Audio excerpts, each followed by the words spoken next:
Deep Waters. By W. W. Jacobs. Contents. Shareholders. Paying off. Made to measure. Sam's ghost. Bedridden. The convert. Husbandry. Family cares. The winter offensive. The substitute. Striking hard. Dirty work. Shareholders. Sailor man, said the night watchman, musingly, a sailor man is like a fish, he is safest when he is at sea. When a fish comes ashore it is in for trouble, and so is sailor man. One poor chap I knew hardly ever came ashore without getting married, and he was found out there was no less than 6 of them men in the court all taking away his character at once. And when he spoke up Solomon the magistrate pretty near bit his EAD off. Then look at the trouble they get in with their money. They come ashore from a long trip, smelling of it amos, and they go from port to port like a lord. Everybody has got their eye on that money, everybody except the sailor man, that is, and afore he knows what's apeened, and who has got it, he's looking for a ship agin. When he ain't robbed of his money, he wastes it, and when he don't do either, he loses it. I knew one chap who hid his money. He'd been away 10 months, and, knowing how easy money goes, he made up £16 in a nice little parcel and hid it where nobody could find it. That's what he said, and PRPS was right. All I know is he never found it. I did the same thing myself once with a couple o' quid I ran across unexpected, unfortunately for me, I hid it the day afore my missus started her spring cleaning. One o' the worst men I ever knew for getting into trouble when he came ashore was old Sam Small. If he couldn't find it by himself, Ginger Dick and Peter Russet would help him look for it. Generally speaking, they found it without straining their eyesight. I remember one time they was home, arter being away pretty near a year, and when they was paid off they felt like walking gold mines. They went about smiling all over with good temper and happiness, and for the first 3 days they was like brothers. That didn't last, of course, and on the 4th day Sam Small, arter saying what he would do to Ginger and Peter if it wasn't for the police, went off by himself. His temper passed off arter a time, and he began to look cheerful agin. It was a lovely morning, and, having nothing to do and plenty in his pocket to do it with, he went along like a schoolboy with a 'arf holiday. He went as far as Stratford on the top of a tram for a mouthful o' fresh air, and came back to his favourite coffee shop with a fine appetite for dinner. There was a very nice gentlemanly chap sitting opposite him, and the way he begged Sam's pardon for splashing gravy over him made Sam take a liking to him at once. Nicely dressed he was, with a gold pin in his tie, and a fine gold watch chain across his waistcoat, and Sam could see he had been brought up well by the way he used his knife and fork. He kept looking at Sam in a thoughtful kind o' way, and at last he said what a beautiful morning it was, and what a fine day it must be in the country. In a little while they began to talk like a couple of old friends, and he told Sam all about his father, what was a clergyman in the country, and Sam talked about a father of his as was living private on 300 a year. Money's a useful thing, ses the man. It ain't everything, ses Sam. It won't give you happiness. I've run through a lot in my time, so I ought to know. I expect you've got a bit left, though, ses the man, with a wink. Sam laughed, and smacked his pocket. I've got a trifle to go on with, he ses, winking back. I never feel comfortable without £1 or 2 in my pocket. You look as though you're just back from a VYG, ses the man, looking at him very hard. I am, ses Sam, nodding. Just back arter 10 months, and I'm going to spend a bit o' money afore I sign on agin, I can tell you. That's what it was given to us for, ses the man, nodding at him. They both got up to go at the same time and walked out into the street together, and when Sam asked him whether he might have the pleasure of standing him a drink, he said he might. He talked about the different kinds of drink as they walked along till Sam, what was looking for a high-class pub, got such a raging thirst on him he hardly knew what to do with himself. He passed several pubs, and walked on as fast as he could to the Three Witters. Do you want to go in there particular? ses the man, stopping at the door. No, ses Sam, staring. 'Cause I know a place where they sell the best glass o' port wine in London, ses the man. He took Sam up 2 or 3 turnings, and then led him into a quiet little pub in a back street. There was a cozy little saloon bar with nobody in it, and arter Sam had 2 port wines for the look of the thing, he had a pint o' 6 ale because he liked it. His new pal had one too, and he had just taken a pull at it, and wiped his mouth, when he noticed a little bill pinned up at the back of the bar. "Lost between the Mint and Tower Stairs," he says, leaning forward and reading very slow. "A gold locket set with diamonds. Whoever will return the same to Mr. Smith, Orange Villa, Barnet, will receive £30 reward." "How much?" says Sam, starting. £30, says the man. "Must be a good locket. Where'd you get that?" he says, turning to the barmaid. "Gentleman came in an hour ago," says the gal. "And arter he had 2 or 3 drinks with the governor, he asks him to stick it up. Arf crying he was, said it 'ad belonged to his old woman what died." She went off to serve a customer at the other end of the bar what was making little dents in it with his pot, and the man came back and sat down by Sam again, and began to talk about horse racing. At least, he tried to, but Sam couldn't talk of nothing but that locket, and what a nice steady sailor man could do with £30. "Well, praps you'll find it," says the man, chaffing like. "Ave another pint." Sam had one, but it only made him more solemn, and he got in quite a temper as he spoke about casuals loafing about on Tower Hill with their hands in their pockets, and taking gold lockets out of the mouths of hard-working sailor men. "It mightn't be found yet," says the man, speaking thoughtful like. "It's wonderful how long a thing lay sometimes. What about going and having a look for it?"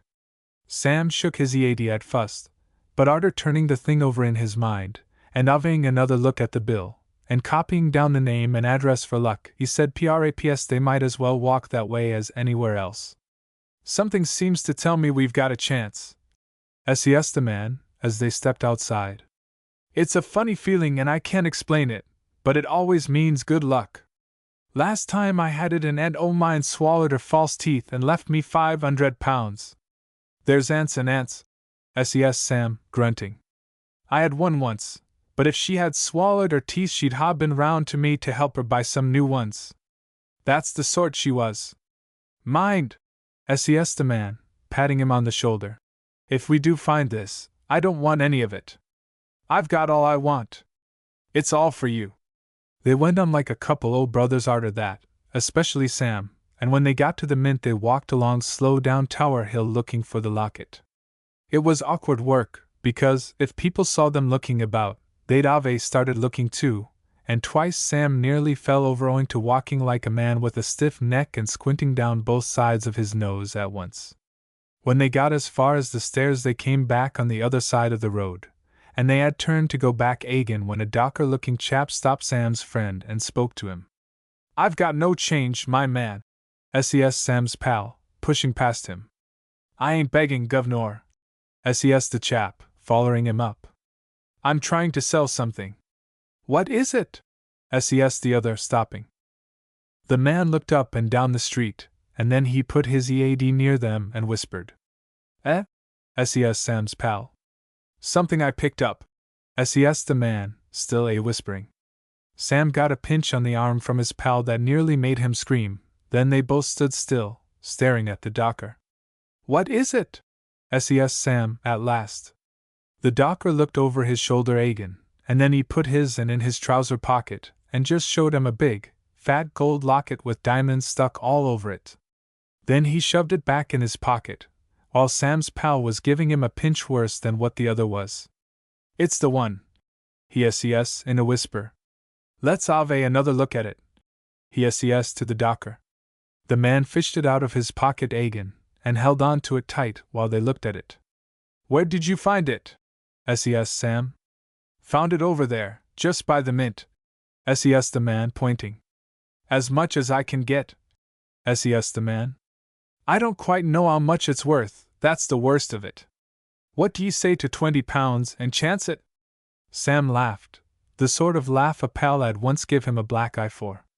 £20, he says. £20, ave you gorn out of your mind, or what? I'll give you a couple of quid for it. Well, it's all right, Captain, says the man. There's no harm done. I'll try somebody else, or praps there'll be a big reward for it.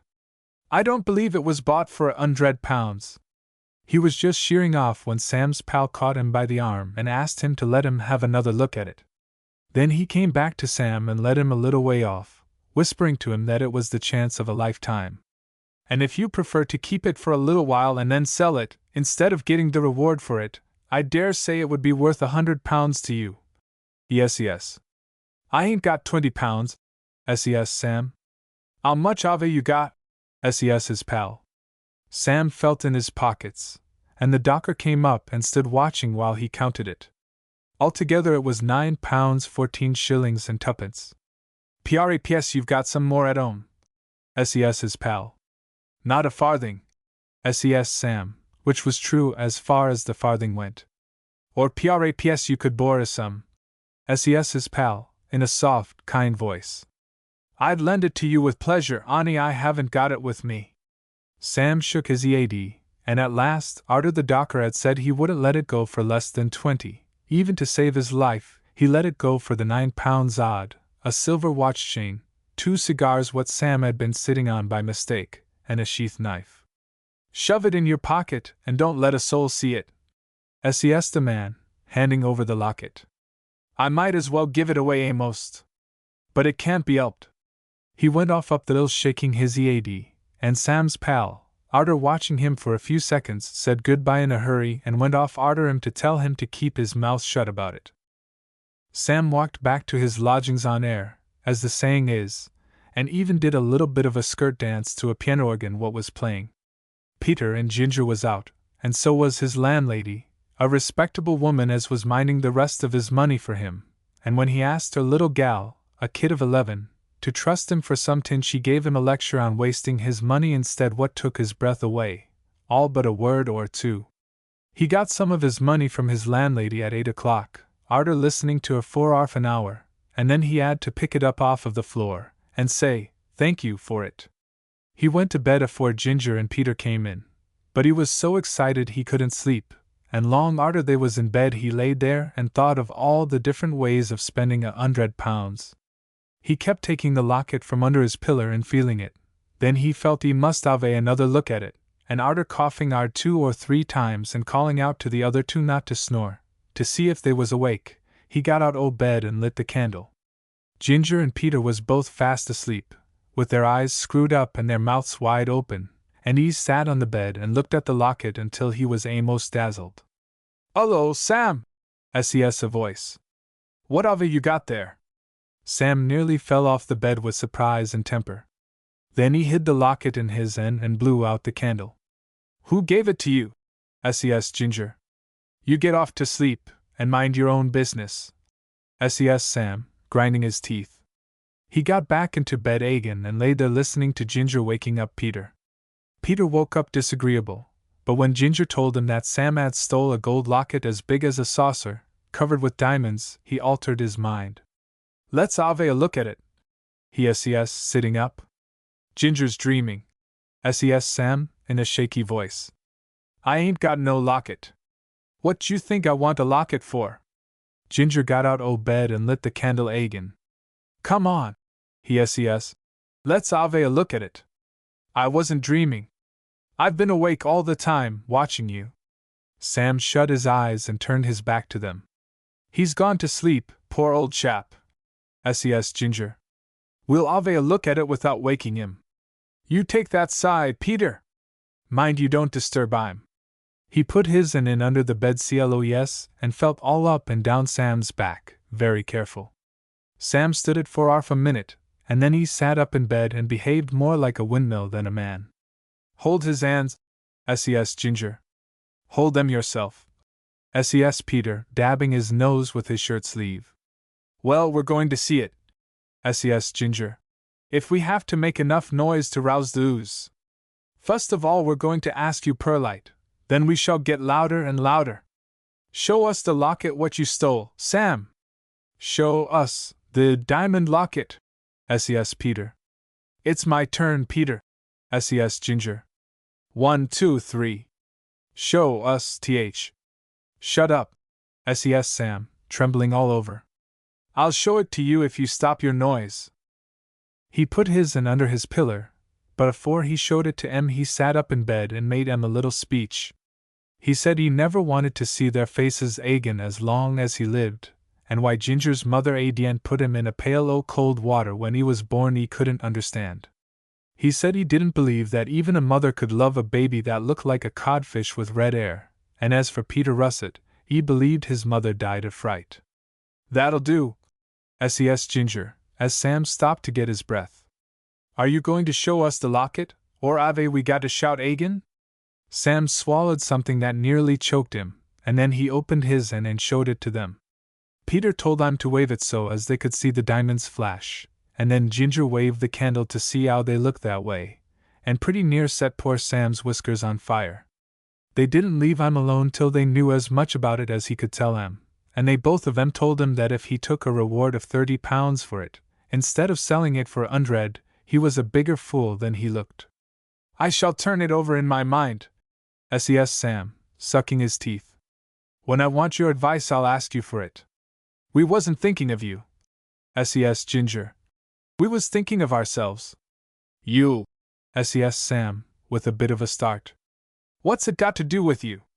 Our share'll be bigger, that's all, says Ginger. Much bigger, says Peter. I couldn't dream of letting it go at 30. It's chucking money away. Why, we might get 200 for it. Who knows?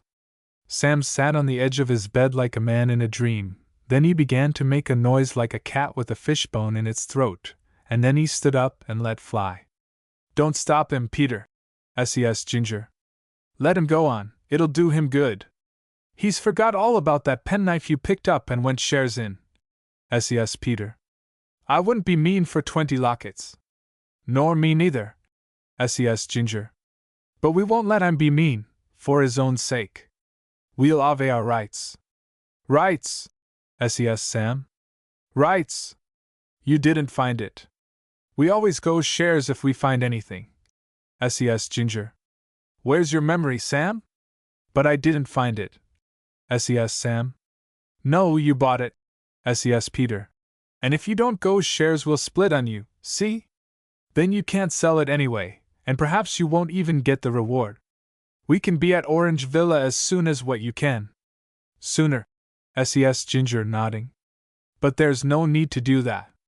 If you don't go shares I'll slip round to the police station first thing in the morning. You know the way they're all right, says Sam, very bitter. And we don't want none o' your back answers, says Ginger. Are you going shares or not? What about the money I paid for it, says Sam. And my trouble? Ginger and Peter sat down on the bed to talk it over, and at last, arter calling themselves a lot o' bad names for being too kind-hearted, they offered him £5 each for their share in the locket. And that means you've got your share for next to nothing, Sam, says Ginger. Some people wouldn't have given you anything, says Peter. Sam gave way at last, and then he stood by making nasty remarks while Ginger wrote out a paper for them all to sign, because he said he had known Sam such a long time.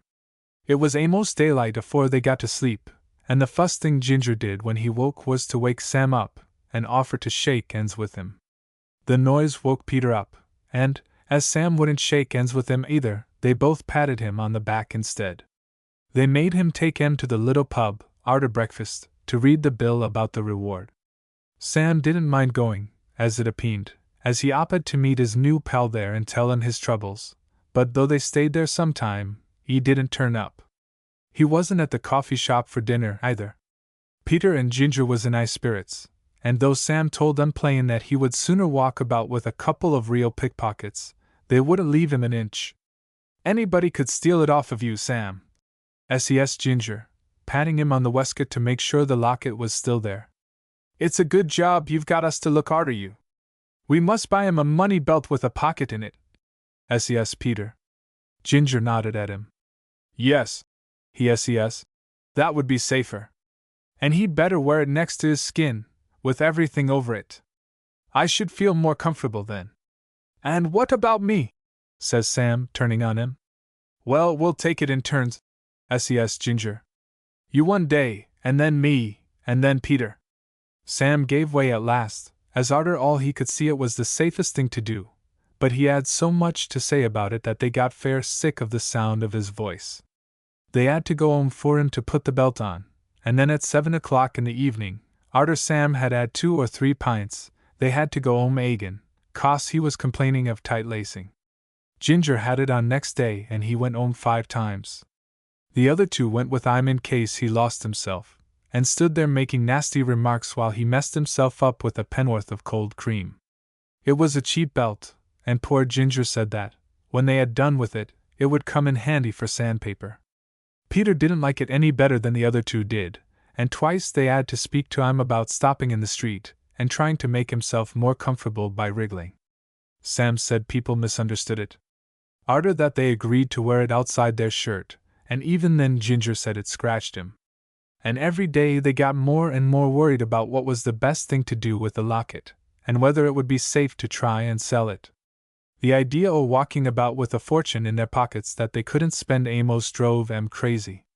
The longer we keep it, the safer it'll be, says Sam, as they was walking down Houndsditch one day. We'll sell it when I'm 60, says Ginger, nasty like. Then old Sam won't be heir to have his share, says Peter. Sam was just going to answer him back, when he stopped and began to smile instead. Straight in front of him was the gentleman he had met in the coffee shop, coming along with another man, and he just had time to see that it was the docker who had sold him the locket, when they both saw him. They turned like a flash, and afore Sam could get his breath, bolted up a little alley and disappeared. What's the row? says Ginger, staring. Sam didn't answer him. He stood there struck all of a heap. Do you know him? says Peter.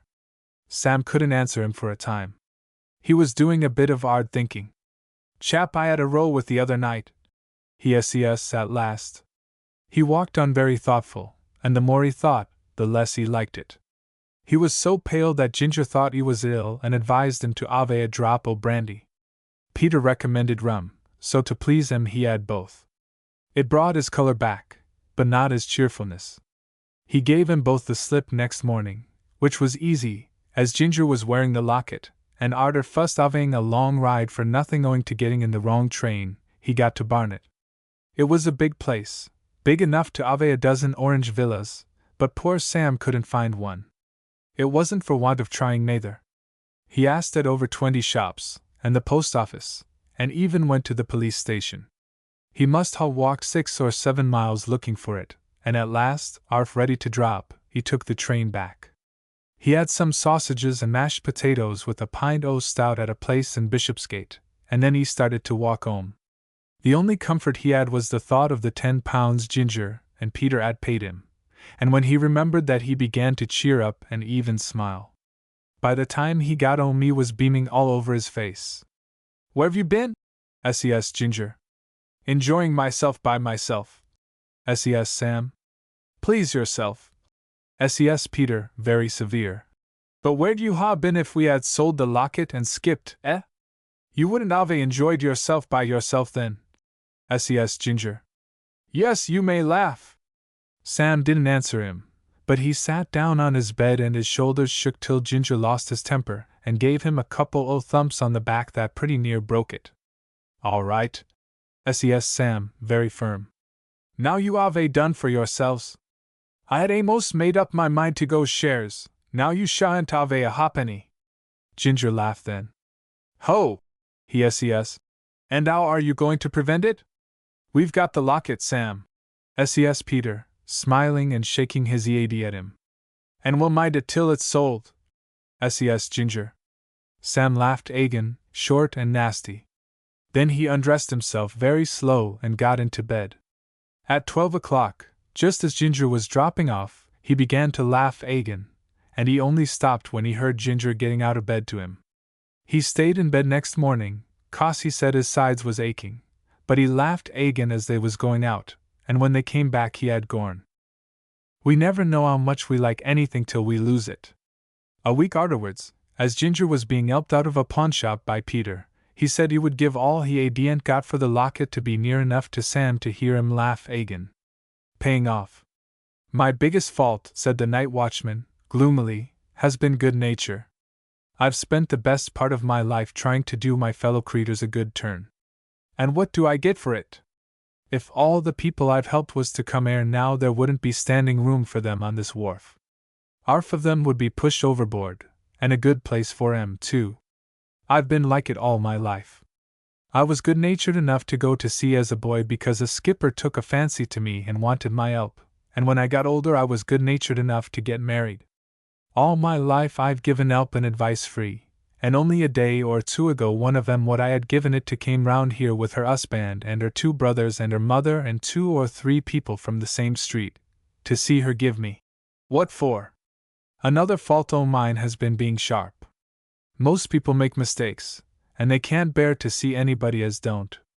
Over and over again I have showed people how silly they have been to do certain things, and told them what I should ha' done in their place, but I can't remember one that ever gave me a thank you for it. There was a man here half an hour ago that reminded me of both of these faults.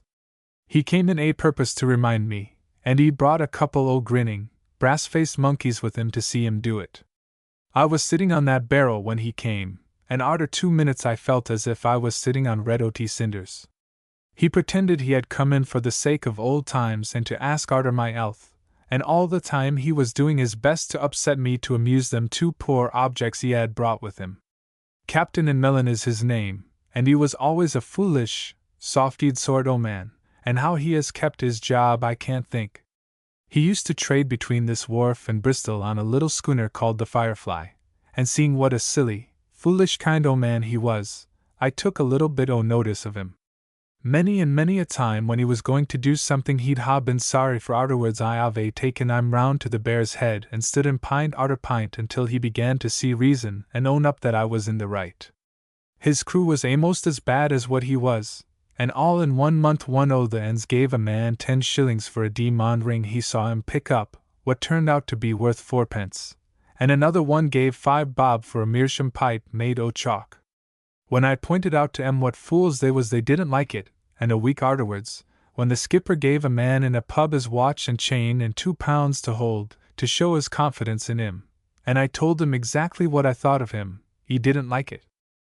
"You're too sharp, Bill," he says, sneering like. "My opinion is that the poor man was run over. He told me he should only be away 5 minutes. And he had got an honest face, nice open blue eyes, and a smile that done you good to look at. You've been swindled, ISES, and you know it. If I'd been done like that I should never hold up my EAD again. Why, a child o' 5 would know better. You and your crew all seem to be tarred with the same brush. You ain't fit to be trusted out alone." I believe he told his ends what I said. Anyway, 2 bits o' coke missed me by 1/2 an inch next evening, and for some weeks not one of 'em spoke a word to me. When they see me coming they just used to stand up straight and twist their nose. It didn't hurt me, o' course. I took no notice of 'em. Even when one of 'em fell over the broom I was sweeping with I took no notice of him. I just went on with my work as if he wasn't there.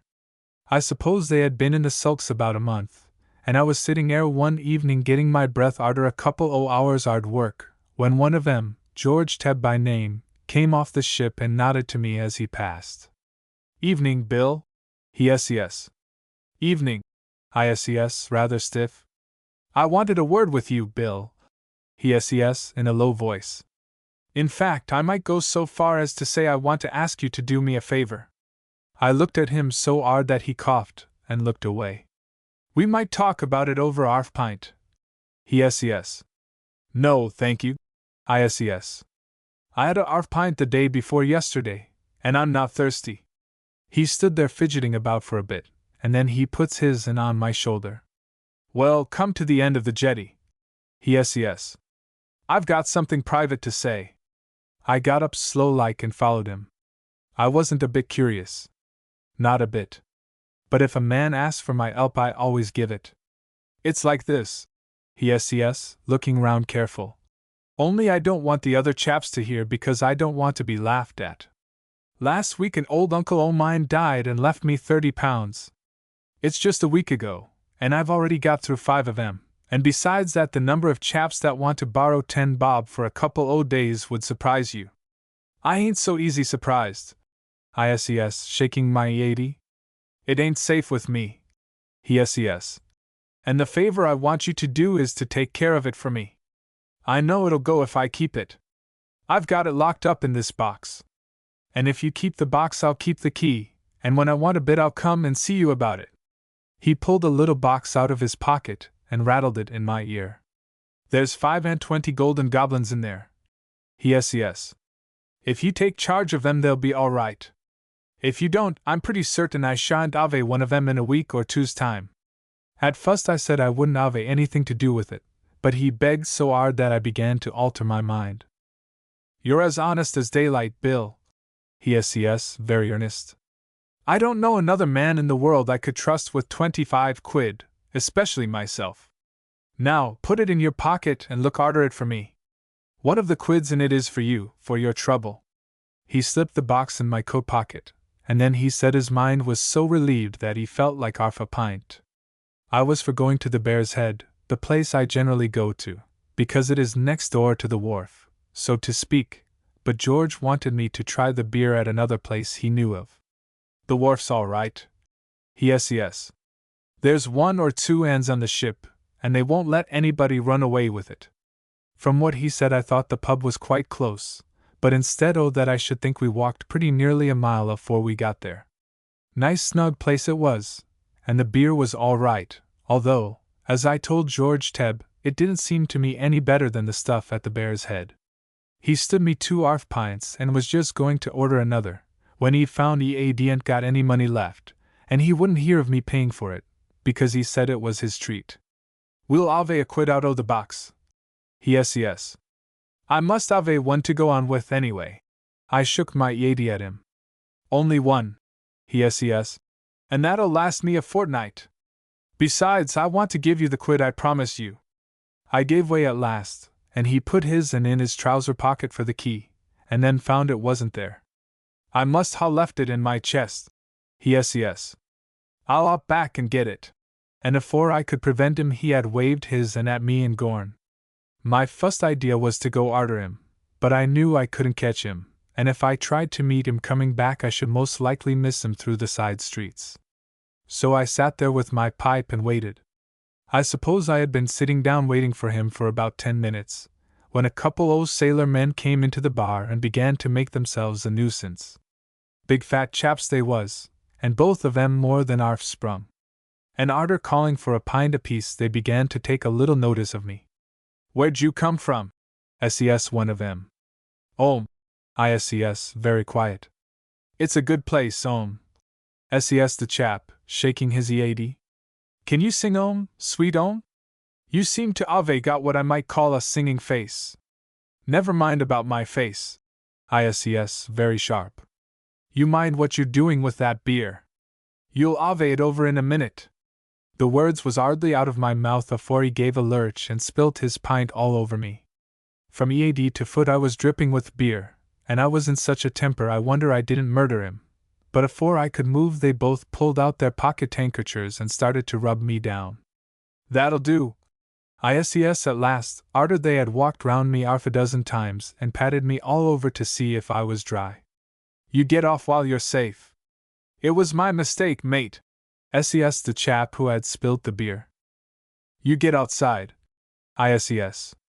Go on, both of you, afore I put you out. They gave one look at me, standing there with my fists clenched, and then they went out like lambs, and I heard 'em trot round the corner as though they was afraid I was following.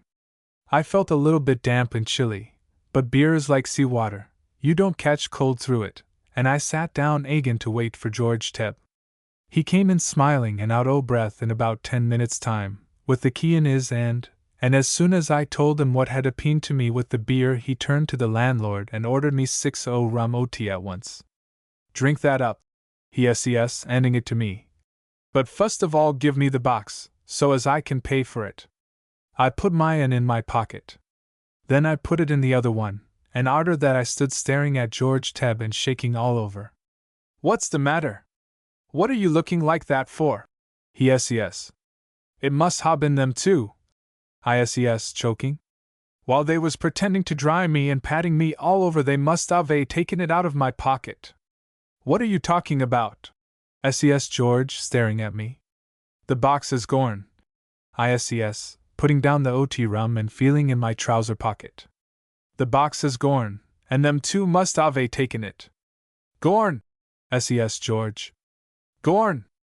My box with £25 in, what I trusted you with, gorn. What are you talking about? It can't be, it's too cruel. He made such a noise that the landlord, what was waiting for his money, asked him what he meant by it, and arter he had explained, I'm blessed if the landlord didn't advise him to search me. I stood still and let George go through my pockets, and then I told him I had done with him and I never wanted to see him again as long as I lived. I dare say, Ses George. I dare say. But you'll come along with me to the wharf and see the skipper. I'm not going to lose 25 quid through your carelessness. I marched along in front of him with my EAD in the air, and when he spoke to me I didn't answer him. He went aboard the ship when we got to the wharf, and a minute or two afterwards he came to the side and said the skipper wanted to see me. The airs the skipper gave himself was sickening. He sat down there in his miserable little rattle of a cabin and acted as if he was a judge and I was a prisoner. Most of the ends had squeezed in there too, and the things they advised George to do to me was remarkable. Silence! Ses the skipper. Now, watchman, tell me exactly how this thing happened. I've told you once. Ses. I know. Ses the skipper. But I want you to tell me again to see if you contradict yourself. I can't understand how such a clever man as you could be done so easy. I thought I should ha' bust, but I kept my face wonderful. I just asked him what the men was like that got off with his watch and chain and £2, in case they might be the same. That's different. He ses. Oh, ses Ow? I lost my own property. He ses. But you lost George's, and now a man like you, that's so much sharper and cleverer than other people, could be had so easy, I can't think. Why, a child of 5 would ha' known better. A baby in arms would ha' known better. Ses the man what had bought the diamond ring. How could you have been so silly, Bill? At your time o' life, too. That's either here nor there. Ses the skipper. The watchman has lost 25 quid belonging to one o' my men. The question is, what is he going to do about it? Nothing. Ses. I didn't ask him to let me mind the box. He done it of his own free will. It's got nothing to do with me. Oh, hasn't it? Ses the skipper, drawing himself up. I don't want to be too hard on you, but at the same time I can't let my man suffer. I'll make it as easy as I can, and I order you to pay him 5 shillings a week till the £25 is cleared off. I laughed. I couldn't help it. I just stood there and laughed at him. If you don't, Ses the skipper, then I shall lay the facts of the case afore the governor. Whether he'll object to you being in a pub a mile away, taking care of a box of gold while you was supposed to be taking care of the wharf, is his business. My business is to see that my man has his rights. Ear, Ses the crew. You please yourself, watchman. Ses the skipper. You're such a clever man that no doubt you could get a better job tomorrow.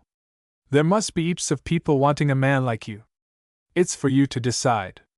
That's all I've got to say. 5 bob a week till poor George has got his money back, or else I put the case afore the governor. What did you say? I said it again, and, as he didn't seem to understand, I said it once more. Please yourself. Yes, when I had finished.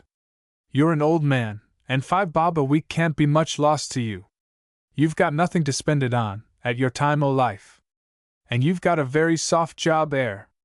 What? I didn't answer him. I just turned round, and arter giving a man what stood in my way a punch in the chest, I got up on deck and on to the wharf, and said my little say all alone to myself, behind the crane. I paid the fuss 5 bob to George Tubb the next time the ship was up, and arter biting em over and over again, and then ringing em on the deck, he took the other chaps round to the Bear's Head. P.R.A.P.S. It's just as well it's a pint. He ses. 5 bob a week for nearly 2 years ain't to be sneezed at.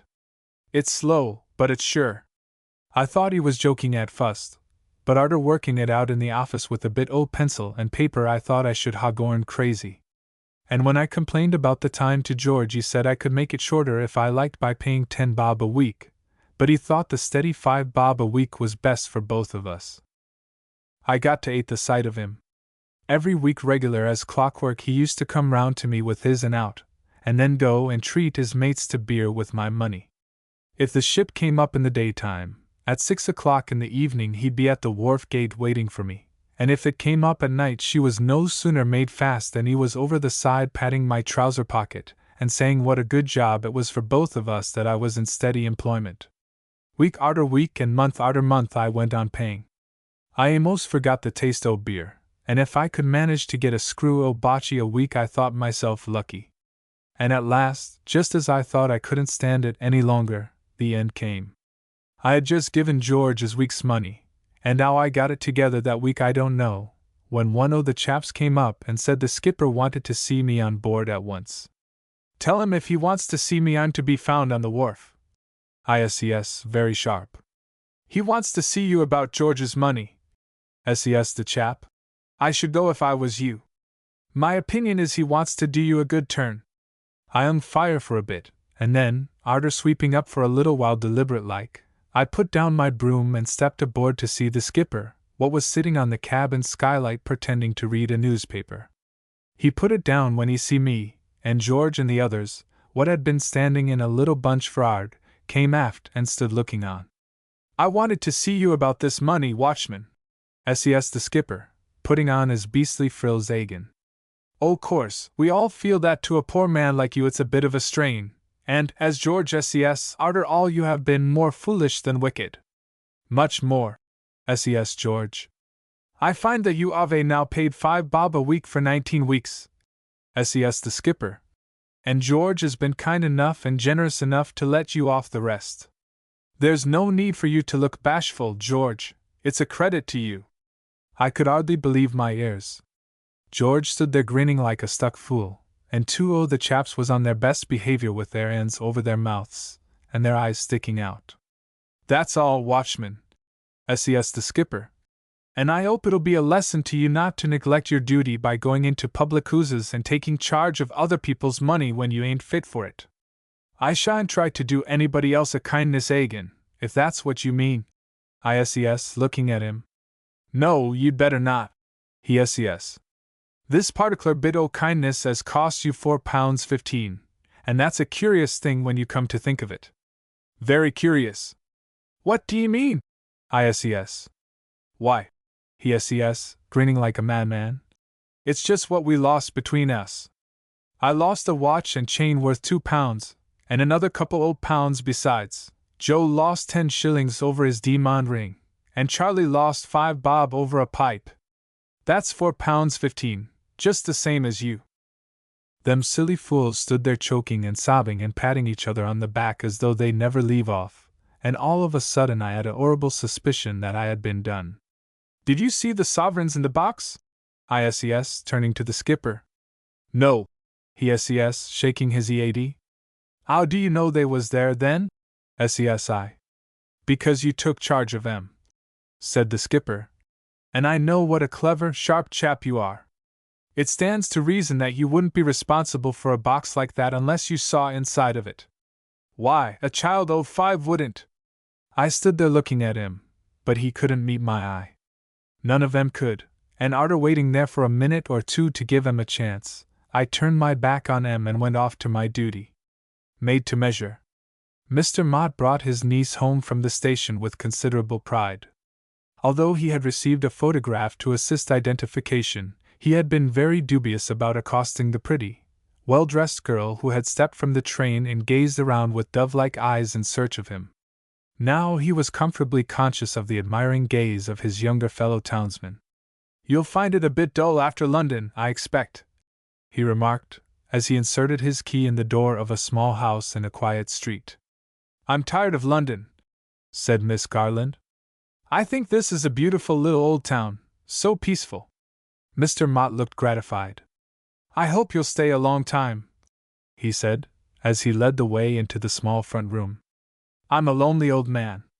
His niece sank into an easy chair, and looked about her. "Thank you," she said slowly. "I hope I shall. I feel better already. There is so much to upset one in London."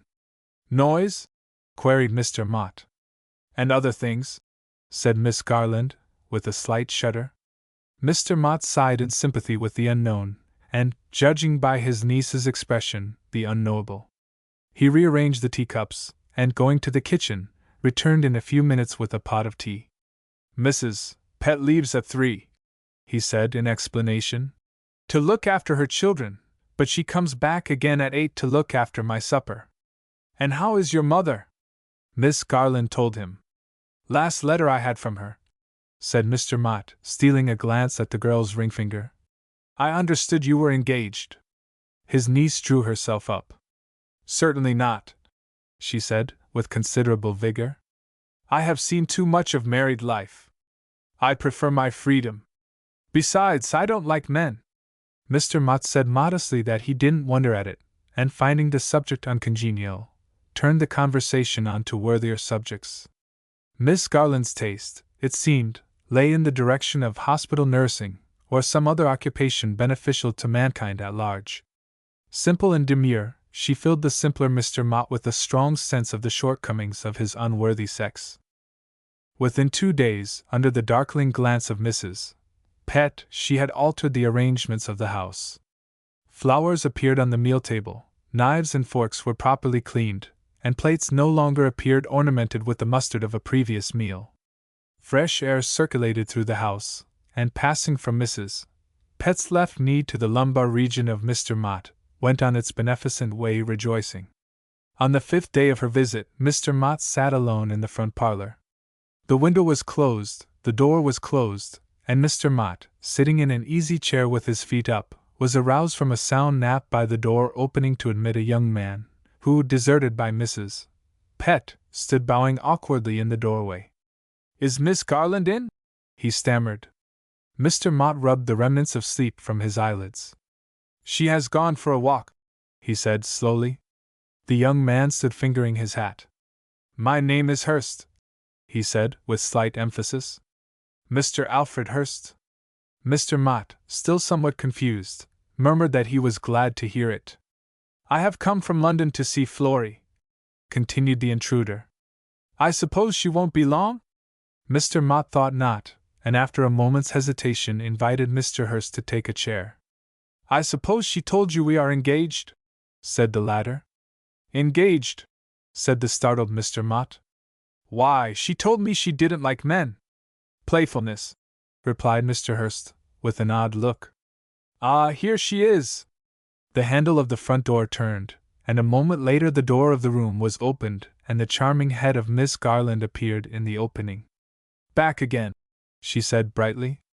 "I've just been." She caught sight of Mr. Hurst, and the words died away on her lips.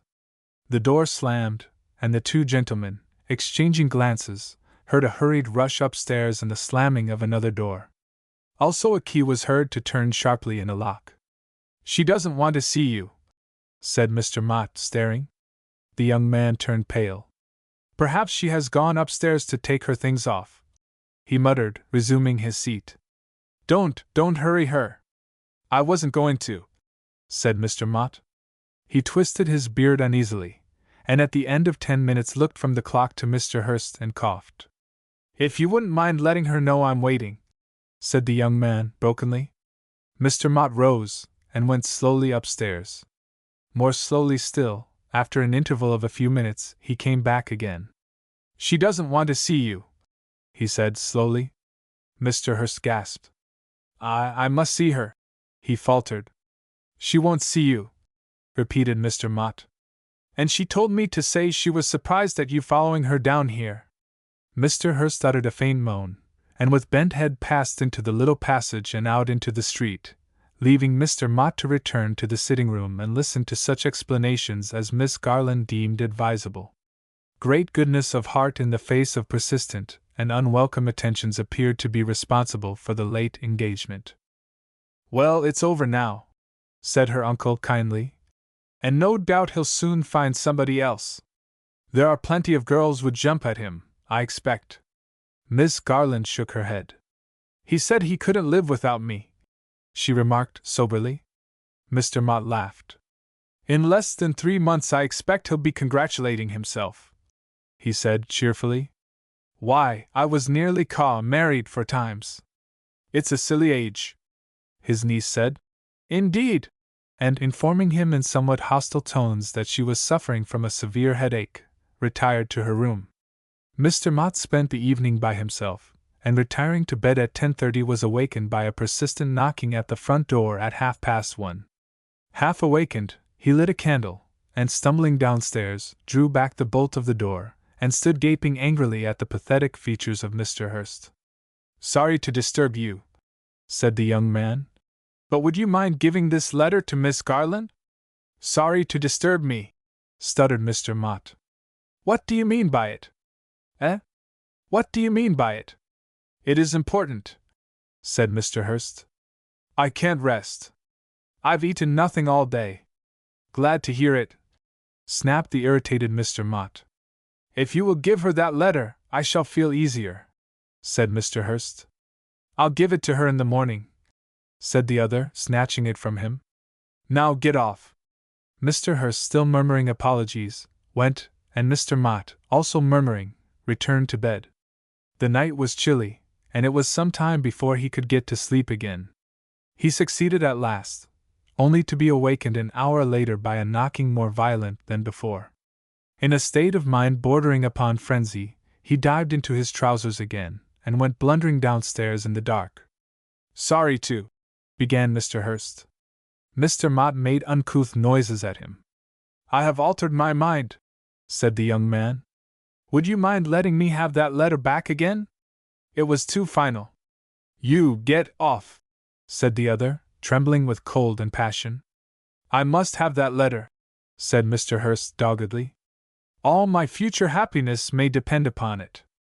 Mr. Mott, afraid to trust himself with speech, dashed upstairs, and after a search for the matches found the letter, and, returning to the front door, shut it on the visitor's thanks. His niece's door opened as he passed it, and a gentle voice asked for enlightenment. How silly of him, she said softly. I hope he won't catch cold. What did you say? I was coughing, said Mr. Mott hastily. You'll get cold if you're not careful, said his thoughtful niece. That's the worst of men, they never seem to have any thought. Did he seem angry or mournful or what? I suppose you couldn't see his face? I didn't try, said Mr. Mott crisply. Good night. By the morning his ill humor had vanished, and he even became slightly facetious over the events of the night. The mood passed at the same moment that Mr. Hurst passed the window. Better have him in and get it over, he said irritably. Miss Garland shuddered. Never, she said firmly. He'd be down on his knees. It would be too painful. You don't know him. Don't want to, said Mr. Mott. He finished his breakfast in silence, and after a digestive pipe, proposed a walk. The profile of Mr. Hurst, as it went forlornly past the window again, served to illustrate Miss Garland's refusal. I'll go out and see him, said Mr. Mott, starting up. Are you going to be a prisoner here until this young idiot chooses to go home? It's preposterous. He crammed his hat on firmly and set out in pursuit of Mr. Hurst, who was walking slowly up the street, glancing over his shoulder. Morning, said Mr. Mott fiercely. Good morning, said the other. Now look here, said Mr. Mott. This has gone far enough, and I won't have any more of it. Why, you ought to be ashamed of yourself, chivying a young lady that doesn't want you. Haven't you got any pride? No, said the young man. Not where she is concerned. I don't believe you have, said the other, regarding him. And I expect that's where the trouble is. Did she ever have reason to think you were looking after any other girls? Never, I swear it, said Mr. Hurst eagerly. Just so, said Mr. Mott, with a satisfied nod. That's where you made a mistake. She was too sure of you. It was too easy. No excitement. Girls like a man that other girls want. They don't want a turtle-dove in fancy trousers. Mr. Hurst coughed. And they like a determined man, continued Miss Garland's uncle. Why, in my young days, if I had been jilted, and come down to see about it, d'you think I'd have gone out of the house without seeing her? I might have been put out, by half a dozen, but I'd have taken the mantelpiece and a few other things with me. And you are bigger than I am. We aren't all made the same, said Mr. Hurst feebly. No, we're not, said Mr. Mott. I'm not blaming you. In a way, I'm sorry for you. If you're not born with a high spirit, nothing will give it to you. It might be learnt, said Mr. Hurst. Mr. Mott laughed. High spirits are born, not made, he said. The best thing you can do is to go and find another girl, and marry her before she finds you out. Mr. Hurst shook his head. There's no other girl for me, he said miserably. And everything seemed to be going so well. We've been buying things for the house for the last 6 months, and I've just got a good rise in my screw. It'll do for another girl, said Mr. Mott briskly. Now you get off back to town. You are worrying Florrie by staying here, and you are doing no good to anybody. Goodbye. I'll walk back as far as the door with you, said Mr. Hurst. You've done me good. It's a pity I didn't meet you before. Remember what I've told you, and you'll do well yet, he said, patting the young man on the arm. I will, said Mr. Hurst, and walked on by his side, deep in thought. I can't ask you in, said Mr. Mott jocularly, as he reached his door, and turned the key in the lock. Goodbye. Goodbye, said Mr. Hurst. He grasped the other's outstretched hand, and with a violent jerk pulled him into the street. Then he pushed open the door, and slipping into the passage, passed hastily into the front room, closely followed by the infuriated Mr. Mott. What? Stammered that gentleman. I'm taking your tip, said Mr. Hurst, pale but determined. I'm going to stay here until I have seen Florrie. You're a serpent, said Mr. Mott, struggling for breath. I'm surprised at you. You go out before you get hurt. Not without the mantelpiece, said Mr. Hurst, with a distorted grin. A viper, said Mr. Mott, with extreme bitterness. If you are not out in 2 minutes, I'll send for the police.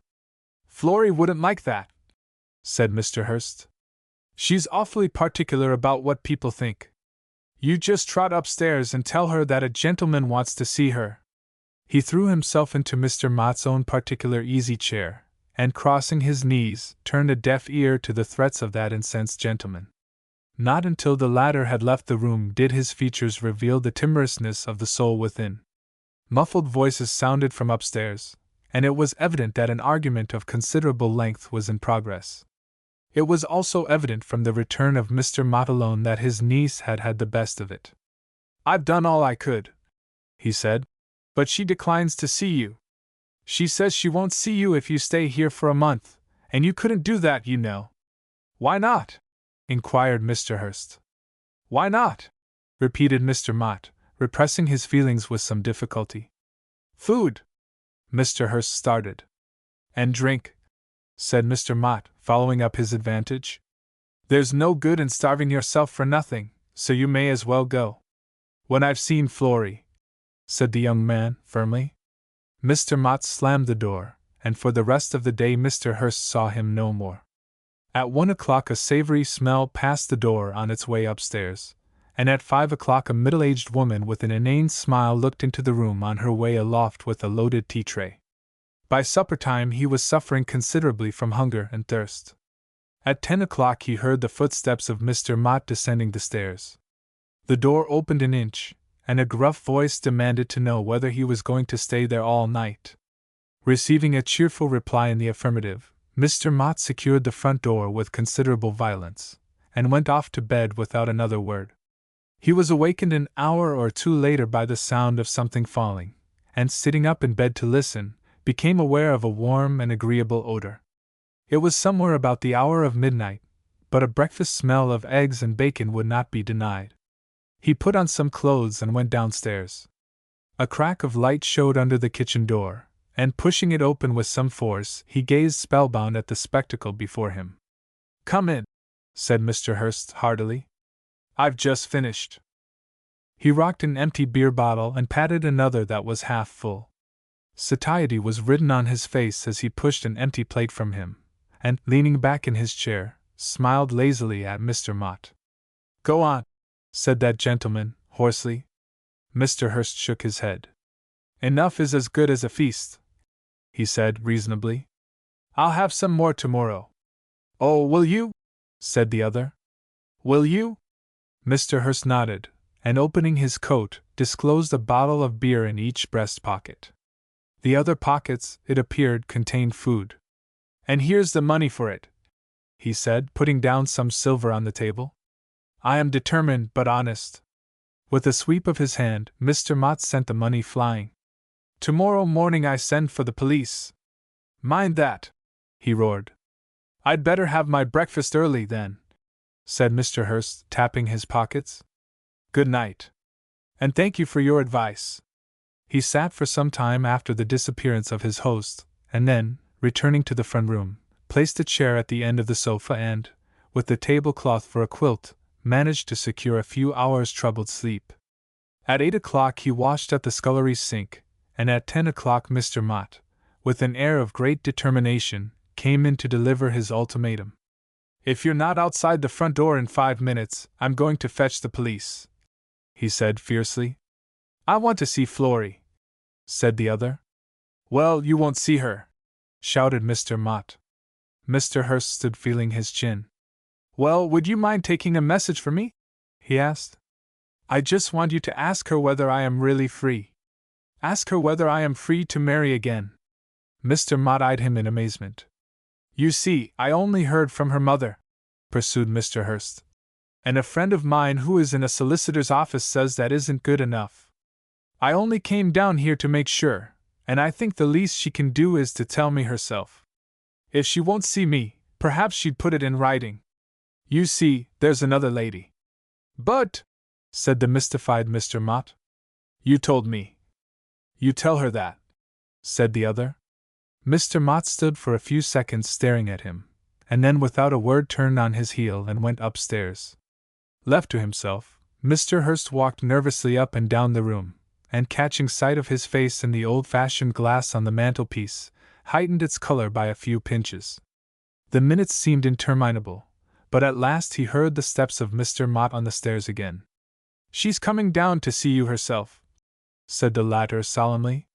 Mr. Hurst nodded, and turning to the window, tried in vain to take an interest in passing events. A light step sounded on the stairs, the door creaked, and he turned to find himself confronted by Miss Garland. "Uncle told me," she began coldly. Mr. Hurst bowed. "I am sorry to have caused you so much trouble," he said, trying to control his voice. "But you see my position, don't you?" "No," said the girl. "Well, I wanted to make sure," said Mr. Hurst. "It's best for all of us, isn't it? Best for you, best for me, and, of course, for my young lady." "You never said anything about her before," said Miss Garland, her eyes darkening. "Of course not," said Mr. Hurst. "How could I? I was engaged to you, and then she wasn't my young lady, but, of course, as soon as you broke it off—" "Who is she?" inquired Miss Garland, in a casual voice. "You don't know her," said Mr. Hurst. "What is she like?" "I can't describe her very well," said Mr. Hurst. "I can only say she's the most beautiful girl I have ever seen. I think that's what made me take to her. And she's easily pleased. She liked the things I have been buying for the house tremendously." "Did she?" said Miss Garland, with a gasp. "All except that pair of vases you chose," continued the voracious Mr. Hurst. "She says they are in bad taste, but she can give them to the charwoman." "Oh," said the girl. "Oh, indeed. Very kind of her. Isn't there anything else she doesn't like?" Mr. Hurst stood considering. "She doesn't like the upholstering of the best chairs," he said at last. "She thinks they are too showy, so she's going to put covers over them." There was a long pause, during which Mr. Mott, taking his niece gently by the arm, assisted her to a chair. "Otherwise she is quite satisfied," concluded Mr. Hurst. Miss Garland took a deep breath, but made no reply. "I have got to satisfy her that I am free," said the young man, after another pause. I suppose that I can do so? I'll think it over, said Miss Garland in a low voice. I am not sure what is the right thing to do. I don't want to see you made miserable for life. It's nothing to me, of course, but still. She got up and, shaking off the proffered assistance of her uncle, went slowly and languidly up to her room. Mr. Mott followed her as far as the door, and then turned indignantly upon Mr. Hurst. You've broke her heart, he said solemnly. That's all right, said Mr. Hurst, with a delighted wink. I'll mend it again. Sam's ghost. Yes, I know, said the night watchman thoughtfully, as he sat with a cold pipe in his mouth gazing across the river. I've heard it afore. People tell me they don't believe in ghosts and make a laugh of them, and all I say is, let them take on a night watchman's job. Let 'em sit there all alone of a night with the water lapping against the posts and the wind moaning in the corners, especially if a pal of theirs has slipped overboard, and there's little nasty bills stuck up just outside in the high street offering a reward for the body. Twice men have fallen overboard from this jetty, and I've had to stand my watch here the same night, and not a farthing more for it. One of the worst and artfulest ghosts I ever had anything to do with was Sam Bullitt. He was a waterman at the stairs near by air, the sort o' man that you'd get you to pay for drinks, and drink yours up by mistake arter he had finished his own. The sort of man that had always left his bocce box at home, but always had a big pipe in his pocket. He fell overboard off of a lighter one evening, and all that his mates could save was his cap. It was only 2 nights afore that he had knocked down an old man and bit a policeman's little finger to the bone, so that, as they pointed out to the widder, praps he was taken for a wise purpose. Praps he was 'appier where he was than doing 6 months. He was the sort o' chap that'll make himself 'appy anywhere. Ses one of 'em, comforting like. Not without me. Ses Mrs. Bullitt, sobbing, and wiping her eyes on something she used for a pocket handkercher. He never could bear to be away from me. Was there no last words? Only one. Ses one o' the chaps, Joe Peel by name. As he fell overboard. Ses the other. Mrs. Bullitt began to cry again, and say what a good husband he had been. 17 years come Michaelmas. She ses. And never a cross word. Nothing was too good for me. Nothing. I had only to ask to have. Well, he's gorn now. Ses Joe. And we thought we ought to come round and tell you. So as you can tell the police. Ses the other chap. That was how I came to hear of it fust. A policeman told me that night as I stood outside the gate having a quiet pipe. He wasn't shedding tears. His only idea was that Sam had got off too easy. Well, ISES, trying to pacify him. He won't bite no more fingers. There's no policeman where he's gorn to. He went off grumbling and telling me to be careful, and I'd put my pipe out and walked up and down the wharf thinking. Only a month afore I had lent Sam 15 shillings on a gold watch and chain what he said an uncle had left him. I wasn't wearing it because he said his uncle wouldn't like it, but I had it in my pocket, and I took it out under one of the lamps and wondered what I ought to do. My first idea was to take it to Mrs. Bullitt, and then, all of a sudden, the thought struck me. Suppose he hadn't come by it honest? I walked up and down again, thinking. If he hadn't, and it was found out, it would blacken his good name and break his poor wife's heart. That's the way I looked at it, and for his sake and her sake I determined to stick to it. I felt happier in my mind when I had decided on that, and I went round to the Bear's Head and had a pint. Arter that I had another, and then I come back to the wharf and put the watch and chain on and went on with my work. Every time I looked down at the chain on my waistcoat it reminded me of Sam. I looked on to the river and thought of him going down on the ebb. Then I got a sort o' lonesome feeling standing on the end of the jetty all alone, and I went back to the Bear's Head and had another pint. They didn't find the body, and I was a'most forgetting about Sam when one evening, as I was sitting on a box waiting to get my breath back to have another go at sweeping, Joe Peel, Sam's mate, came on to the wharf to see me. He came in a mysterious sort o' way that I didn't like, looking behind him as though he was afraid of being follered, and speaking in a whisper as if he was afraid of being heard. He wasn't a man I liked, and I was glad that the watch and chain was stowed safe away in my trousers pocket. I've had a shock, watchman. He ses. Oh, I ses. A shock what shook me all up. He ses, working up a shiver. I've seen something what I thought people never could see, and what I never want to see again. I've seen Sam. I thought a bit afore I spoke. Why, I thought he was drowned dead. I ses. So he is, ses Joe. When I say I've seen him, I mean that I ave seen his ghost. He began to shiver again, all over. What was it like? I ses, very calm. Like Sam. He ses, rather short. When was it? I ses. Last night at 11:45. He ses. It was standing at my front door waiting for me. And have you been shivering like that ever since? I ses. Worse than that. Ses Joe, looking at me very hard. It's wearing off now. The ghost gave me a message for you. I put my hand in my trousers pocket and looked at him. Then I walked very slow, towards the gate.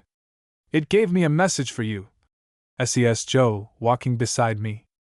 We was always pals, Joe. It ses. You and me, and I want you to pay up 15 bob for me what I borrowed off of Bill the watchman.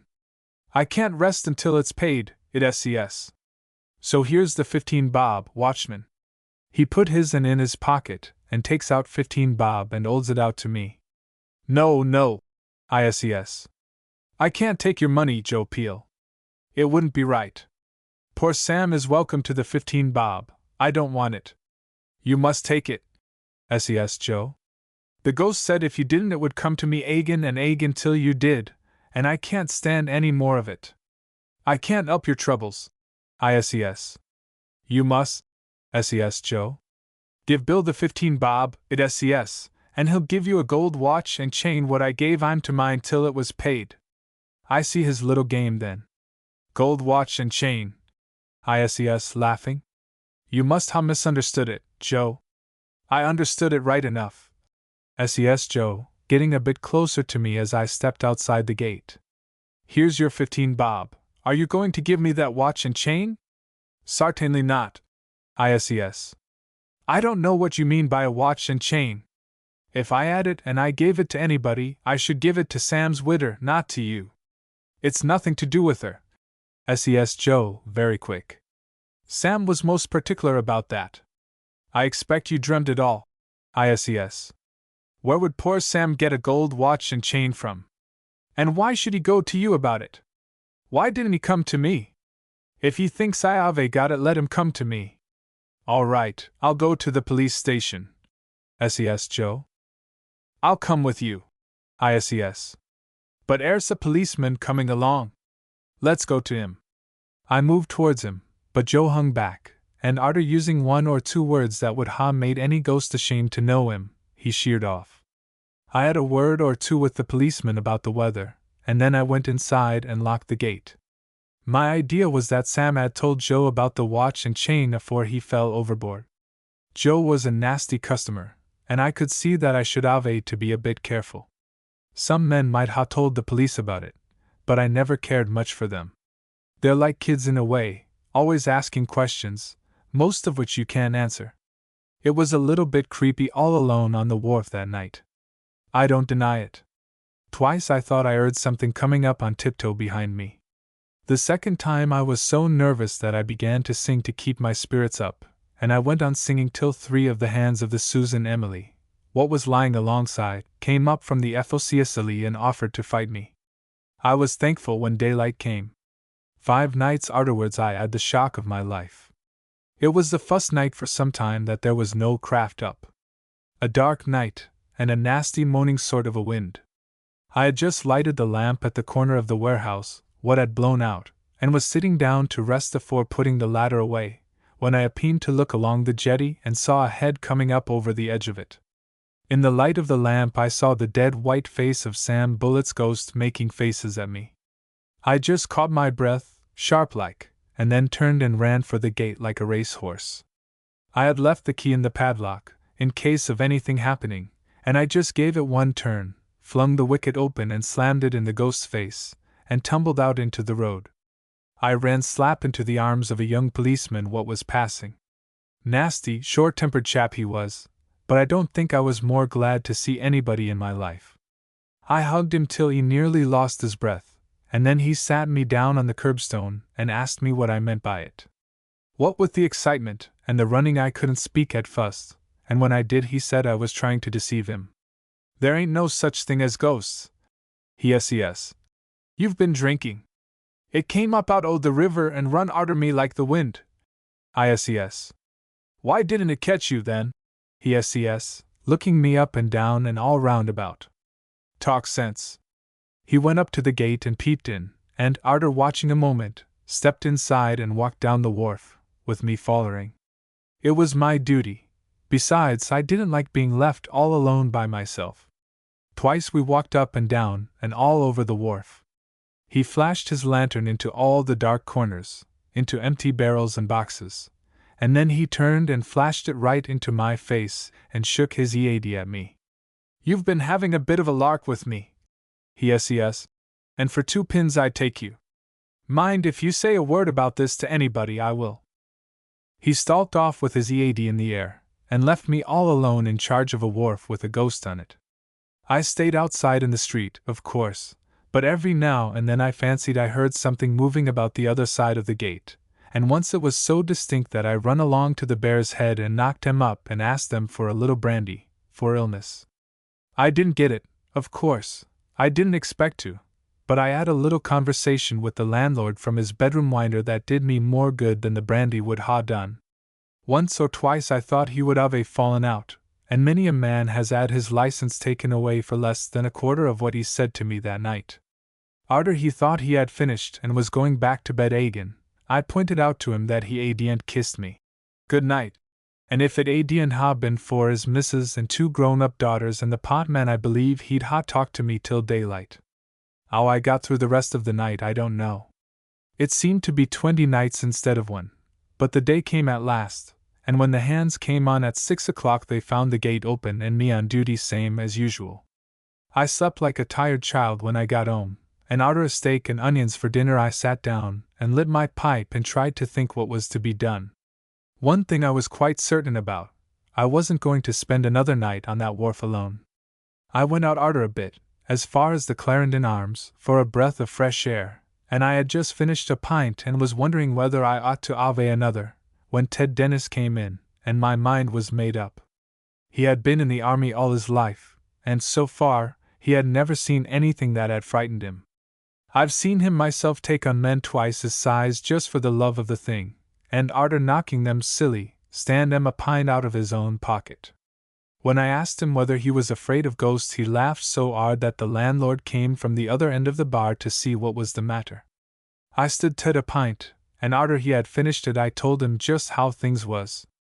I didn't say anything about the watch and chain, because there was no need to, and when we came outside again I had engaged an assistant watchman for 9 pence a night. All you've got to do, I says, is to keep me company.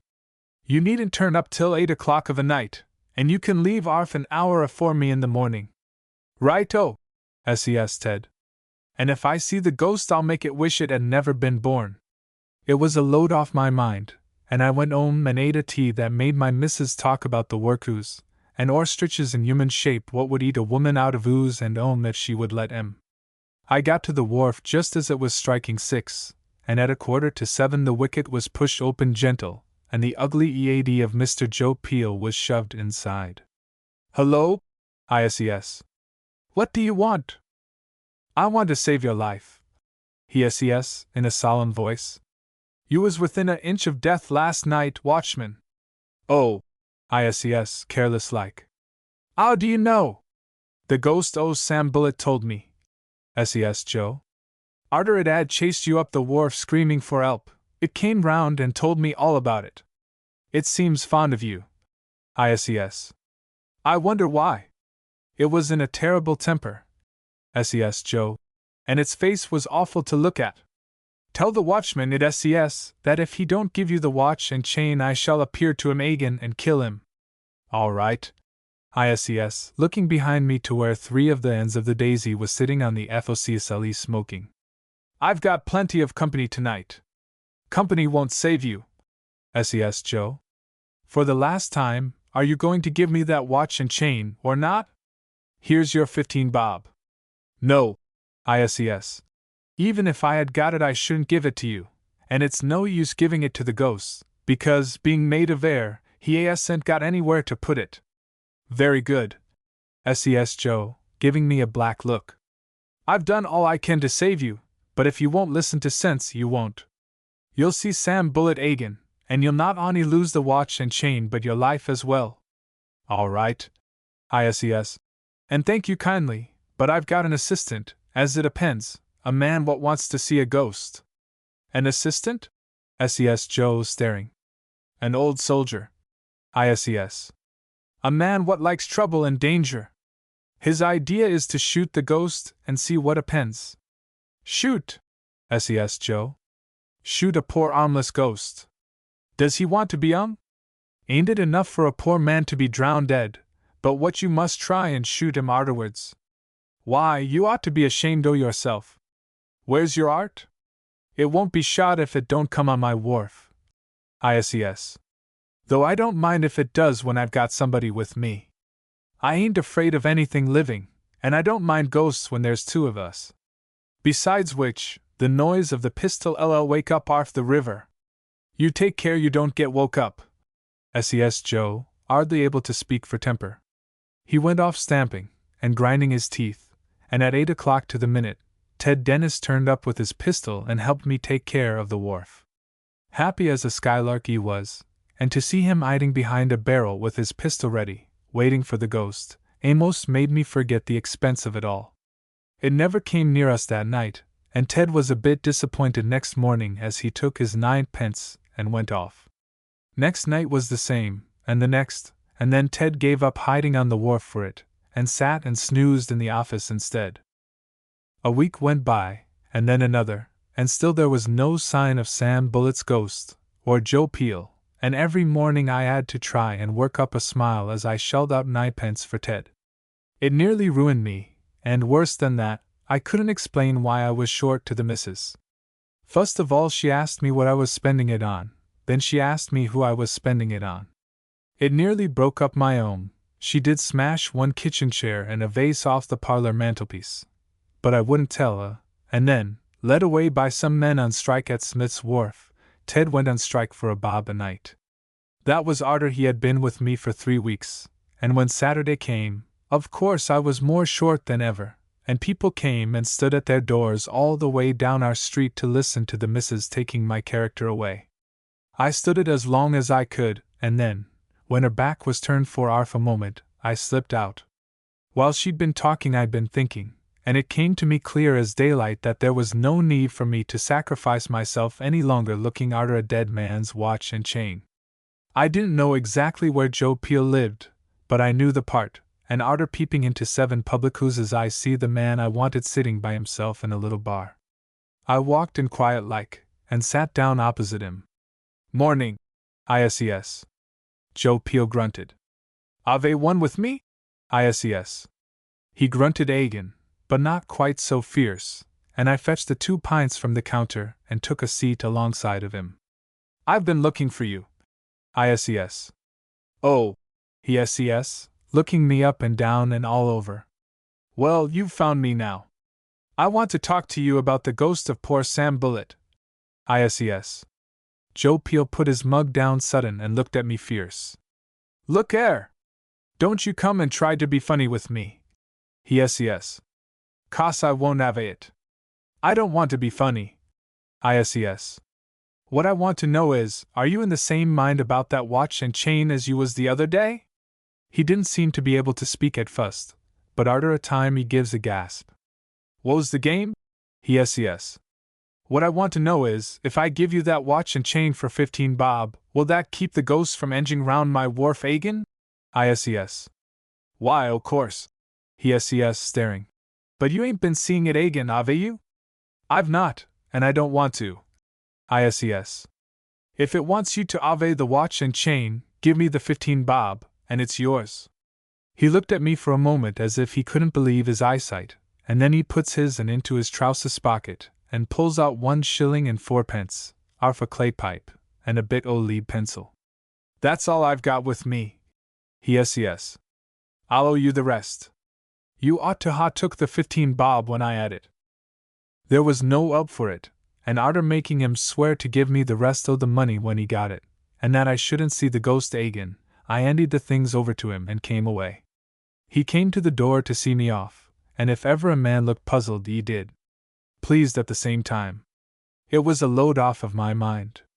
My conscience told me I'd done right, and arter sending a little boy with a note to Ted Dennis to tell him not to come any more, I felt happier than I had done for a long time. When I got to the wharf that evening it seemed like a different place, and I was whistling and smiling over my work quite in my old way, when the young policeman passed. Hello? Yes. Ave you seen the ghost agin? I ave not. Yes, drawing myself up. Ave you? No. Yes. We missed it. Missed it? Yes, staring at him. Yes. Yes, nodding. The day arter you came out screaming, and cuddling me like a frightened baby, is shipped as A.B. on the bark Ocean King, for Valparaiso. We missed it by a few hours. Next time you see a ghost, knock it down fust and go and cuddle the police arterwards. Bedridden. July 12, 1915. Disquieting rumors to the effect that epidemic of billetitis hitherto confined to the north of King's Road shows signs of spreading. July 14. Report that 2 Inns of Court men have been seen peeping over my gate. July 16. Informed that soldier of agreeable appearance and charming manners requests interview with me. Took a dose of phosphorine and went. Found composite photograph of French, Joffre, and Hindenburg waiting for me in the hall. Smiled, he did, and gave me the mutilated form of salute reserved for civilians. Introduced himself as Quartermaster Sergeant Bedem, and stated that the Inns of Court OTC was going under canvas next week. After which he gulped. Meantime, could I take in a billet? Questioned as to what day the Corps was going into camp, said that he believed it was Monday, but was not quite sure, might possibly be Tuesday. Swallowed again and coughed a little. Accepted billet and felt completely rewarded by smile. QMS bade me goodbye, and then with the air of a man suddenly remembering something, asked me whether I could take 2. Excused myself and interviewed my CO behind the dining room door. Came back and accepted. QMS so overjoyed, apparently, that he fell over the scraper. Seemed to jog his memory. He paused, and gazing in absent fashion at the topmost rose on the climber in the porch, asked whether I could take 3. Added hopefully that the 3rd was only a boy. Excused myself. Heated debate with CO's subject, sheets. Returned with me to explain to the QMS. He smiled. CO accepted at once, and returning smile, expressed regret at size and position of bedrooms available. QMS went off swinging cane jauntily. July 17. Billets arrived. Spoke to them about next Monday and canvass. They seemed surprised. Strange how the military authorities decline to take men into their confidence merely because they are privates. Let them upstairs. They went, for first and last time, on tiptoe. July 18. Saw QMS Bedem in the town. Took shelter in the King's Arms. Jug. 3. Went to Cornwall. August 31. Returned. Billets received me very hospitably. September 4. Private Bud, electrical engineer, dissatisfied with appearance of bell push in dining room, altered it. September 5. Bells out of order. September 6. Private Meredith, also an electrical engineer, helped Private Bud to repair bells. September 7. Private Bud helped Private Meredith to repair bells. September 8. Privates Bud and Meredith helped each other to repair bells. September 9. Sent to local tradesmen to put my bells in order. September 15. Told that QMS Bedem wished to see me. Saw CO first. She thought he had possibly come to take some of the billets away. QMS met my approach with a smile that reminded me vaguely of picture postcards I had seen. Awfully sorry to trouble me, but Private Montes, just back from 3 weeks' holiday with bronchitis, was sleeping in the woodshed on 3 planks and a tin tack. Beamed at me and waited. Went and bought another bedstead. September 16th. Private Montes and a cough entered into residence. September 17th, 11:45 p.m. Maid came to bedroom door with some cough lozenges which she asked me to take to the new billet. Took them. Private Montes thanked me, but said he didn't mind coughing. Said it was an heirloom, Montes cough, known in highest circles all over Scotland since time of young Pretender. September 20th. Private Montes installed an easy chair in dining room with touch of bronchitis, looking up trains to Bournemouth. September 21st. Private Montes in bed all day. Cook anxious to do her bit. Rubbed his chest with homemade embrocation.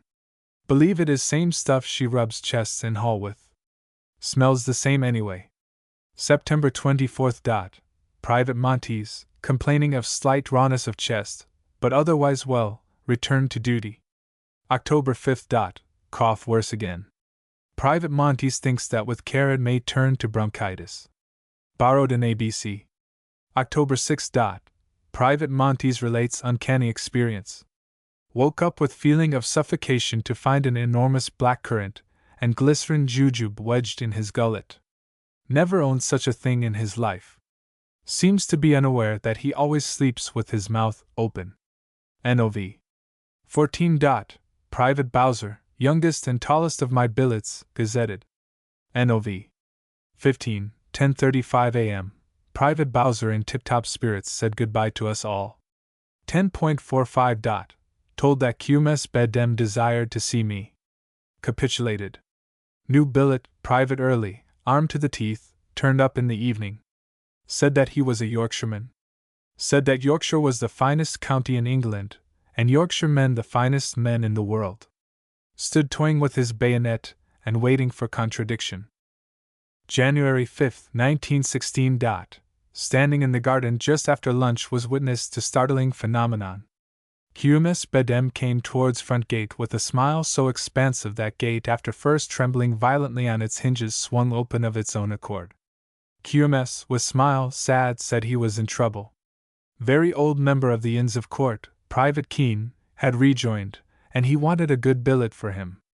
Would cheerfully give up his own bed, but it wasn't long enough. Not to be outdone in hospitality by my own gate, accepted Private Keene. QMS digging hole in my path with toe of right boot, and for first and only time manifesting signs of nervousness, murmured that 2 lifelong friends of Private Keene's had rejoined with him, known as the 3 Inseparables, where they were to sleep unless I fled to house, and locking myself in top attic watched QMS from window.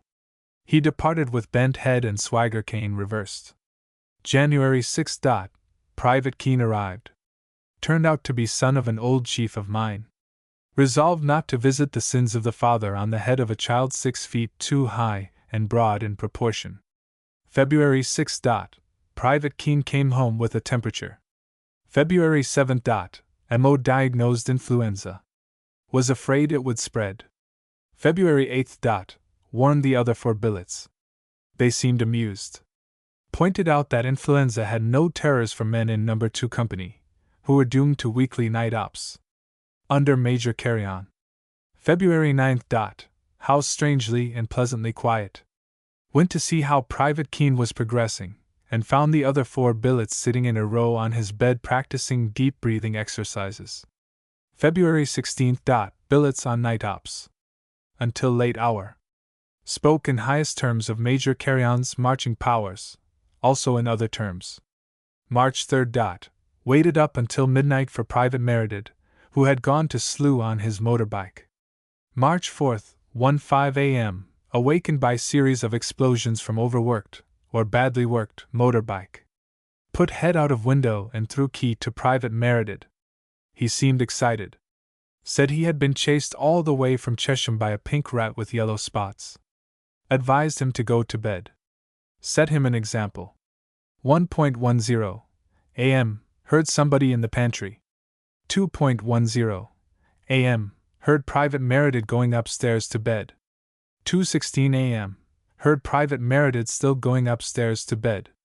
2:20 to 3:15 a.m. Heard Private Meredith getting to bed. April 3rd, 12:30 a.m. Town hooter announced Zeppelins. An excited soldier called up my billets from their beds to go, and frightened them off.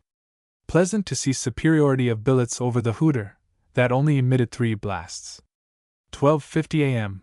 Billets returned with exception of Private Meredith, who was retained for sake of his motorbike. 9 a.m. On way to bathroom ran into Private Meredith, who, looking very glum and sleepy, inquired whether I had a copy of the Exchange and Mart in the house. 10 p.m. Overheard billets discussing whether it was worth while removing boots before going to bed until the Zeppelin scare was over. Joined in discussion. May 2nd. Rumors that the Inns of Court were going under canvas. Discredited them. May 5th. Rumors grow stronger. May 6th. Billets depressed. Begin to think perhaps there is something in rumors after all. May 9. All doubts removed. Tents begin to spring up with the suddenness of mushrooms in fields below Berkhamsted Place. May 18th. Liberation Day. Bade a facetious goodbye to my billets. Response lacking in bonhomie. May 19. House delightfully quiet. Presented caller of unkempt appearance at back door with remains of pair of military boots, 3 empty shaving stick tins, and a couple of partially bald toothbrushes. May 21st. An afternoon went round and looked at camp. Came home smiling, and went to favorite seat in garden to smoke. Discovered Private early lying on it fast asleep. Went to study. Private Meredith at table writing long and well-reasoned letter to his tailor. As he said he could never write properly with anybody else in the room, left him and went to bathroom. Door locked. Peevish but familiar voice, with a Scotch accent, asked me what I wanted, also complained of temperature of water. May 22nd. After comparing notes with neighbors, feel deeply grateful to QMS Beddem for sending me the best 6 men in the Corps. July 15th. Feel glad to have been associated, however remotely and humbly, with a corps, the names of whose members appear on the roll of honor of every British regiment. The convert. Mr. Purnip took the arm of the new recruit and hung over him almost tenderly as they walked along. Mr. Billing, with a look of conscious virtue on his jolly face, listened with much satisfaction to his friend's compliments. "It's such an example," said the latter. "Now we've got you, the others will follow like sheep. You will be a bright lamp in the darkness. What's good enough for me ought to be good enough for them," said Mr. Billing modestly. "They'd better not let me catch." HSH. HSH. Breathed Mr. Purnip, tilting his hat and wiping his bald, benevolent head. "I forgot," said the other, with something like a sigh. "No more fighting, but suppose somebody hits me?" "Turn the other cheek," replied Mr. Purnip. "They won't hit that, and when they see you standing there smiling at them." "After being hit?" interrupted Mr. Billing. "After being hit," assented the other. "They'll be ashamed of themselves, and it'll hurt them more than if you struck them." "Let's hope so," said the convert. "But it don't sound reasonable. I can hit a man pretty hard. Not that I'm bad-tempered, mind you, a bit quick, praps. And, after all, a good smack in the jaw saves any amount of argufying." Mr. Purnip smiled, and, as they walked along, painted a glowing picture of the influence to be wielded by a first-class fighting man who refused to fight. It was a rough neighborhood, and he recognized with sorrow that more respect was paid to a heavy fist than to a noble intellect or a loving heart. "And you combine them all," he said, patting his companion's arm. Mr. Billing smiled. "You ought to know best," he said modestly. "You'll be surprised to find how easy it is," continued Mr. Purnip. "You will go from strength to strength. Old habits will disappear, and you will hardly know you have lost them. In a few months' time you will probably be wondering what you could ever have seen in beer, for example." "I thought you said you didn't want me to give up beer?" said the other. "We don't," said Mr. Purnip. "I mean that as you grow in stature you will simply lose the taste for it." Mr. Billing came to a sudden full stop. "Do you mean I shall lose my liking for a drop o' beer without being able to help myself?" he demanded, in an anxious voice. Of course, it doesn't happen in every case, he said hastily. Mr. Billing's features relaxed. Well, let's hope I shall be one of the fortunate ones, he said simply. I can put up with a good deal, but when it comes to beer, we shall see, said the other, smiling. We don't want to interfere with anybody's comfort. We want to make them happier, that's all. A little more kindness between man and man, a little more consideration for each other, a little more brightness in dull lives. He paused at the corner of the street, and with a hearty handshake, went off. Mr. Billing, a prey to somewhat mixed emotions, continued on his way home. The little knot of earnest men and women who had settled in the district to spread light and culture had been angling for him for some time. He wondered, as he walked, what particular bait it was that had done the mischief. They've got me at last, he remarked, as he opened the house door and walked into his small kitchen. I couldn't say no to Mr. Purnip. Wish 'em joy, said Mrs. Billing briefly. Did you wipe your boots? Her husband turned without a word, and retreating to the mat, executed a prolonged double shuffle. You needn't wear it out, said the surprised Mrs. Billing.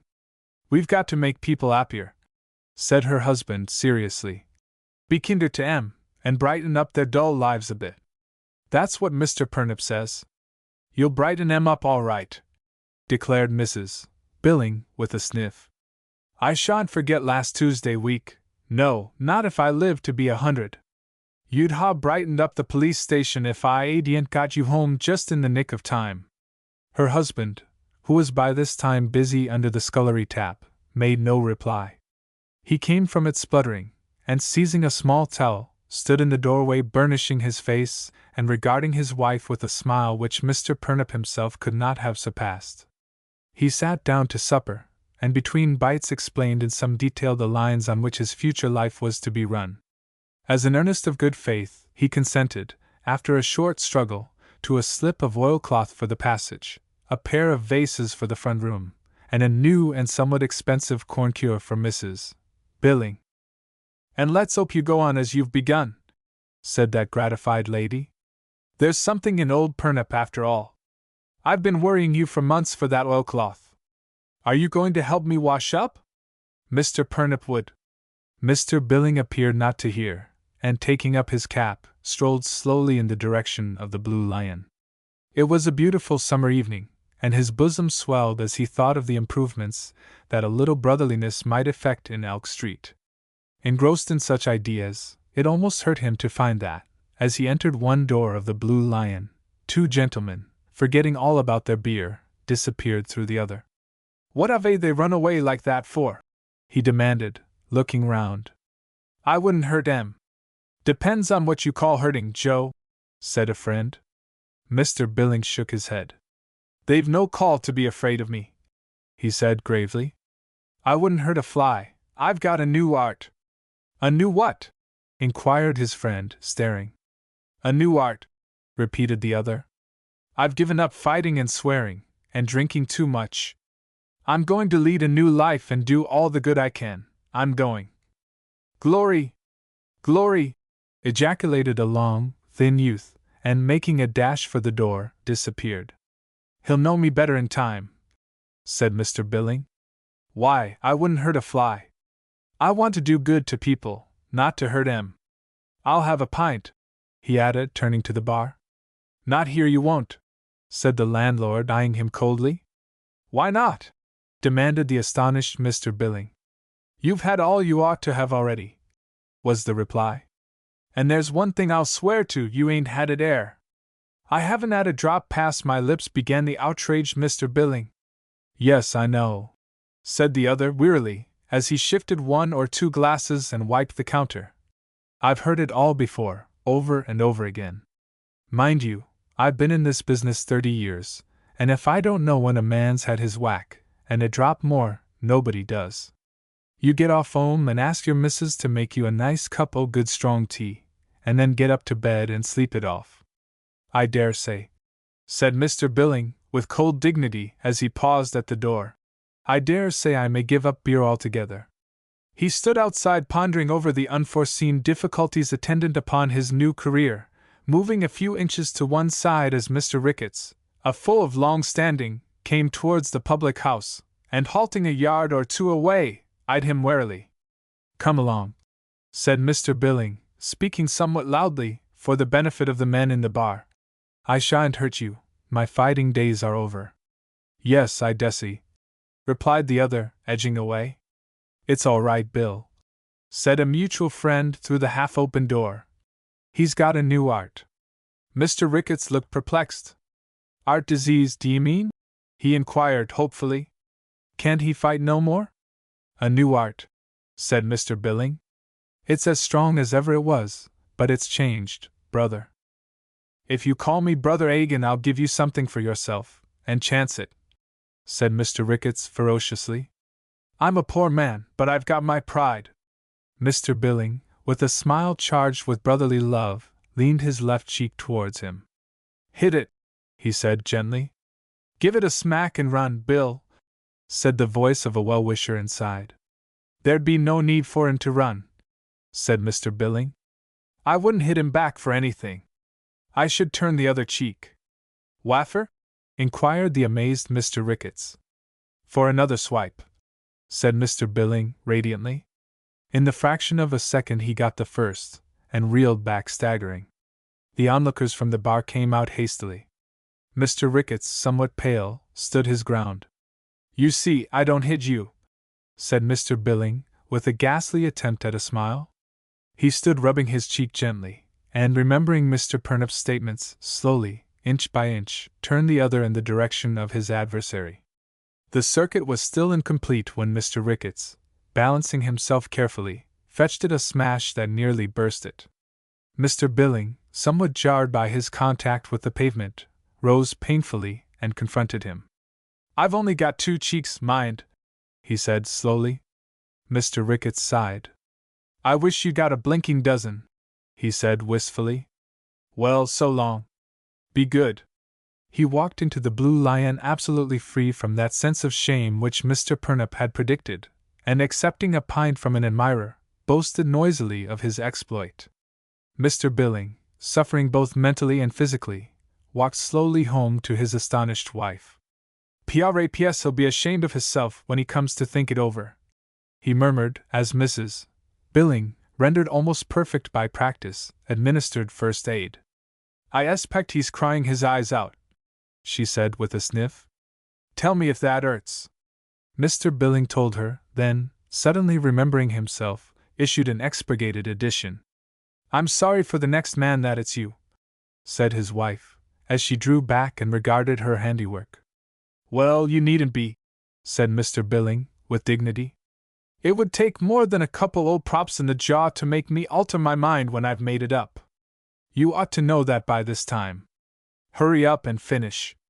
I want you to go to the corner and fetch me a pot." "What, ain't you going out, Agin?" demanded his astonished wife. Mr. Billing shook his head. "Somebody else might want to give me one," he said resignedly, "and I've had about all I want tonight." His face was still painful next morning, but as he sat at breakfast in the small kitchen he was able to refer to Mr. Ricketts in terms which were an eloquent testimony to Mr. Purnup's teaching. Mrs. Billing, unable to contain herself, wandered off into the front room with a duster. "Are you nearly ready to go?" she inquired, returning after a short interval. 5 minutes, said Mr. Billing, nodding. "I'll just light my pipe and then I'm off. Cost there's 2 or 3 waiting outside for you," added his wife.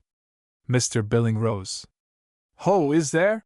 he said grimly, as he removed his coat and proceeded to roll up his shirt sleeves.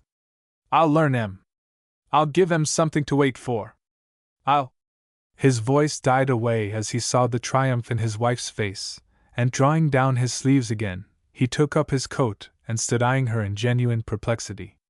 "Tell 'em I've gorn," he said at last. "And what about telling lies?" demanded his wife. "What would your Mr. Purnup say to that?" "You do as you're told," exclaimed the harassed Mr. Billing. "I'm not going to tell 'em, it's you." Mrs. Billing returned to the parlor, and with Mr. Billing lurking in the background, busied herself over a china flower pot that stood in the window, and turned an anxious eye upon 3 men waiting outside. After a glance or two, she went to the door. "Did you want to see my husband?" she inquired. The biggest of the three nodded. "Yes," he said shortly. "I'm sorry," said Mrs. Billing, "but he had to go early this morning." "Was it anything particular?" "Gorn," said the other, in disappointed tones. "Well, you tell him I'll see him later on." He turned away, and, followed by the other two, walked slowly up the road. Mr. Billing, after waiting till the coast was clear, went off in the other direction. He sought counsel of his friend and mentor that afternoon, and stood beaming with pride at the praise lavished upon him. Mr. Purnup's co-workers were no less enthusiastic than their chief, and various suggestions were made to Mr. Billing as to his behavior and the unlikely event of further attacks upon his noble person. He tried to remember the suggestions in the harassing days that followed, baiting Joe Billing becoming popular as a pastime from which no evil results need be feared. It was creditable to his fellow citizens that most of them refrained from violence with a man who declined to hit back, but his success was assured. The night when a gawky lad of 18 drank up his beer, and then invited him to step outside if he didn't like it, dwelt long in his memory.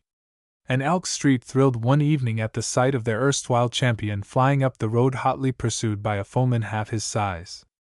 His explanation to his indignant wife that, having turned the other cheek the night before, he was in no mood for further punishment, was received in chilling silence.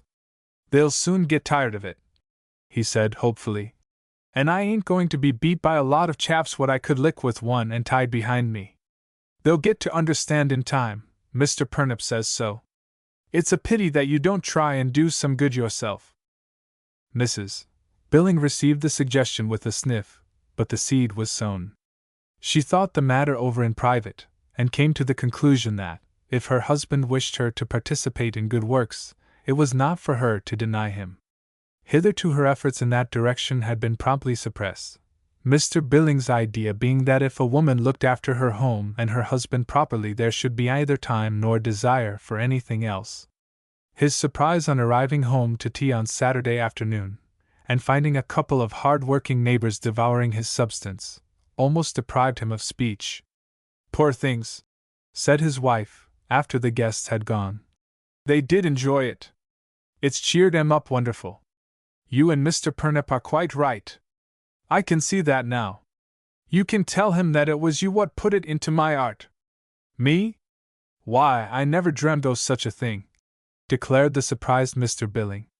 "And there's other ways of doing good besides asking a pack of old women in to tea." "I know there is," said his wife. "All in good time," she added, with a faraway look in her eyes. Mr. Billing cleared his throat, but nothing came of it. He cleared it again. "I couldn't let you do all the good," said his wife, hastily. "It wouldn't be fair. I must help." Mr. Billing lit his pipe noisily, and then took it out into the backyard and sat down to think over the situation. The ungenerous idea that his wife was making goodness serve her own ends was the first that occurred to him. His suspicions increased with time. Mrs. Billing's good works seemed to be almost entirely connected with hospitality. True, she had entertained Mr. Purnup and one of the ladies from the settlement to tea, but that only riveted his bonds more firmly. Other visitors included his sister-in-law, for whom he had a great distaste, and some of the worst-behaved children in the street. "It's only high spirits," said Mrs. Billing. "All children are like that. And I do it to help the mothers." "And 'cause you like children," said her husband, preserving his good humor with an effort. There was a touch of monotony about the new life, and the good deeds that accompanied it, which, to a man of ardent temperament, was apt to pall. And Elk Street, instead of giving him the credit which was his due, preferred to ascribe the change in his behavior to what they called being a bit barmy on the crumpet. He came home one evening somewhat dejected, brightening up as he stood in the passage and inhaled the ravishing odors from the kitchen. Mrs. Billing, with a trace of nervousness somewhat unaccountable in view of the excellent quality of the repast provided, poured him out a glass of beer, and passed flattering comment upon his appearance. "What's the game?" he inquired. "Game?" repeated his wife, in a trembling voice. "Nothing. How do you find that steak pudding?" I thought of giving you one every Wednesday. Mr. Billing put down his knife and fork and sat regarding her thoughtfully. Then he pushed back his chair suddenly, and, a picture of consternation and wrath, held up his hand for silence. What is it? He demanded. A cat? Mrs. Billing made no reply, and her husband sprang to his feet as a long, thin wailing sounded through the house. A note of temper crept into it, and strengthened it. What is it? Demanded Mr. Billing again. It's Mrs. Smith's Charlie, stammered his wife. In my bedroom? Exclaimed her husband, in incredulous accents. What's it doing there? I took it for the night, said his wife hurriedly. Poor thing, what with the others being ill, she's at a dreadful time, and she said if I'd take Charlie for a night, she might be able to get some sleep. Mr. Billing choked. And what about my sleep? He shouted. Chuck it outside at once. D'ye hear me? His words fell on empty air, his wife having already sped upstairs to pacify Master Smith by a rhythmical and monotonous thumping on the back. Also she lifted up a thin and not particularly sweet voice and sang to him. Mr. Billing, finishing his supper in indignant silence, told himself grimly that he was beginning to have enough of it.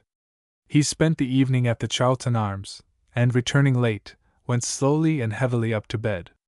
In the light of a shaded candle he saw a small, objectionable-looking infant fast asleep on 2 chairs by the side of the bed. HSH, said his wife, in a thrilling whisper. He's just gone off. Do you mean I mustn't open my mouth in my own bedroom? Demanded the indignant man, loudly. HSH, said his wife again. It was too late. Master Smith, opening first one eye and then the other, finished by opening his mouth.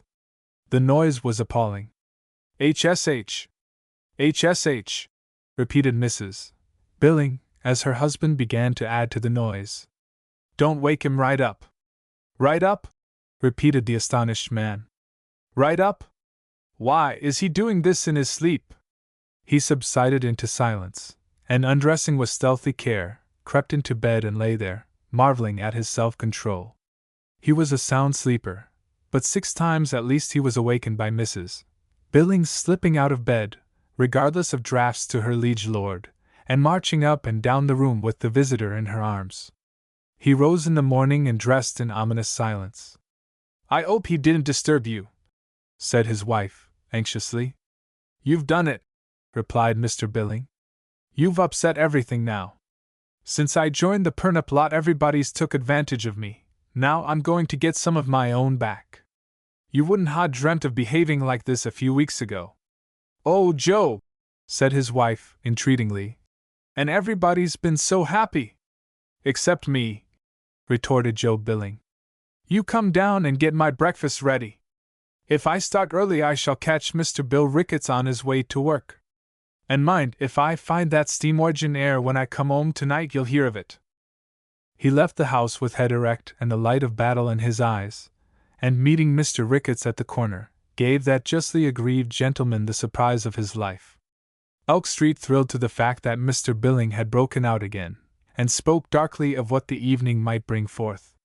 Curious eyes followed his progress as he returned home from work, and a little later on the news was spread abroad that he was out and paying off old scores with an ardor that nothing could withstand. And what about your change of art? Demanded one indignant matron, as her husband reached home 5 seconds ahead of Mr. Billing and hid in the scullery. It's changed again, said Mr. Billing simply. He finished the evening in the Blue Lion, where he had 1 bar almost to himself, and avoiding his wife's reproachful glance when he arrived home, procured some warm water and began to bathe his honorable scars. Mr. Purnip has been round with another gentleman, said his wife. Mr. Billing said, Oh, very much upset they was, and hope you'll go and see them, she continued. Mr. Billing said, Oh, again, and after thinking the matter over, called next day at the settlement and explained his position. It's all right for gentlemen like you, he said civilly. But a man like me can't call his soul his own, or even his bedroom. Everybody takes advantage of him. Nobody ever gives you a punch, And, as for putting babies in your bedroom, they wouldn't dream of it.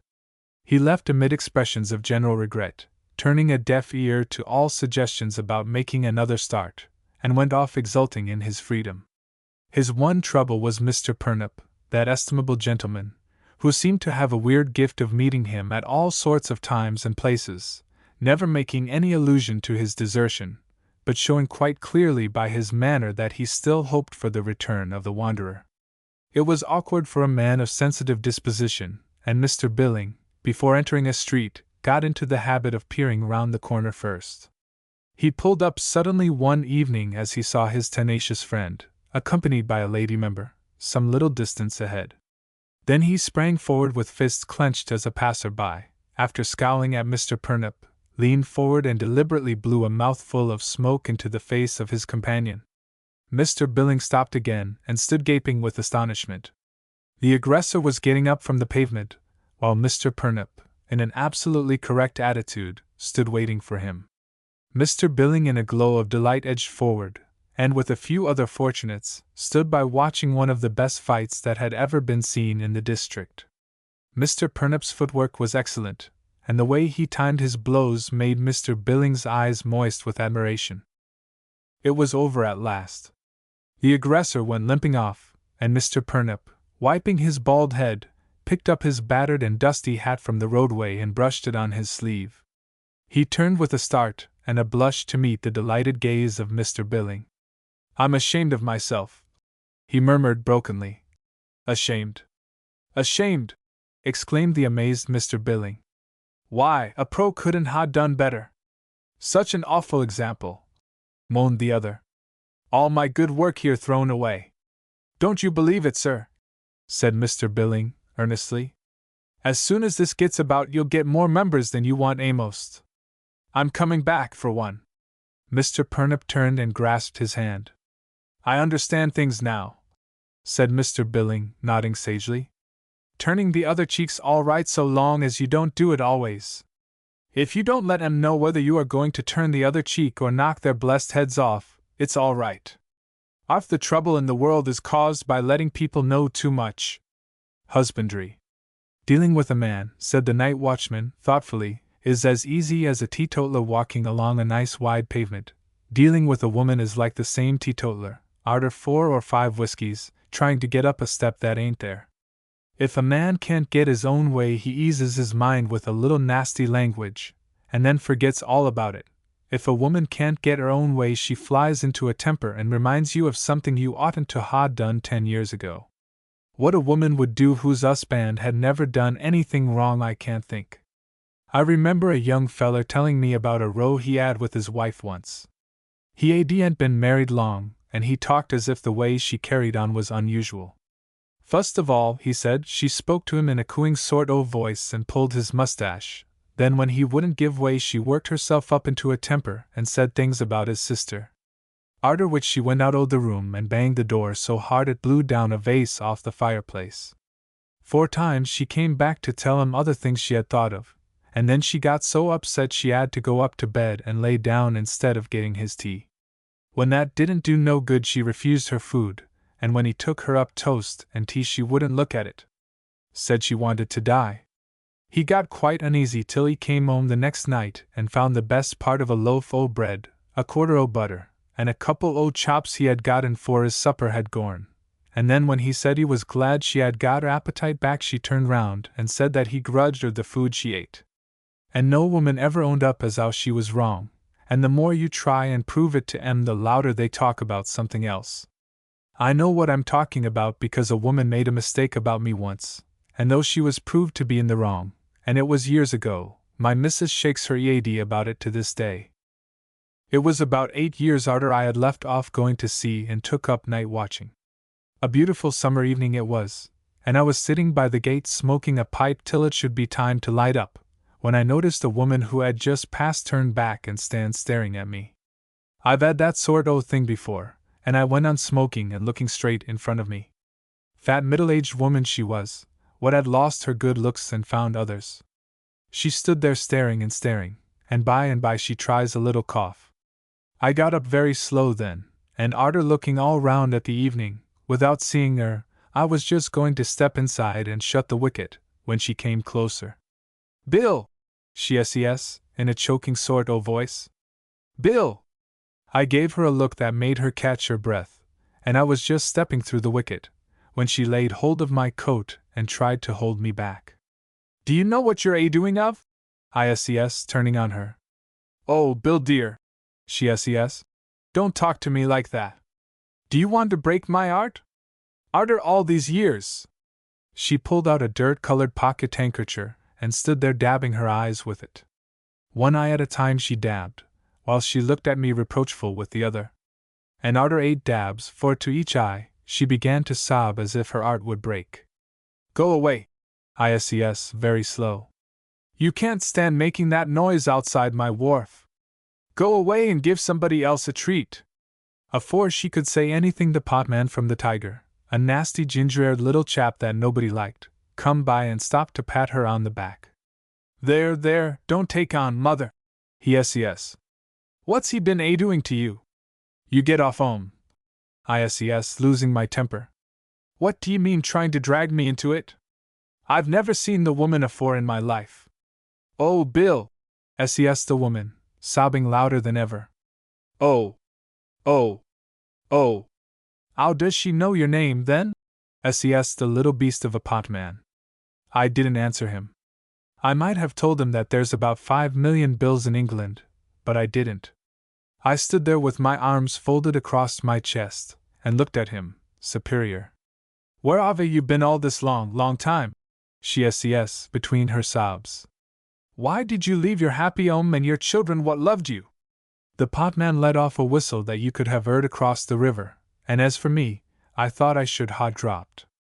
To have a woman standing sobbing and taking my character away like that was a'most more than I could bear. "Did he run away from you?" says the potman. "Yes," she says. "He went off on a voyage to China over 9 years ago, and that's the last I saw of him till tonight. A lady friend o' mine thought she recognized him yesterday, and told me. I shouldn't cry over him," says the potman, shaking his head. "He ain't worth it. If I was you, I should just give him a bang or two over the head with my umbrella, and then give him in charge."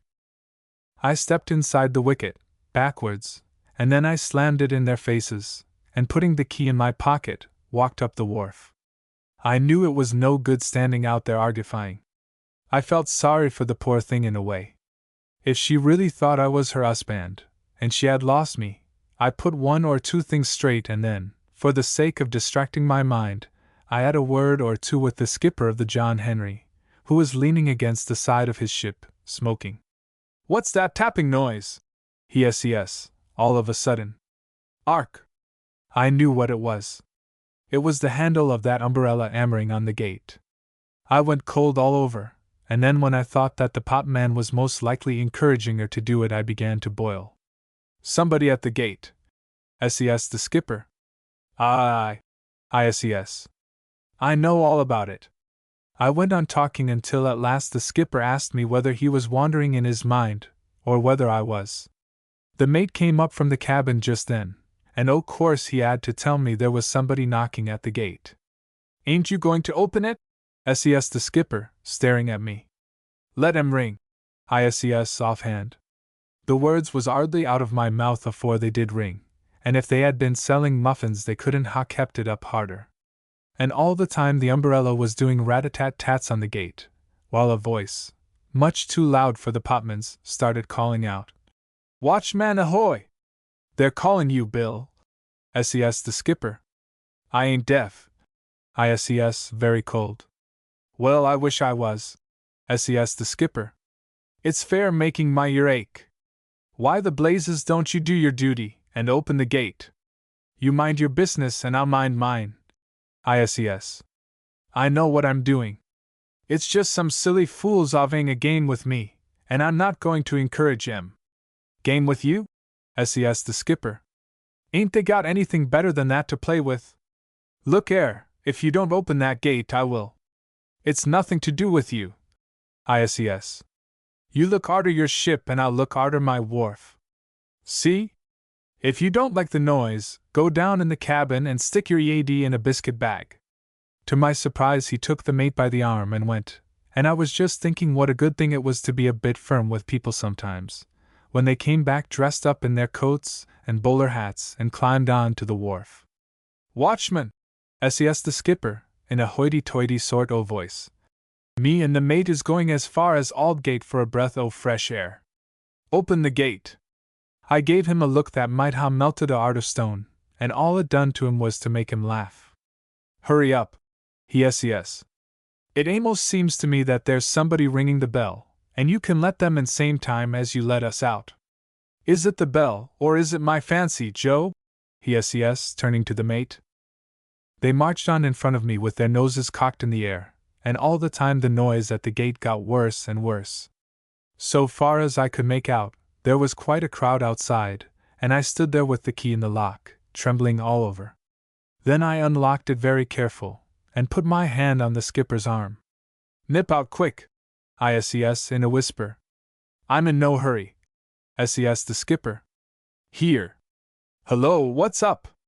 It was like opening the door at a theater, and the first one through was that woman, shoved behind by the potman. Arter him came a carman, two big hulking brewer's draymen, a little scrap of a woman with her bonnet cocked over one eye, and a couple of dirty little boys. "What is it?" says the skipper, shutting the wicket behind him. "A bee feast? This lady wants her husband," says the potman, pointing at me. "He run away from her 9 years ago, and now he says he has never seen her before. He ought to be Bill," says the skipper, shaking his silly EAD at me. "I can hardly believe it. It's all a pack o' silly lies," I says, firing up. "She's made a mistake. She made a mistake when she married you," says the thin little woman. "If I was in her shoes I'd take hold of you and tear you limb from limb." "I don't want to hurt him, ma'am," says the other woman. "I only want him to come home to me and my 5. Why, he's never seen the youngest, little Annie. She's as like him as 2 peas. Poor little devil," says the carman. "Look here," I says. "You clear off. All of you. How dare you come on to my wharf? If you aren't gone in 2 minutes I'll give you all in charge." "Who to?" says one of the draymen, sticking his face into mine. "You go home to your wife and kids. Go on now, afore I put up my ends to you. That's the way to talk to him," says the potman, nodding at him. They all began to talk to me then and tell me what I was to do, and what they would do if I didn't. I couldn't get a word in edgeways. When I reminded the mate that when he was up in London he always passed himself off as a single man, he wouldn't listen, and when I asked the skipper whether his poor missus was blind, he only went on shouting at the top of his voice. It only showed me how anxious most people are that everybody else should be good. I thought they was never going to stop, and if it hadn't been for a fit of coughing, I don't believe that the scraggy little woman could ha' stopped. Arter one o' the draymen had saved her life and spoilt her temper by patting her on the back with a hand the size of a leg o' mutton, the carman turned to me and told me to tell the truth, if it choked me. "I have told you the truth," I says. "She says I'm her husband and I say I ain't. How's she going to prove it? Why should you believe her and not me? She's got a truthful face," says the carman. "Look here," says the skipper, speaking very slow. "I've got an idea what'll settle it p'raps. You get outside," he says, turning sharp on the 2 little boys. One o' the draymen helped them to go out, and a minute arterwards a stone came over the gate and cut the potman's lip open. "Boys will be boys. Now," says the skipper, turning to the woman, and smiling with conceitedness. "Had your husband got any marks on him? Birthmark, or moles, or anything of that sort?" "I'm sure he is my husband," says the woman, dabbing her eyes. Yes, says the skipper. "But answer my question. If you can tell us any marks your husband had, we can take Bill down into my cabin and—" "You'll do what?" I says in a loud voice. "You speak when you're spoke to," says the carman. "It's got nothing to do with you." "No, he ain't got no birthmarks," says the woman, speaking very slow, and I could see she was afraid of making a mistake and losing me. But he's got tattoo marks. He's got a mermaid tattooed on him. Where? SES the skipper, almost jumping. I yelled in my breath. 5 sailor men out of 10 have been tattooed with mermaids, and I was one of them. When she spoke again, I thought I should ha dropped. On his right arm. She SES. Unless he's had it rubbed off. You can't rub out tattoo marks. SES the skipper. They all stood looking at me as if they was waiting for something. I folded my arms tight and stared back at him. If you ain't this lady's husband, SES the skipper, turning to me, you can take off your coat and prove it. And if you don't, we'll take it off for you. SES the carman, coming a bit closer. Arter that things appeared so quick, I hardly knew whether I was standing on my cad or my heels. Both, I think. They was all on top o' me at once, and the next thing I can remember is sitting on the ground in my shirt sleeves listening to the potman, who was making a fearful fuss because somebody had bit his ear arf off. My coat was ripped up the back, and one of the draymen was holding up my arm and showing them all the mermaid, while the other struck matches so as they could see better. That's your husband right enough. He SES to the woman. Take him. Perhaps she'll carry him home. I SES, very fierce and sarcastic. And we don't want none of your lip. SES the carman, who was in a bad temper because he had got a fearful kick on the shin from somewhere. I got up very slow and began to put my coat on again, and twice I had to tell that silly woman that when I wanted her help I'd let her know. Then I heard slow, heavy footsteps in the road outside, and afore any of them could stop me, I was calling for the police. I don't like policemen as a rule, they're too inquisitive, but when the wicket was pushed open and I saw a face with a helmet on it peeping in, I felt quite a liking for him. What's up? SES the policeman, staring hard at my little party. They all started telling him at once, and I should think if the potman showed him his ear once he showed it to him 20 times. He lost his temper and pushed it away at last, and the potman gave a all that set my teeth on edge. I waited till they was all finished, and the policeman trying to get his hearing back, and then I spoke up in a quiet way and told them to clear them all off of my wharf. They're trespassing. ISES. All except the skipper and mate here. They belong to a little wash tub that's laying alongside, and they're both as harmless as they look. It's wonderful what a uniform will do. The policeman just jerked his EAD and said, outside, and the men went out like a flock of sheep. The only man that said a word was the carman, who was in such a hurry that he knocked his bad shin against my foot as he went by. The thin little woman was passed out by the policeman in the middle of a speech she was making, and he was just going for the other, when the skipper stopped him. This lady is coming on my ship, he SES, puffing out his chest. I looked at him, and then I turned to the policeman. So long as she goes off my wharf, I don't mind where she goes. ISES. The skipper's goings-on ave got nothing to do with me. Then she can foller him home in the morning. SES the skipper. Good night, watchman. Him and the mate helped the silly old thing to the ship, and arter I had been round to the Bear's Head and fetched a pint for the policeman, I locked up and sat down to think things out, and the more I thought the worse they seemed. I've heard people say that if you have a clear conscience nothing can hurt you. They didn't know my missus. I got up at last and walked on to the jetty, and the woman, what was sitting on the deck of the John Henry, kept calling out, Bill! Like a sick lamb crying for its ma. I went back, and had 4 pints at the Bear's Head, but it didn't seem to do me any good, and at last I went and sat down in the office to wait for morning. It came at last, a lovely morning with a beautiful sunrise, and that woman sitting up wide awake, waiting to follow me home. When I opened the gate at 6 o'clock she was there with the mate and the skipper, waiting, and when I left at 5 minutes past she was trotting along beside me. Twice I stopped and spoke to her, but it was no good. Other people stopped too, and I had to move on again, and every step was bringing me nearer to my house and the missus. I turned into our street, arter passing it 3 times, and the first thing I saw was my missus standing on the doorstep having a few words with the lady next door. Then she appeared to look up and see us, just as that silly woman was trying to walk arm in arm.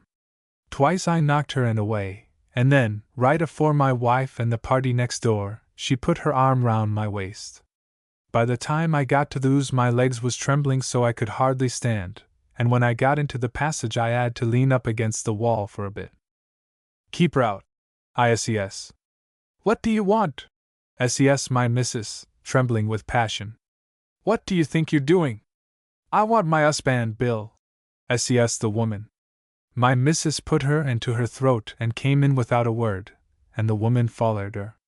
If I hadn't kept my presence o' mind and shut the door, 2 or 3 more would ave come in too. I went into the kitchen about 10 minutes arterwards to see how they was getting on. Besides which they was both calling for me. Now then! SES my missus, who was leaning up against the dresser with arms folded. Whatever you got to say for yourself walking in as bold as brass with this hussy? Bill! SES the woman. Did you hear what she called me? She spoke to me like that afore my wife, and in 2 minutes they was at it, hammer and tongs. First of all they spoke about each other, and then my missus started speaking about me. She's got a better memory than most people, because she can remember things that never happened, and every time I coughed she turned on me like a tiger. And as for you, she SES, turning to the woman, if you did marry him you should ha' made sure that he ain't got a wife already. He married me fust. SES the woman. When? SES my wife. What was the date? What was the date you married him? SES the other one. They stood looking at each other like a couple o' gamecocks, and I could see as plain as a pikestaff how frightened both of 'em was o' losing me. Look here! I SES at last to my missus. Talk sense, how could I be married to her? When I was at sea I was at sea, and when I was ashore I was with you. Did you used to go down to the ship to see him off? SES the woman. No. SES my wife. I'd something better to do. Neither did I. SES the woman. Perhaps that's where we both made a mistake. You get out of my ooze. SES my missus, very sudden. Go on, afore I put you out. Not without my bill.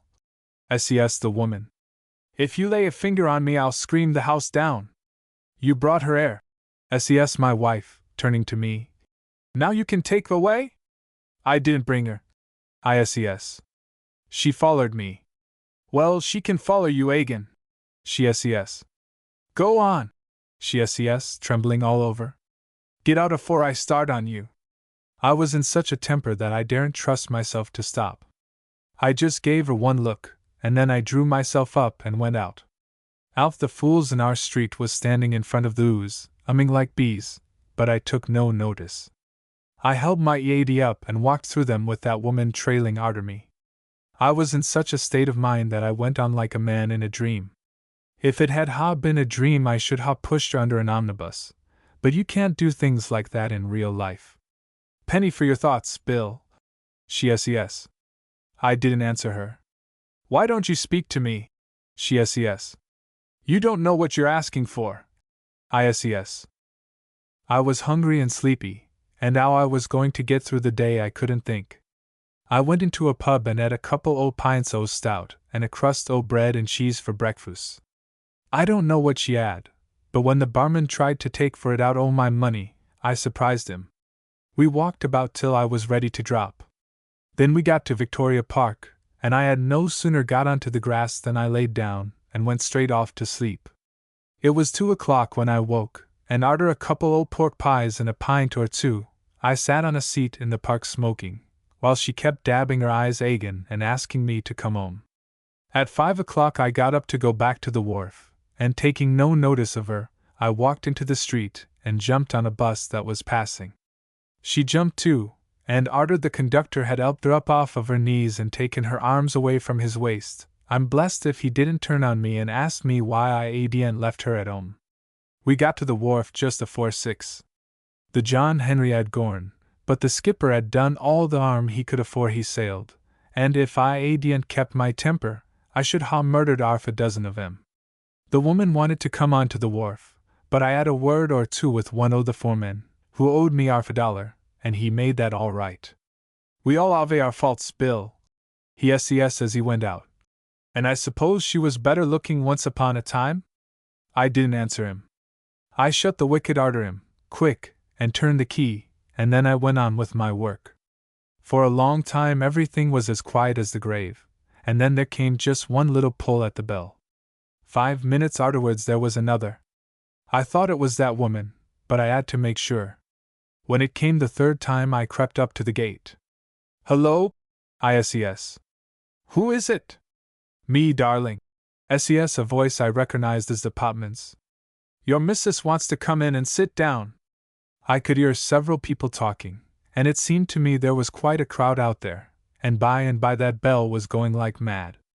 Then people started kicking the gate, and shouting, but I took no notice until, presently, it left off all of a sudden, and I heard a loud voice asking what it was all about. I suppose there was about 50 of them all telling it at once, and then there was the sound of a fist on the gate. "Who is it?" ISES. "Police." SES, the voice. I opened the wicket then and looked out. A couple o' policemen was standing by the gate, and arf the riff-raff of whopping behind em. "What's all this about?" SES, one o' the policemen. I shook my yady. "Asked me another." ISES. "Your missus is causing a disturbance." He SES. "She's not my missus." ISES. "She's a complete stranger to me." "And causing a crowd to collect and refusing to go away." SES, the other policeman. "That's your business." ISES. "It's nothing to do with me." They talked to each other for a moment, and then they spoke to the woman. I didn't hear what she said, but I saw her shake her yad, and almost directly afterwards she was marching away between the two policemen with the crowd following and advising where to kick him. I was a bit worried at first, not about her, and then I began to think that perhaps it was the best thing that could have happened. I went home in the morning with a load lifted off my mind, but I hadn't been in the ooze 2 seconds afore my missus started to put it on again. First of all she asked me how I dared to come into the ooze, and then she wanted to know what I meant by leaving her at home and going out for the day with another woman. "You told me to." ISES. "Oh, yes," she SES, trembling with temper. "You always do what I tell you, don't you? Always Ave, especially when it's anything you like." She fetched a bucket o' water and scrubbed the kitchen while I was having my breakfast, but I kept my eye on her, and the moment she had finished, I did the perlite and emptied the bucket for her, to prevent mistakes. I read about the case in the Sunday paper, and I'm thankful to say my name wasn't in it. All the magistrate done was to make her promise that she wouldn't do it again, and then he let her go. I should have felt more comfortable if he had given her 5 years, but, as it turned out, it didn't matter. Her husband happened to read it, and whether he was tired of living alone, or whether he was excited by caring that she had got a little general shop, he went back to her. The first I knew about it was they came round to the wharf to see me. He had been a fine-looking chap in his day, and even then he was enough like me for me to see how she had made the mistake, and all the time she was telling me how it happened, he was looking me up and down and sniffing. "Ave, you got a cold?" ISES at last. "What's that got to do with you?" He SES. "What do you mean by walking out with my wife?" "That's what I've come to talk about." For a moment I thought that his bad luck had turned his brain. "You've got it wrong." ISES, as soon as I could speak. "She walked out with me. 'Cause she thought you was her husband." He SES. "But you didn't think you was me, did you?" "Course I didn't." ISES. "Then how dare you walk out with her?" He SES. "Look 'ere." ISES. "You get off 'ome as quick as you like. I've had about enough of your family. Go on, hook it." Afore I could put my ends up he hit me hard in the mouth, and the next moment we was at it as hard as we could go.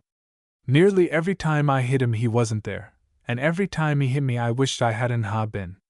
When I said I had had enough, he contradicted me and kept on, but he got tired of it at last, and arter telling me what he would do if I ever walked his wife out again, they went off like a couple o' lovebirds. By the time I got home next morning my eyes was so swelled up I could hardly see, and my nose wouldn't let me touch it. I was so done up I could hardly speak, but I managed to tell my missus about it arter I had a cup o' tea. Judging by her face anybody might ha' thought I was telling her something funny, and when I had finished, she looks up at the ceiling and SES. I hope it'll be a lesson to you. Ses. Family cares. Mr. Jernshaw, who was taking the opportunity of a lull in business to weigh out pound packets of sugar, knocked his hands together and stood waiting for the order of the tall bronzed man who had just entered the shop, a well-built man of about 40, who was regarding him with blue eyes set in quizzical wrinkles. "What, Harry!" exclaimed Mr. Jernshaw, in response to the wrinkles. "Harry Barrett!" "That's me," said the other, extending his hand.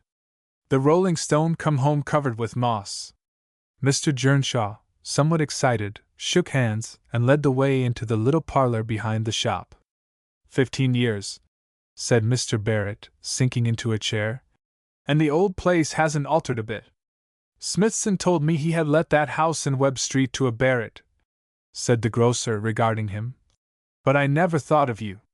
I suppose you've done well, then? Mr. Barrett nodded. Can't grumble, he said modestly. I've got enough to live on. Melbourne's all right, but I thought I'd come home for the evening of my life. Evening, repeated his friend. 43, said Mr. Barrett gravely. I'm getting on. You haven't changed much, said the grocer, passing his hand through his spare gray whiskers. Wait till you have a wife and 7 youngsters. Why, Boots alone. Mr. Barrett uttered a groan intended for sympathy. Perhaps you could help me with the furnishing, he said slowly. I've never had a place of my own before, and I don't know much about it. Anything I can do, said his friend. Better not get much yet, you might marry, and my taste mightn't be hers. Mr. Barrett laughed. I'm not marrying, he said with conviction. Seen anything of Miss Prentice yet? Inquired Mr. Jernshaw. No, said the other, with a slight flush. Why? She's still single, said the grocer. What of it? Demanded Mr. Barrett with warmth. What of it? Nothing, said Mr. Jernshaw slowly. Nothing, only I. Well? Said the other, as he paused. There was an idea that you went to Australia to better your condition, murmured the grocer. That you were not in a position to marry, that. Boy and girl nonsense, said Mr. Barrett sharply. Why, it's 15 years ago. I don't suppose I should know her if I saw her. Is her mother alive? Rather, said Mr. Jernshaw, with emphasis. Louisa is something like what her mother was when you went away. Mr. Barrett shivered. But you'll see for yourself, continued the other. You'll have to go and see them. They'll wonder you haven't been before. Let 'em wonder, said the embarrassed Mr. Barrett. I shall go and see all my old friends in their turn, casual-like. You might let 'em hear that I've been to see you before seeing them, and then, if they're thinking any nonsense, it'll be a hint. I'm stopping in town while the house is being decorated. Next time I come down I'll call and see somebody else. That'll be another hint, assented Mr. Jernshaw. Not that hints are much good to Mrs. Prentice. We'll see, said Mr. Barrett. In accordance with his plan, his return to his native town was heralded by a few short visits at respectable intervals. A sort of human butterfly, he streaked rapidly across 1 or 2 streets, alighted for half an hour to resume an old friendship, and then disappeared again. Having given at least half a dozen hints of this kind, he made a final return to Ramsbury and entered into occupation of his new house. It does you credit, Jernshaw, he said gratefully. I should have made a rare mess of it without your help. It looks very nice, admitted his friend. Too nice. That's all nonsense, said the owner irritably. All right, said Mr. Jernshaw. I don't know the sex then, that's all. If you think that you're going to keep a nice house like this all to yourself, you're mistaken. It's a home, and where there's a home a woman comes in, somehow. Mr. Barrett grunted his disbelief. I give you 4 days, said Mr. Jernshaw. As a matter of fact, Mrs. Prentice and her daughter came on the 5th. Mr. Barrett, who was in an easy chair, wooing slumber with a handkerchief over his head, heard their voices at the front door and the cordial invitation of his housekeeper. They entered the room as he sat hastily smoothing his rumpled hair. Good afternoon, he said, shaking hands. Mrs. Prentice returned the greeting in a level voice, and accepting a chair, gazed around the room. Nice weather, said Mr. Barrett. Very, said Mrs. Prentice. It's quite a pleasure to see you again, said Mr. Barrett. We thought we should have seen you before, said Mrs. Prentice, but I told Louisa that no doubt you were busy, and wanted to surprise her. I like the carpet, don't you, Louisa? Miss Prentice said she did. The room is nice and airy, said Mrs. Prentice, but it's a pity you didn't come to me before deciding. I could have told you of a better house for the same money. I'm very well satisfied with this, said Mr. Barrett. It's all I want. It's well enough, conceded Mrs. Prentice amiably. And how have you been all these years? Mr. Barrett, with some haste, replied that his health and spirits had been excellent. You look well, said Mrs. Prentice. Neither of you seem to have changed much, she added, looking from him to her daughter. And I think you did quite well not to write. I think it was much the best. Mr. Barrett sought for a question, a natural, artless question, that would neutralize the hideous suggestion conveyed by this remark, but it eluded him. He sat and gazed in growing fear at Mrs. Prentice. I couldn't write, he said at last in desperation. My wife. Your what? Exclaimed Mrs. Prentice loudly. Wife, said Mr. Barrett, suddenly calm now that he had taken the plunge. She wouldn't have liked it. Mrs. Prentice tried to control her voice. I never heard you were married, she gasped. Why isn't she here? We couldn't agree, said the voracious Mr. Barrett. She was very difficult, so I left the children with her and…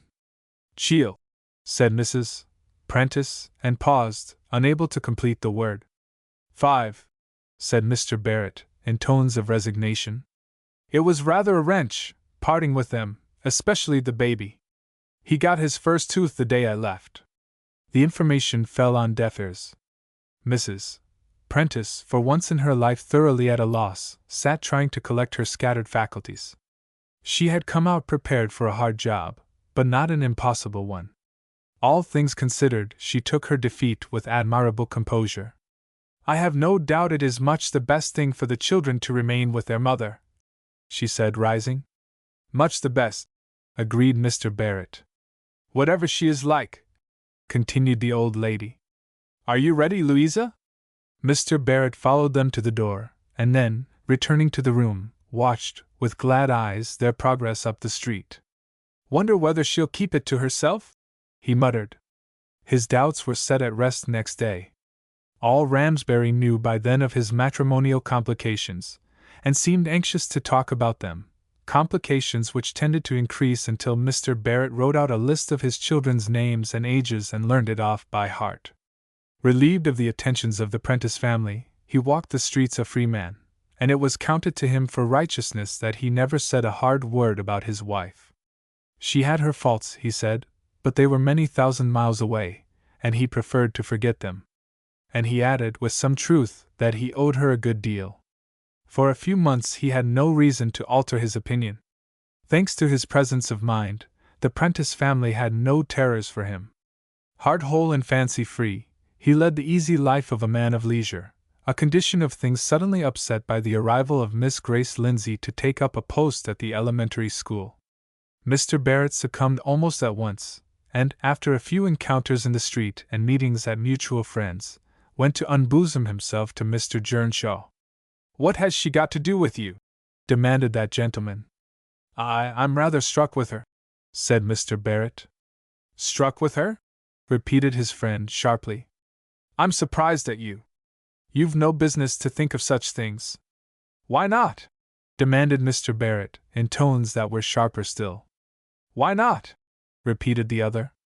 Have you forgotten your wife and children? Mr. Barrett, who, to do him justice, had forgotten, fell back in his chair and sat gazing at him, open-mouthed. You're in a false position, in a way, said Mr. Jernshaw sternly. False is no name for it, said Mr. Barrett huskily. What am I to do? Do? Repeated the other, staring at him. Nothing. Unless, perhaps, you send for your wife and children.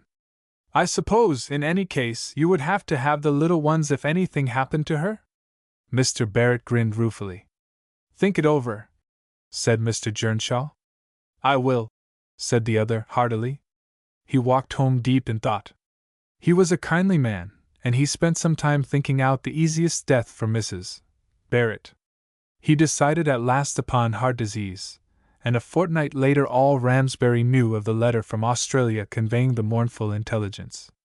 It was generally agreed that the mourning and the general behavior of the widower left nothing to be desired. She's at peace at last, he said solemnly to Jernshaw. I believe you killed her, said his friend. Mr. Barrett started violently. I mean your leaving broke her heart, explained the other. Mr. Barrett breathed easily again. It's your duty to look after the children, said Jernshaw firmly. And I'm not the only one that thinks so. They are with their grandfather and grandmother, said Mr. Barrett. Mr. Jernshaw sniffed. And 4 uncles and 5 aunts, added Mr. Barrett triumphantly.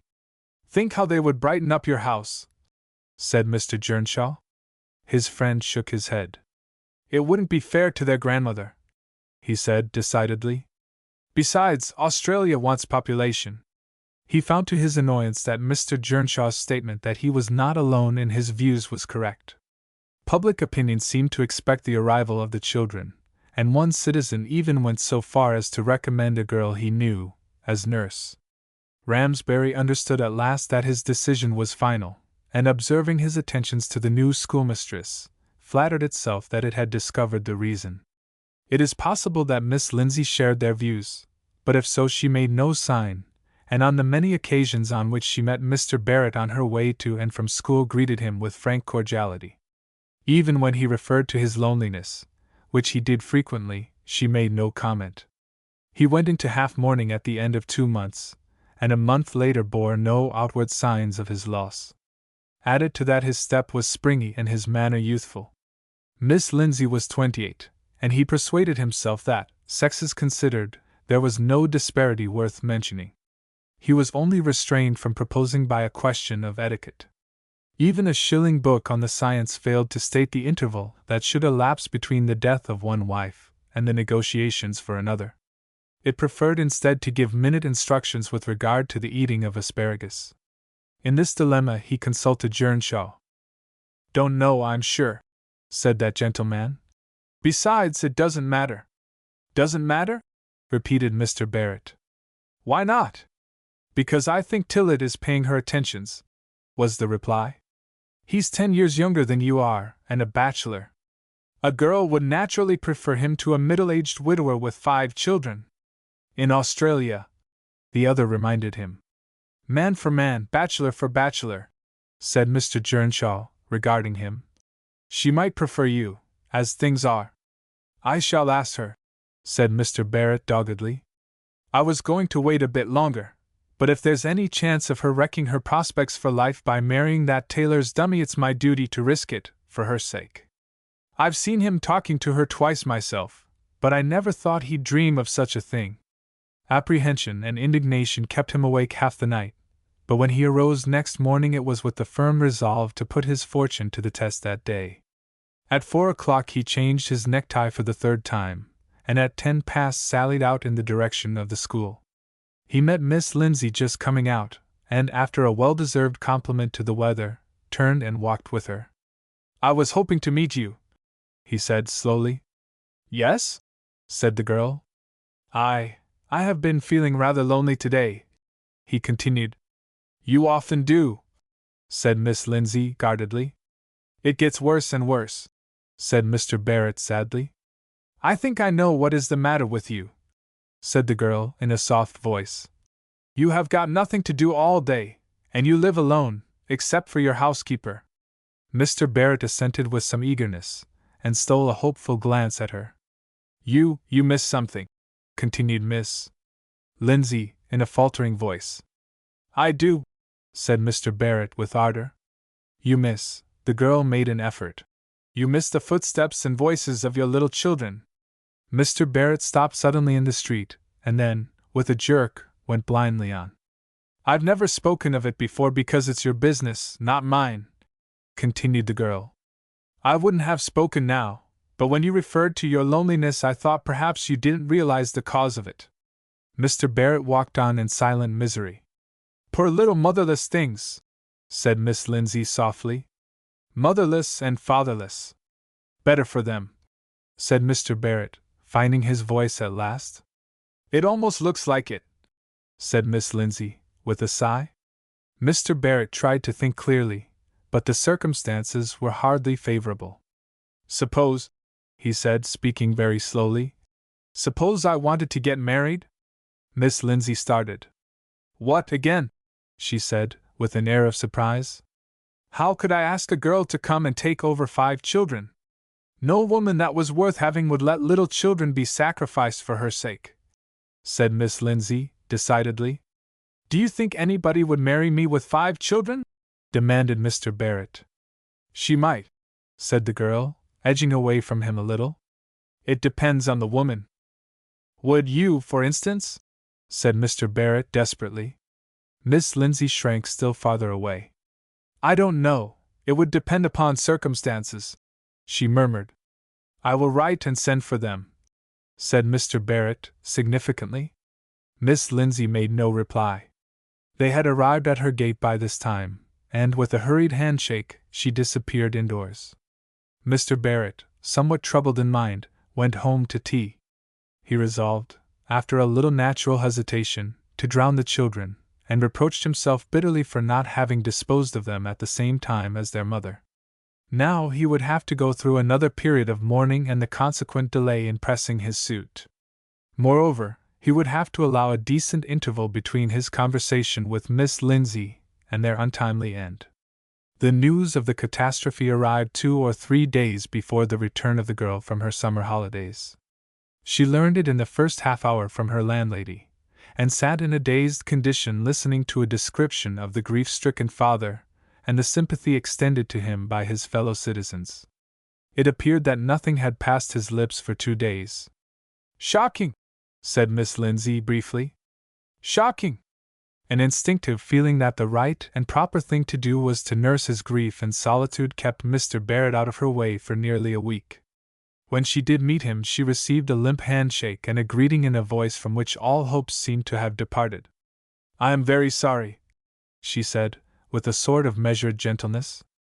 Mr. Barrett, in his hushed voice, thanked her. I am all alone now, he said pathetically. There is nobody now to care whether I live or die. Miss Lindsay did not contradict him. How did it happen? She inquired, after they had gone some distance in silence. They were out in a sailing boat, said Mr. Barrett. The boat capsized in a puff of wind, and they were all drowned. Who was in charge of them? Inquired the girl, after a decent interval. Boatman, replied the other. How did you hear? I had a letter from one of my sisters-in-law, Charlotte, said Mr. Barrett. A most affecting letter. Poor Charlotte was like a second mother to them. She'll never be the same woman again. Never! I should like to see the letter, said Miss Lindsay musingly. Mr. Barrett suppressed a start. I should like to show it to you, he said, but I'm afraid I have destroyed it. It made me shudder every time I looked at it. It's a pity, said the girl dryly. I should have liked to see it. I've got my own idea about the matter. Are you sure she was very fond of them? She lived only for them, said Mr. Barrett in a rapt voice. Exactly. I don't believe they are drowned at all, said Miss Lindsay suddenly. I believe you have had all this terrible anguish for nothing. It's too cruel. Mr. Barrett stared at her in anxious amazement. I see it all now, continued the girl.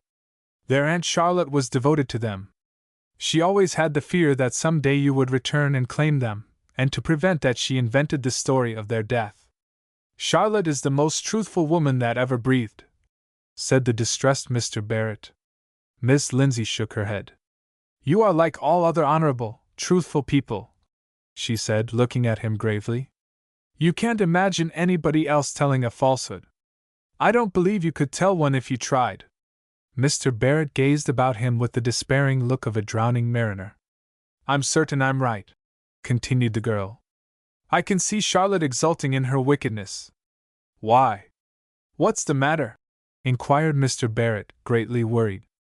I've just thought of it, said Miss Lindsay. She's told you that your children are drowned, and she has probably told them you are dead. A woman like that would stick at nothing to gain her ends. You don't know Charlotte, said Mr. Barrett feebly. I think I do, was the reply. However, we'll make sure. I suppose you've got friends in Melbourne?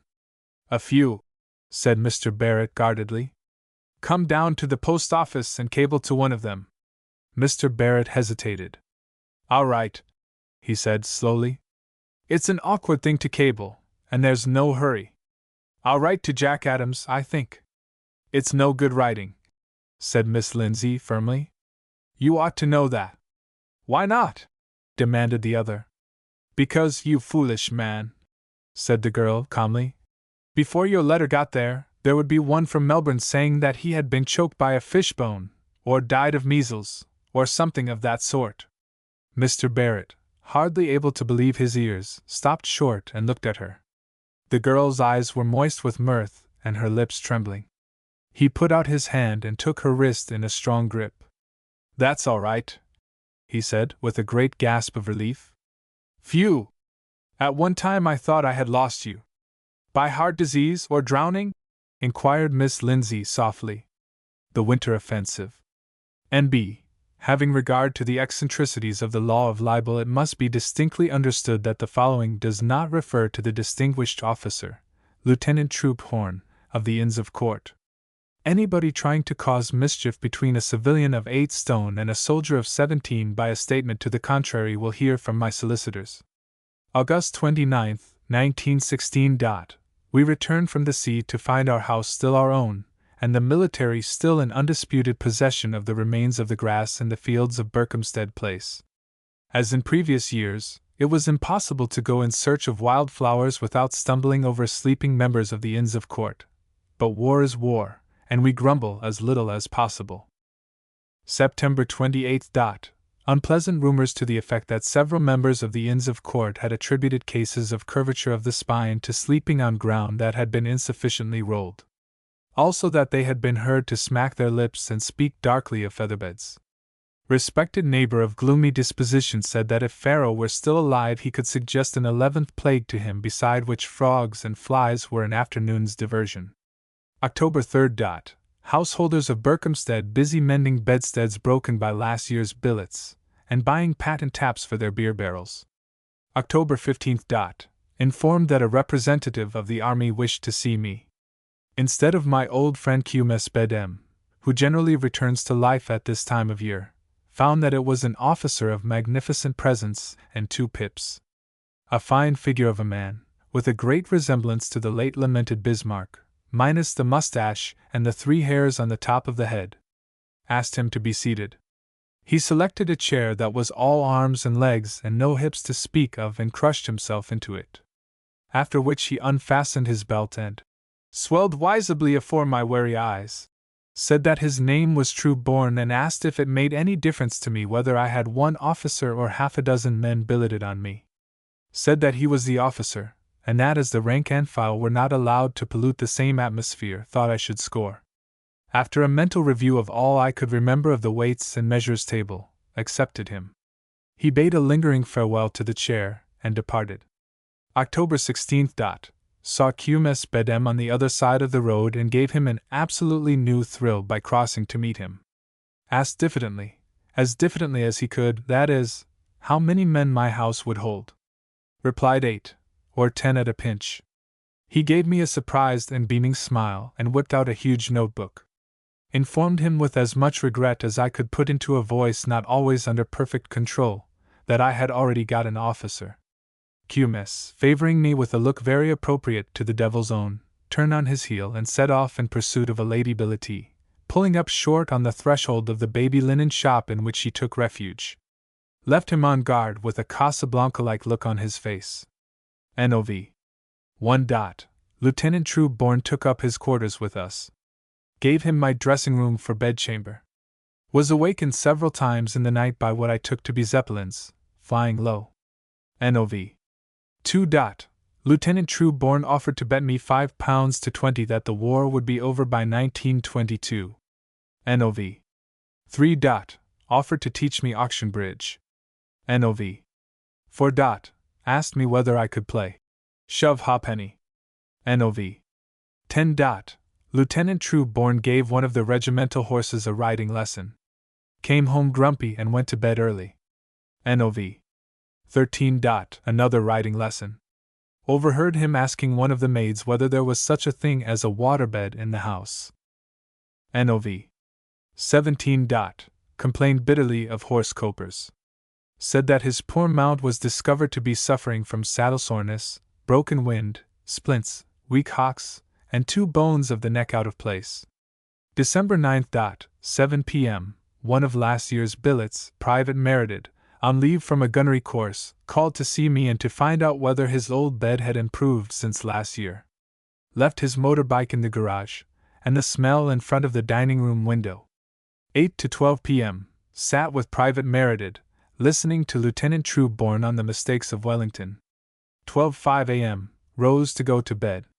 Was about to turn out gas in hall when I discovered the lieutenant standing with his face to the wall playing pat cake with it. Gave him 3 parts of a tumbler of brandy.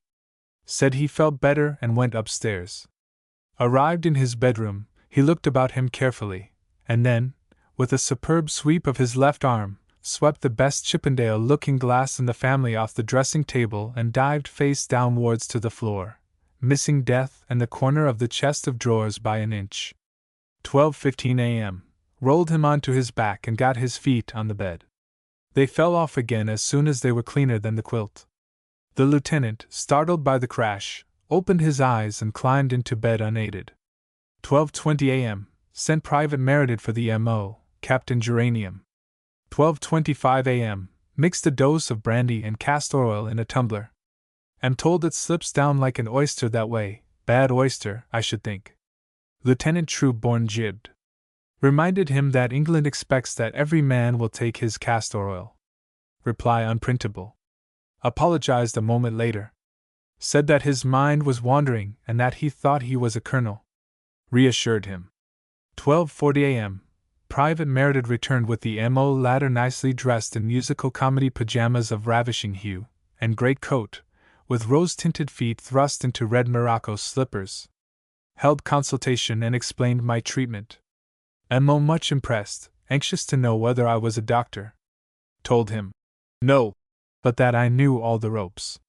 First give patient castor oil, then diet him and call every day to make sure that he doesn't like his food. After that, if he shows signs of getting well too soon, give him a tonic. M.O. stuffy. December 10th. M.O. diagnosed attack as due to something which Trueborn believes to be tobacco, with which he disinfects the house, the mess sheds, and the streets of Berkhamsted. December 11th. Trueborn, shorn of 13 pipes a day out of 16, disparages the whole race of M.O.s. December 14th. He obtains leave to attend wedding of a great-aunt and ransacks London for a specialist who advocates strong tobacco. December 15th. He classes specialists with M.O.s. Is surprised, and apparently disappointed that, so far, the breaking of the looking glass has brought me no ill luck.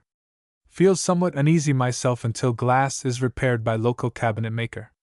January 10th, 1917. Lieutenant Trueborn starts to break in another horse. February 1st. Horse broken. March 3rd. Running short of tobacco, go to my billet's room and try a pipe of his.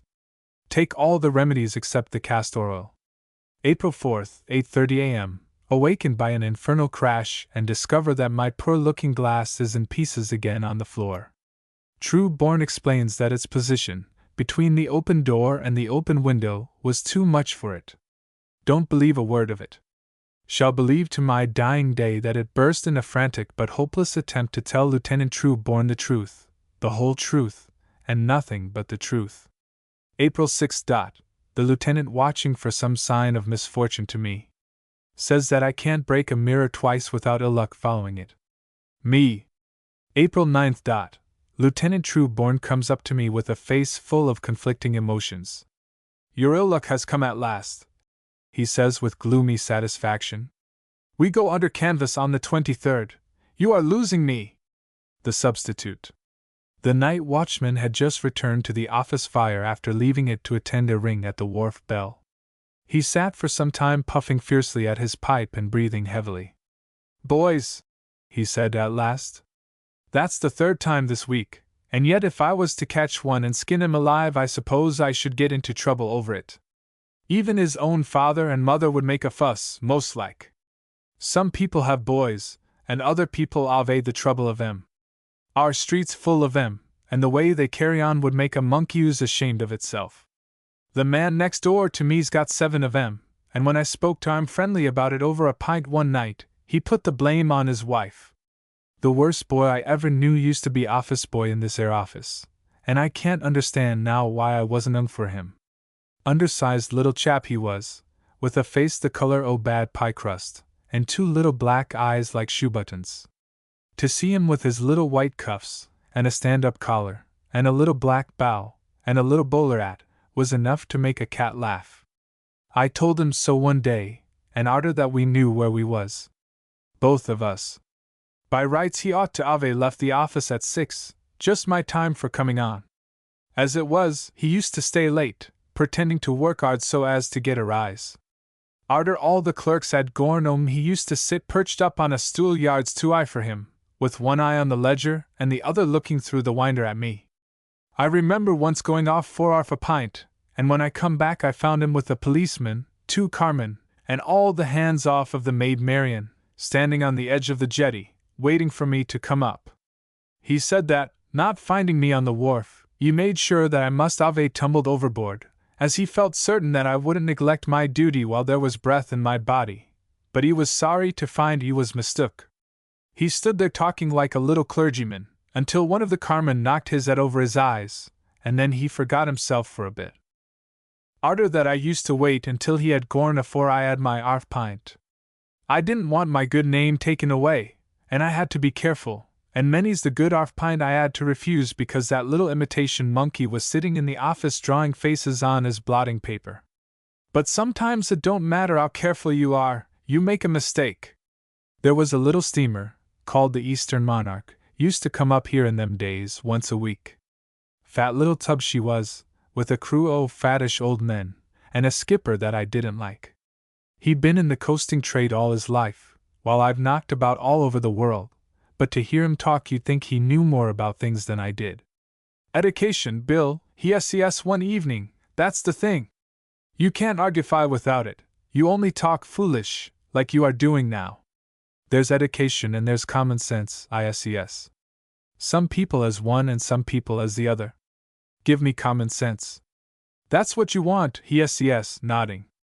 And o' course, ISES, looking at him, there's some people asn't got either one or the other. The office boy came out of the office afore he could think of an answer, and the pair of 'em stood there talking to show off their cleverness, till their tongues ached. I took up my broom and went on sweeping, and they was so busy talking long words they didn't know the meaning of to each other that they was 'arf choked with dust afore they noticed it. When they did notice it they left off using long words, and the skipper tried to hurt my feelings with a few short ones he knew. It's no good wasting your breath on him, SES the boy. You might as well talk to a beer barrel. He went off, dusting himself down with his little pocket handkerchief, and arter the skipper had told me what he'd like to do, only he was too sorry for me to do it, he went back to the ship to put on a clean collar, and went off for the evening. He always used to go off by hisself of a evening, and I used to wonder how he passed the time. Then one night I found out. I had just come out of the Bear's Head, and stopped to look round afore going back to the wharf, when I see a couple o' people standing on the swing bridge saying goodbye to each other. One of 'em was a man and the other wasn't. Evening, Captain, ISES, as he came towards me, and gave a little start. I didn't know you had brought your missus up with you this trip. Evening, Bill, he SES, very peaceful. What a lovely evening! Beautiful, ISES. So fresh, SES the skipper, sniffing in some of the air. Makes you feel quite young again, ISES. He didn't say nothing to that, except to look at me out of the corner of his eye, and stepping on to the wharf had another look at the sky to admire it, and then went aboard his ship. If he had only stood me a pint, and trusted me, things might ha' turned out different. Quite by chance I happened to be in the Bear's Head a week arterwards, and quite by chance, as I came out I saw the skipper saying goodbye on the bridge agin. He seemed to be put out about something, and when I said what a lovely evening it would be if only it wasn't raining hard, he said something about knocking my EAD off. And you keep your nose out o' my business, he says, very fierce. Your business, I says. What business?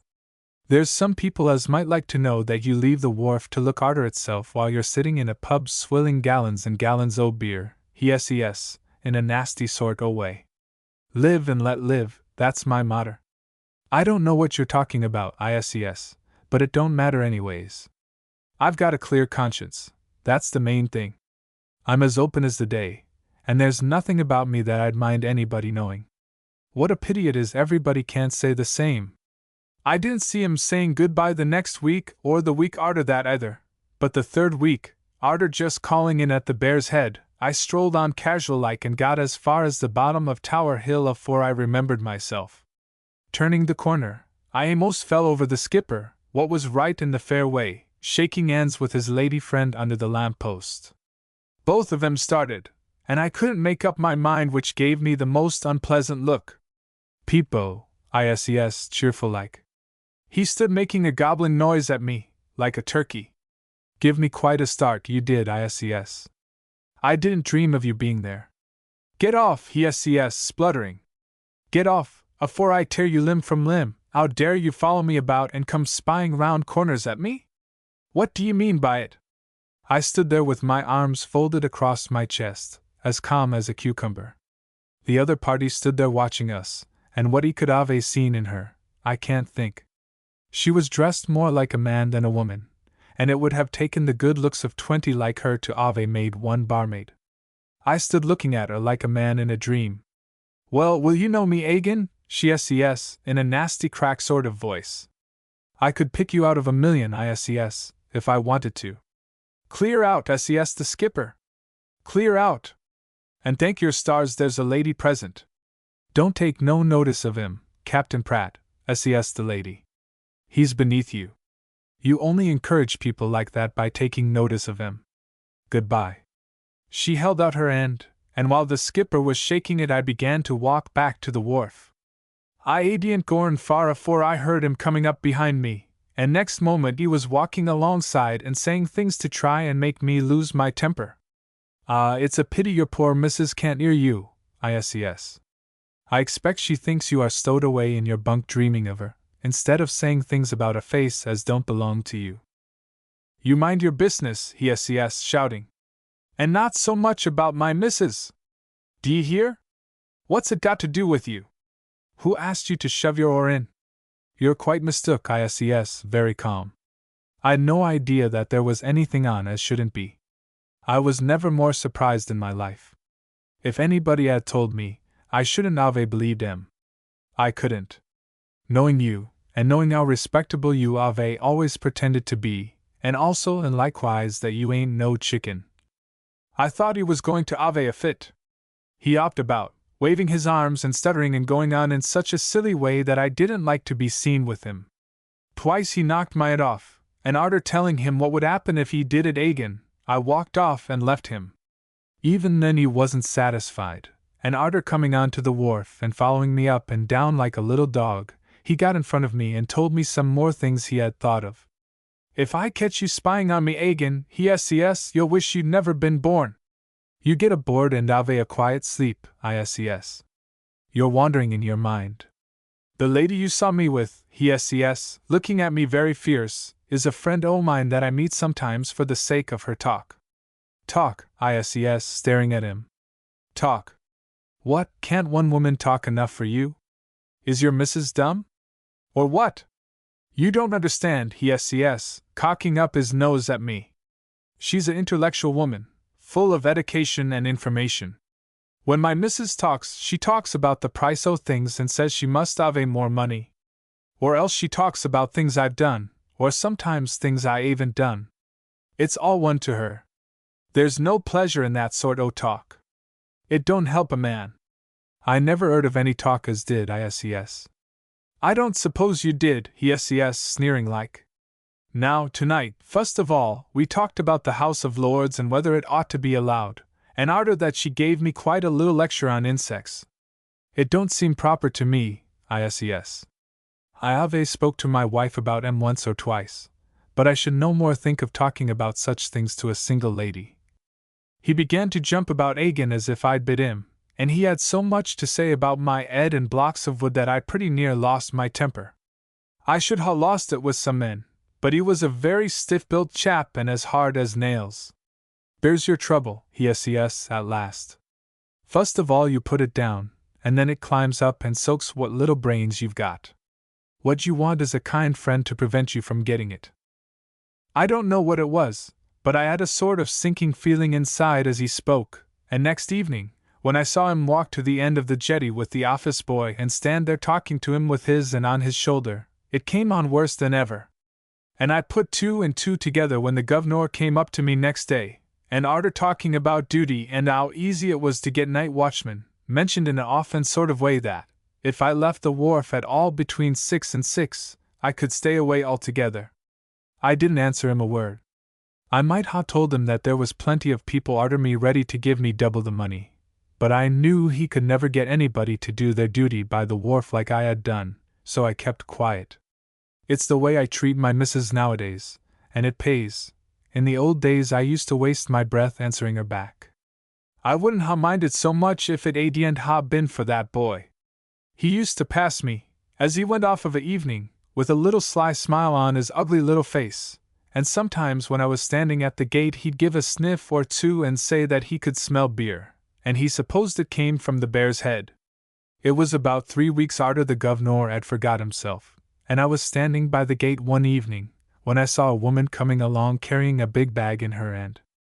I hadn't seen her afore, and when she stopped in front of me and smiled I was on my guard at once. I don't smile at other people, and I don't expect them to smile at me. At last she ses, setting down her bag and giving me another smile. I thought I was never going to get air. I coughed and backed inside a little bit onto my own ground. I didn't want to ave that little beast of a office boy spreading tales about me. I've come up to ave a little fling, she ses, smiling away harder than ever. My husband don't know I'm air. He thinks I'm at home. I think I went back pretty near 3 yards. I come up by train, she ses, nodding. Yes, I ses, very severe, and what about going back by it? Oh, I shall go back by ship, she ses. What time do you expect the Eastern Monarch up? Well, I ses, hardly knowing what to make of her, she ought to be up this tide, but there's no reckoning on what an old washtub with an engine like a sewing machine inside will do. Oh, indeed, she ses, leaving off smiling very sudden. Oh, indeed. My husband might have something to say about that. Your husband? I ses. Captain Pratt, she ses, drawing herself up. I'm Mrs. Pratt. He left yesterday morning, and I've come up by train to give him a little surprise. You might ha' knocked me down with a feather, and I stood there staring at her with my mouth open, trying to think. Take care, I ses at last. Take care as you don't give him too much of a surprise. What do you mean? She ses, firing up. Nothing, I ses. Nothing, only I've known husbands in my time as didn't like being surprised, that's all. If you take my advice, you'll go straight back home agin. I'll tell him what you say, she ses, as soon as his ship comes in. That's a woman all over. The moment they get into a temper they want to hurt somebody, and I made up my mind at once that, if anybody was going to be hurt, it wasn't me. And besides, I thought it might be for the skipper's good, in the long run. I broke it to her as gentle as I could. I didn't tell her much, I just gave her a few ints. Just enough to make her ask for more. And mind, I ses, I don't want to be brought into it. If you should happen to take a fancy into your head to wait behind a pile of empties till the ship comes in, and then slip out and follow your husband and give him the little surprise you spoke of, it's nothing to do with me. I understand, she ses, biting her lip. There's no need for him to know that I'd been on the wharf at all. I gave her a smile. I thought she deserved it, but she didn't smile back. She was rather a nice-looking woman in the ordinary way, but I could easily see how temper spoils a woman's looks. She stood there giving little shivers and looking as if she wanted to bite somebody. I'll go and hide now, she says. Not yet, I says. You'll have to wait till that little black beetle in the office has gone. Black beetle, she says, staring. Office boy, I says. He'd better not see you at all. I suppose you go off for a bit and come back when I whistle? Afore she could answer, the boy came out of the office, ready to go home. He gave a little bit of a start when he saw me talking to a lady, and then he nips down sudden, about a couple o' yards away, and begins to do his bootlace up. It took him some time, because he had to undo it first, but he finished it at last, and arter a quick look at Mrs. Pratt, and one at me that I could ha' smacked his head for, he went off whistling and showing his little cuffs. I stepped out into the road and watched him out o' sight. Then I told Mrs. Pratt to pick up her bag and follow me. As it appeared, there was a big pile of empties in the corner of the warehouse wall, just opposite the Eastern Monarch's berth. It might have been made for the job, and arter I had tucked her away behind and given her a box to sit on, I picked up my broom and began to make up for lost time. She sat there as quiet as a cat watching a mousehole, and I was going on with my work, stopping every now and then to look and see whether the monarch was in sight, when I happened to turn round and see the office boy standing on the edge of the wharf with his back to the empties, looking down at the water. I nearly dropped my broom. "Hullo," I says, going up to him. "I thought you had gone home." "I was going," he says, with a nasty oily little smile, and then it struck me all of a sudden how lonely it was for you all alone here, and I come back to keep you company. He winked at something across the river as he spoke, and I stood there thinking my artist what was the best thing to be done. I couldn't get Mrs. Pratt away while he was there, besides which I felt quite sartain she wouldn't go. The only hope I had was that he'd get tired of spying on me and go away before he found out she was hiding on the wharf. I walked off in an unconcerned way, not too far, and with one eye on him and the other on where Mrs. Pratt was hiding, went on with my work. There's nothing like hard work when a man is worried, and I was almost forgetting my troubles, when I looked up and saw the Monarch coming up the river. She turned to come into her berth, with the skipper shouting away on the bridge and making as much fuss as if he was berthing a liner. I helped to make her fast, and the skipper, arter he had had a good look round to see what he could find fault with, went below to clean himself. He was up again in about 10 minutes, with a clean collar and a clean face, and a blue necktie that looked as though it had got yeller measles. Good temper he was in, too, and arter pulling the office boy's ear, gentle, as he was passing, he stopped for a moment to have a word with him. "Bit late, ain't you?" he says. "I've been keeping eye on the watchman," says the boy. "He works better when he knows there's somebody watching him." "Look 'ere," I says. "You take yourself off, I've had about enough of you. You take your little face home and ask your mother to wipe its nose. Strictly speaking, you've no right to be on the wharf at all at this time." "I've as much right as other people," he says, giving me a wicked look. "I've got more right than some people, praps." He stooped down deliberate, and picking up a bit o' coke from the AP by the crane, pitched it over at the empties. "Stop that," I says, shouting at him. "What for?" he says, shying another piece. "Why shouldn't I?" "'Cause I won't have it," I says. "D'ye hear? Stop it." I rushed at him as he sent another piece over, and for the next 2 or 3 minutes he was dodging me and chucking coke at the empties, with the fool of a skipper standing by laughing, and 2 or 3 of the crew leaning over the side and cheering him on. "All right," he says, at last, dusting his hands together. "I've finished. There's no need to make such a fuss over a bit of coke. You've wasted pretty near 1/2 hundredweight, I says. I've a good mind to report you." "Don't do that, watchman," he says, in a pitiful voice. "Don't do that, I tell you what I'll do. I'll pick it all up again." Afore I could move an or foot he had shifted a couple o' cases out of his way and was in among the empties. I stood there dazed like while 2 bits o' coke came flying back past my head, then I heard a loud whistle, and he came out again with his eyes rolling and his mouth wide open. "What's the matter?" says the skipper, staring at him. I'm sorry, watchman," says that beast of a boy, pretending he was hardly able to speak. "I'd no idea." "All right, says, very quick. "What's the matter?" says the skipper again, and as he spoke it came over me like a flash what a false position I was in, and what a nasty-tempered man he could be when he liked. "Why didn't you tell me you'd got a lady friend there?" says the boy, shaking his head at me. "Why, I might have hit her with a bit o' coke, and never forgiven myself." "Lady friend," says the skipper, with a start. "Oh, Bill, I am surprised." My throat was so dry I couldn't hardly speak. "It's my missus," says at last. "Your missus?" says the skipper. "What's she hiding behind there for?" She's shy," says. "Always was, all her life. She can't bear other people. She likes to be alone with me." "Oh, watchman," says the boy. "I wonder where you expect to go to." "Mrs. my grandmother," says the skipper, with a wink. "I'm going to have a peep." "Stand back," says, pushing him off. "I don't spy on you, and I don't want you to come spying on me. You get off. D'ye hear me? Get off." We had a bit of a struggle, till my foot slipped, and while I was waving my arms and trying to get my balance back he made a dash for the empties. Next moment he was roaring like a mad bull that had sat down in a saucepan of boiling water, and rushing back again to kill me. I believe that if it hadn't ha been for a couple old lightermen what had just come on to the jetty from their skiff, and two of his own ends he'd ha done it. Crazy with passion he was, and it was all the four of 'em could do to hold him.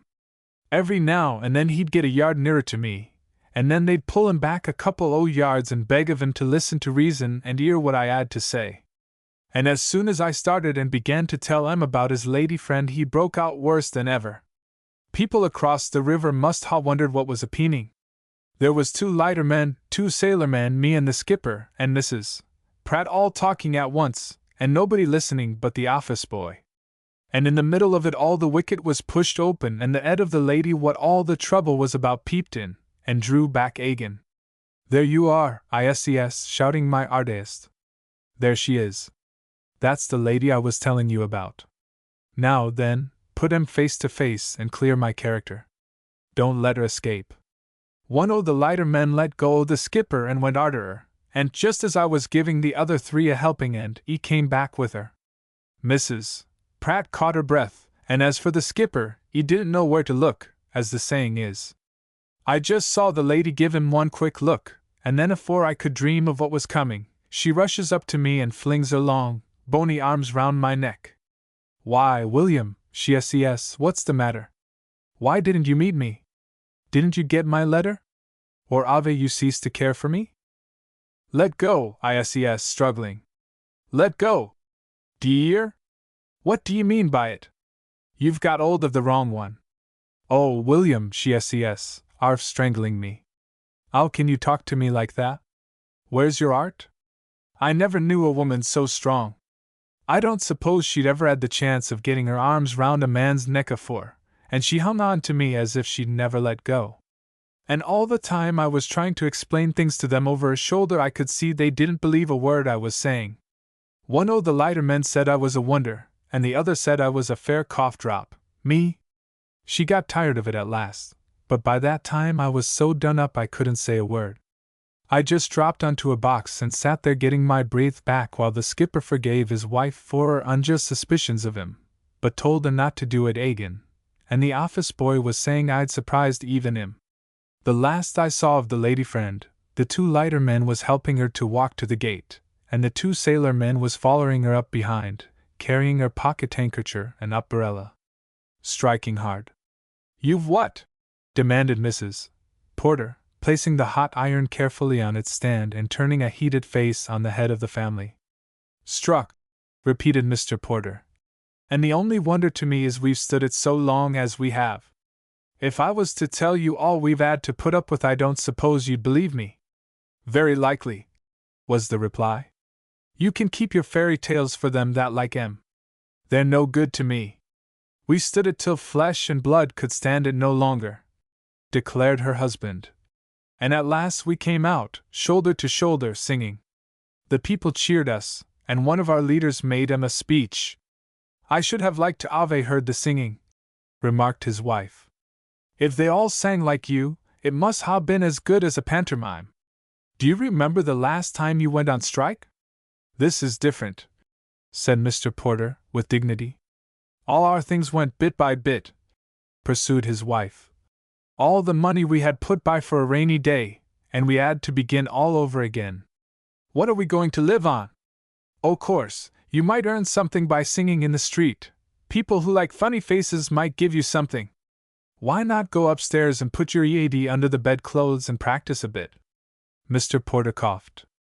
It'll be all right, he said confidently. Our committee knows what it's about. Bert Robinson is one of the best speakers I've ever heard. If we don't all get $5 a week more, I'll eat my EAD. It's the best thing you could do with it, snapped his wife. She took up her iron again, and turning an obstinate back to his remarks, resumed her work. Mr. Porter lay long next morning, and dressing with comfortable slowness, noticed with pleasure that the sun was shining. Visions of a good breakfast and a digestive pipe, followed by a walk in the fresh air, passed before his eyes as he laced his boots. Whistling cheerfully, he went briskly downstairs. It was an October morning, but despite the invigorating chill in the air, the kitchen grate was cold and dull. Herringbones and a disorderly collection of dirty cups and platters graced the table. Perplexed and angry, he looked around for his wife, and then, opening the back door, stood gaping with astonishment. The wife of his bosom, who should have had a bright fire and a good breakfast waiting for him, was sitting on a box in the sunshine, elbows on knees and puffing laboriously at a cigarette. "Susan!" he exclaimed. Mrs. Porter turned, and puffing out her lips, blew an immense volume of smoke. "Hello?" she said carelessly. What does this mean?" demanded her husband. Mrs. Porter smiled with conscious pride. "I made it come out of my nose just now," she replied.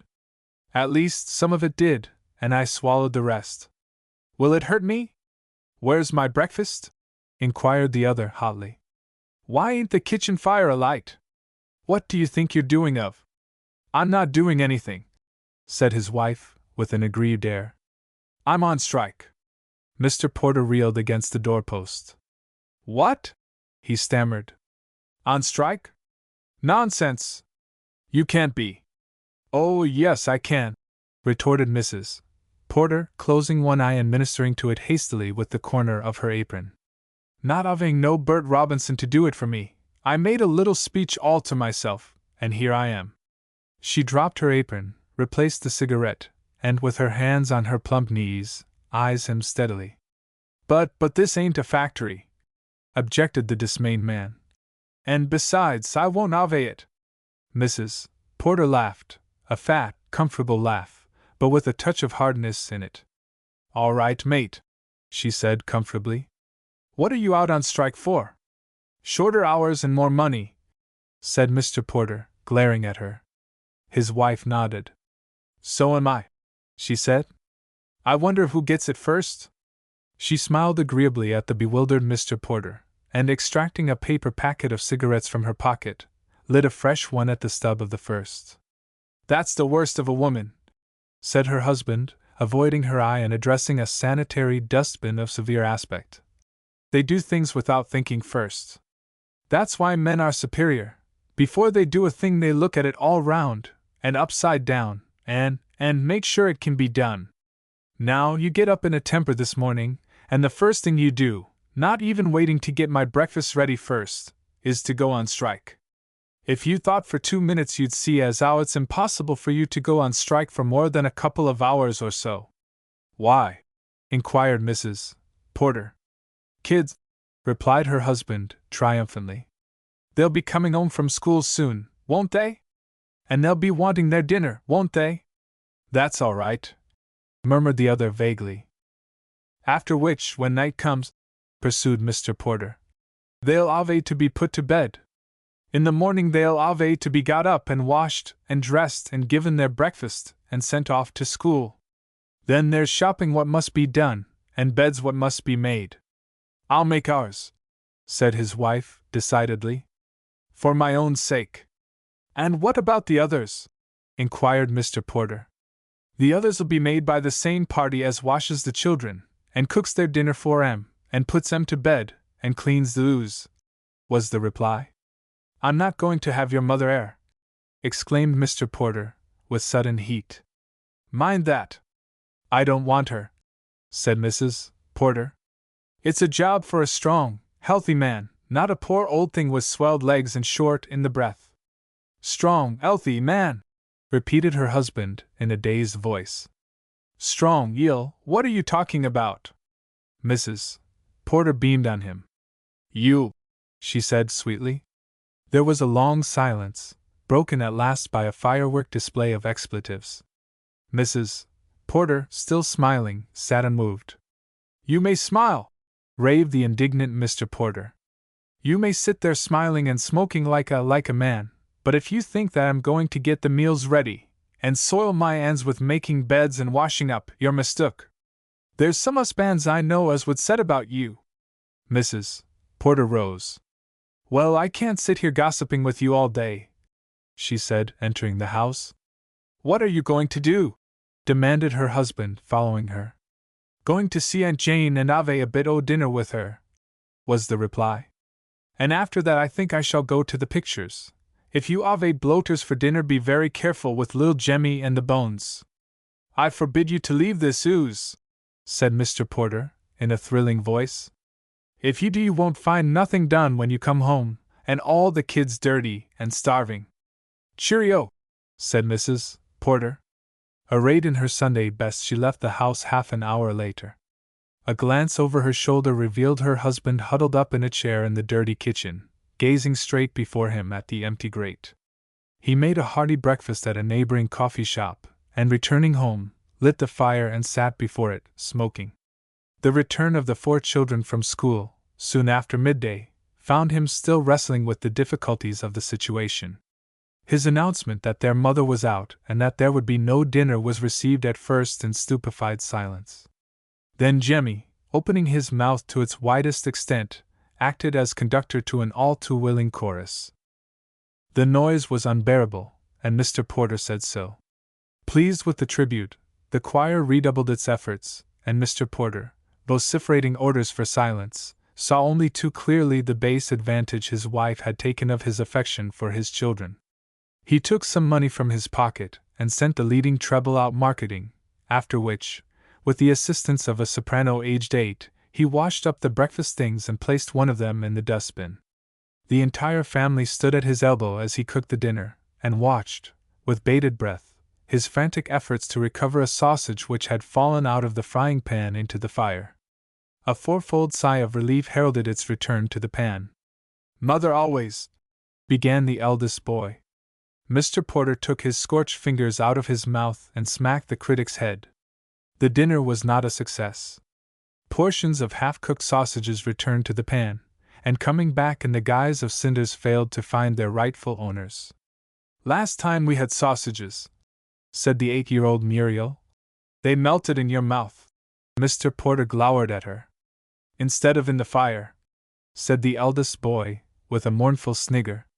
If I get up to you, my lad, said the harassed Mr. Porter, you'll know it.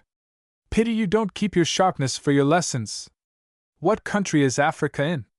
Why, Africa's a continent, said the startled youth. Just so, said his father. But what I'm asking you is, what country is it in? Asia, said the reckless one, with a side glance at Muriel. And why couldn't you say so before? Demanded Mr. Porter sternly. Now you go to the sink and give yourself a thorough good wash. And mind you come straight home from school. There's work to be done. He did some of it himself after the children had gone, and finished up the afternoon with a little shopping, in the course of which he twice changed his grocer and was threatened with an action for slander by his fishmonger. He returned home with his clothes bulging, although a couple of eggs in the left-hand coat pocket had done their best to accommodate themselves to his figure. He went to bed at 11 o'clock, and at 1:15, clad all too lightly for the job, sped rapidly downstairs to admit his wife. "Some husbands would have let you sleep on the doorstep all night," he said crisply. "I know they would," returned his wife, cheerfully. "That's why I married you. I remember the first time I let you come home with me, Mother SES. There ain't much of him, Susan, she SES. Still, arf a loaf is better than." The bedroom door slammed behind the indignant Mr. Porter, and the 3 lumps and a depression which had once been a bed received his quivering frame again.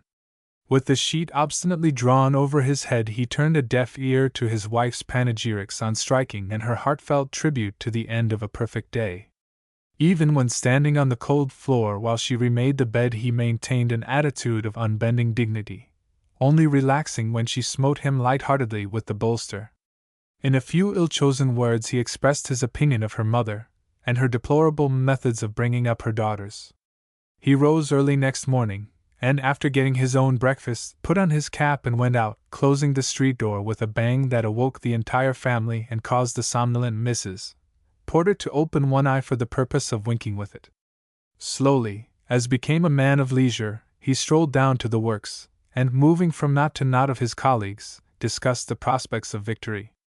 Later on, with a little natural diffidence, he drew Mr. Bert Robinson apart, and asked his advice upon a situation which was growing more and more difficult. "I've got my hands pretty full as it is, you know," said Mr. Robinson, hastily. "I know you have, Bert," murmured the other. "But you see, she told me last night she's going to try and get some of the other chaps' wives to join her, so I thought I ought to tell you." Mr. Robinson started. "Have you tried giving her a hiding?" he inquired. Mr. Porter shook his head. "I daren't trust myself," he replied. "I might go too far, once I started." "What about appealing to her better nature?" inquired the other. "She ain't got one," said the unfortunate. "Well, I'm sorry for you," said Mr. Robinson. "But I'm busy. I've got to see a labor leader this afternoon, and 2 reporters, and this evening there's the meeting. Try kindness first, and if that don't do, lock her up in her bedroom and keep her on bread and water."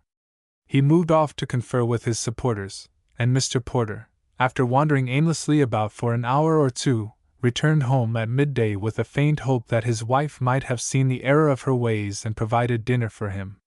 He found the house empty, and the beds unmade. The remains of breakfast stood on the kitchen table, and a puddle of cold tea decorated the floor. The arrival of the children from school, hungry and eager, completed his discomfiture. For several days he wrestled grimly with the situation, while Mrs. Porter, who had planned out her week into 4 days of charing, 2 of amusement, and Sunday in bed, looked on with smiling approval. She even offered to give him a little instruction, verbal, in scrubbing the kitchen floor. Mr. Porter, who was on his knees at the time, rose slowly to his full height, and with a superb gesture, emptied the bucket, which also contained a scrubbing brush and lump of soap, into the backyard. Then he set off down the street in quest of a staff. He found it in the person of Maudie Stevens, aged 14, who lived a few doors lower down. Fresh from school the week before, she cheerfully undertook to do the housework and cooking, and to act as nursemaid in her spare time. Her father, on his part, cheerfully undertook to take care of her wages for her, the first weeks, payable in advance, being banked the same evening at the Lord Nelson. It was another mouth to feed, but the strike pay was coming in very well, and Mr. Porter, relieved from his unmanly tasks, walked the streets a free man. Beds were made without his interference, meals were ready, roughly, at the appointed hour, and for the first time since the strike he experienced satisfaction in finding fault with the cook. The children's content was not so great, Maudie possessing a faith in the virtues of soap and water that they made no attempt to share. They were greatly relieved when their mother returned home after spending a couple of days with Aunt Jane. "What's all this?" she demanded, as she entered the kitchen, followed by a lady friend. "What's all what?" inquired Mr. Porter, who was sitting at dinner with the family. "That," said his wife, pointing at the cook general. Mr. Porter put down his knife and fork. "Got her in to help," he replied uneasily. "Do you hear that?" demanded his wife, turning to her friend, Mrs. Gorman. "Oh, these masters!" Ah, said her friend vaguely. A strikebreaker, said Mrs. Porter, rolling her eyes. Shame, said Mrs. Gorman, beginning to understand. Coming after my job and taking the bread out of my mouth, continued Mrs. Porter fluently. Underselling me too, I'll be bound. That's what comes of not having pickets.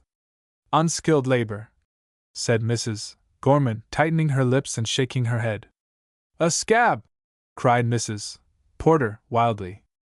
A scab! Put her out, counseled her friend. Put her out, repeated Mrs. Porter in a terrible voice. Put her out! I'll tear her limb from limb! I'll put her in the copper and boil her! Her voice was so loud and her appearance so alarming that the unfortunate Maudie, emitting 3 piercing shrieks, rose hastily from the table and looked around for a way of escape. The road to the front door was barred, and with a final yelp that set her employer's teeth on edge she dashed into the yard and went home via the back fences.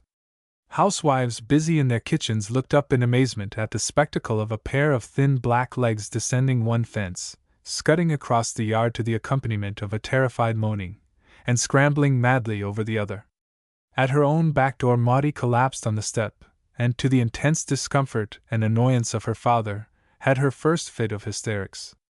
And the next scab that comes into my house won't get off so easy, said Mrs. Porter to her husband. D'you understand? If you had some husbands, began Mr. Porter, trembling with rage. Yes, I know, said his wife, nodding. Don't cry, Jemmy, she added, taking the youngest on her knee. Mother's only having a little game. She and Dad are both on strike for more pay and less work. Mr. Porter got up, and without going through the formality of saying goodbye to the hard-featured Mrs. Gorman, put on his cap and went out. Over a couple of half-pints taken as a sedative, he realized the growing seriousness of his position. In a dull, resigned fashion he took up his household duties again, made harder now than before by the scandalous gossip of the aggrieved Mr. Stevens. The anonymous present of a much-worn apron put the finishing touch to his discomfiture, and the well-meant offer of a fair neighbor to teach him how to shake a mat without choking himself met with a reception that took her breath away. It was a surprise to him one afternoon to find that his wife had so far unbent as to tidy up the parlor. Ornaments had been dusted and polished, and the carpet swept. She had even altered the position of the furniture. The table had been pushed against the wall, and the easy-chair, with its back to the window, stood stiffly confronting 6 or 7 assorted chairs, 2 of which at least had been promoted from a lower sphere. It's for the meeting, said Muriel, peeping in. Meeting? Repeated her father, in a dazed voice. Strike meetings, was the reply. Mrs. Gorman and some other ladies are coming at 4 o'clock. Didn't Mother tell you? Mr. Porter, staring helplessly at the row of chairs, shook his head. Mrs. Evans is coming, continued Muriel, in a hushed voice. The lady what punched Mr. Brown because he kept Bobby Evans in one day. He ain't been kept in since. I wish you. She stopped suddenly, and, held by her father's gaze, backed slowly out of the room. Mr. Porter, left with the chairs, stood regarding them thoughtfully. Their emptiness made an appeal that no right-minded man could ignore. He put his hand over his mouth, and his eyes watered. He spent the next half-hour in issuing invitations, and at 3:30 every chair was filled by fellow strikers. 3 cans of beer, clay pipes, and a paper of shag stood on the table. Mr. Benjamin Todd, an obese, fresh-colored gentleman of middle age, took the easy chair. Glasses and teacups were filled. Gentlemen, said Mr. Todd, lighting his pipe, afore we get on to the business of this meeting I want to remind you that there's another meeting, of ladies, at 4 o'clock, so we've got to hurry up. O' course, if it should happen that we ain't finished. Go on, Benny, said a delighted admirer. I see a female EAD peeping in at the winder already, said a voice. Let 'em peep, said Mr. Todd benignly. Then praps they'll be able to see how to run a meeting. There's 2 more Eads, said the other. Oh, Lord, I know I shan't be able to keep a straight face. HSH, commanded Mr. Todd sternly, as the street door was heard to open. Be of it yourself. As I was saying, the thing we've got to consider about this strike. The door opened, and 6 ladies, headed by Mrs. Porter, entered the room in single file and ranged themselves silently along the wall. Strike, proceeded Mr. Todd, who found himself gazing uneasily into the eyes of Mrs. Gorman. Strike. He said that before, said a stout lady in a loud whisper. I'm sure he did. Is, continued Mr. Todd, that we have got to keep this, strike, prompted the same voice.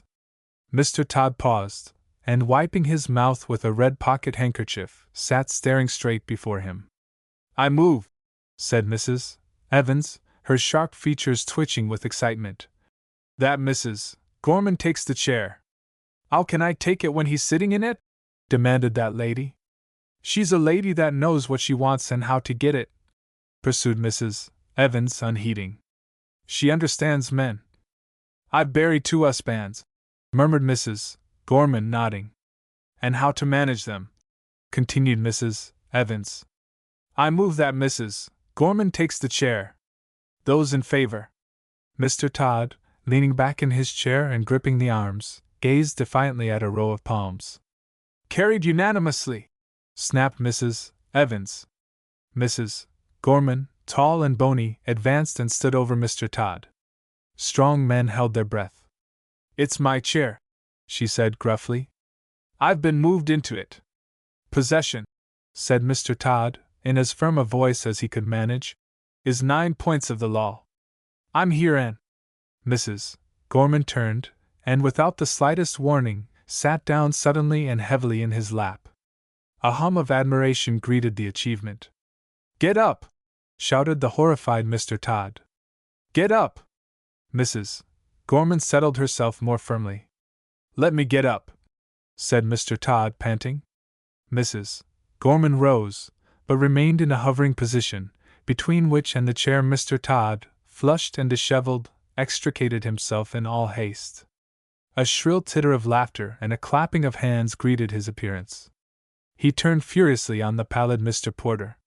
What do you mean by it? He demanded. Are you the master or ain't you? A man what can't keep order in his own house ain't fit to be called a man. If my wife was carrying on like this… I wish I was your wife, said Mrs. Gorman, moistening her lips. Mr. Todd turned slowly and surveyed her.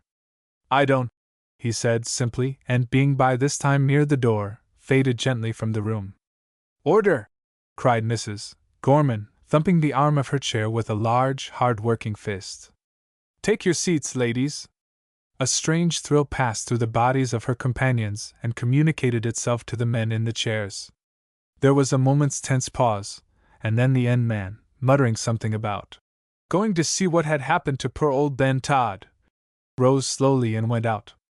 His companions, with heads erect and a look of cold disdain upon their faces, followed him. It was Mr. Porter's last meeting, but his wife had several more. They lasted, in fact, until the day, a fortnight later, when he came in with flushed face and sparkling eyes to announce that the strike was over and the men victorious. 6 bob a week more, he said, with enthusiasm. You see, I was right to strike, after all. Mrs. Porter eyed him. I am out for 4 bob a week more, she said calmly. Her husband swallowed.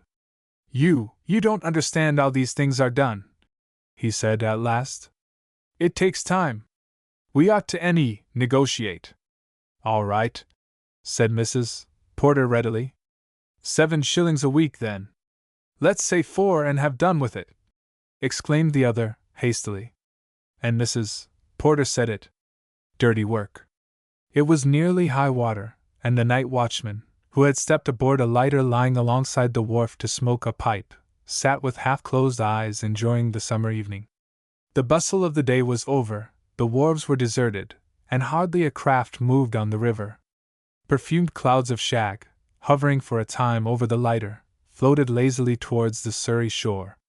There's one thing about my job, said the night watchman, slowly. It's done all alone by yourself. There's no foreman hollering at you and offering you a penny for your thoughts, and no mates to run into you from behind with a loaded truck and then ask you why you didn't look where you're going to. From 6 o'clock in the evening to 6 o'clock next morning, I'm my own master."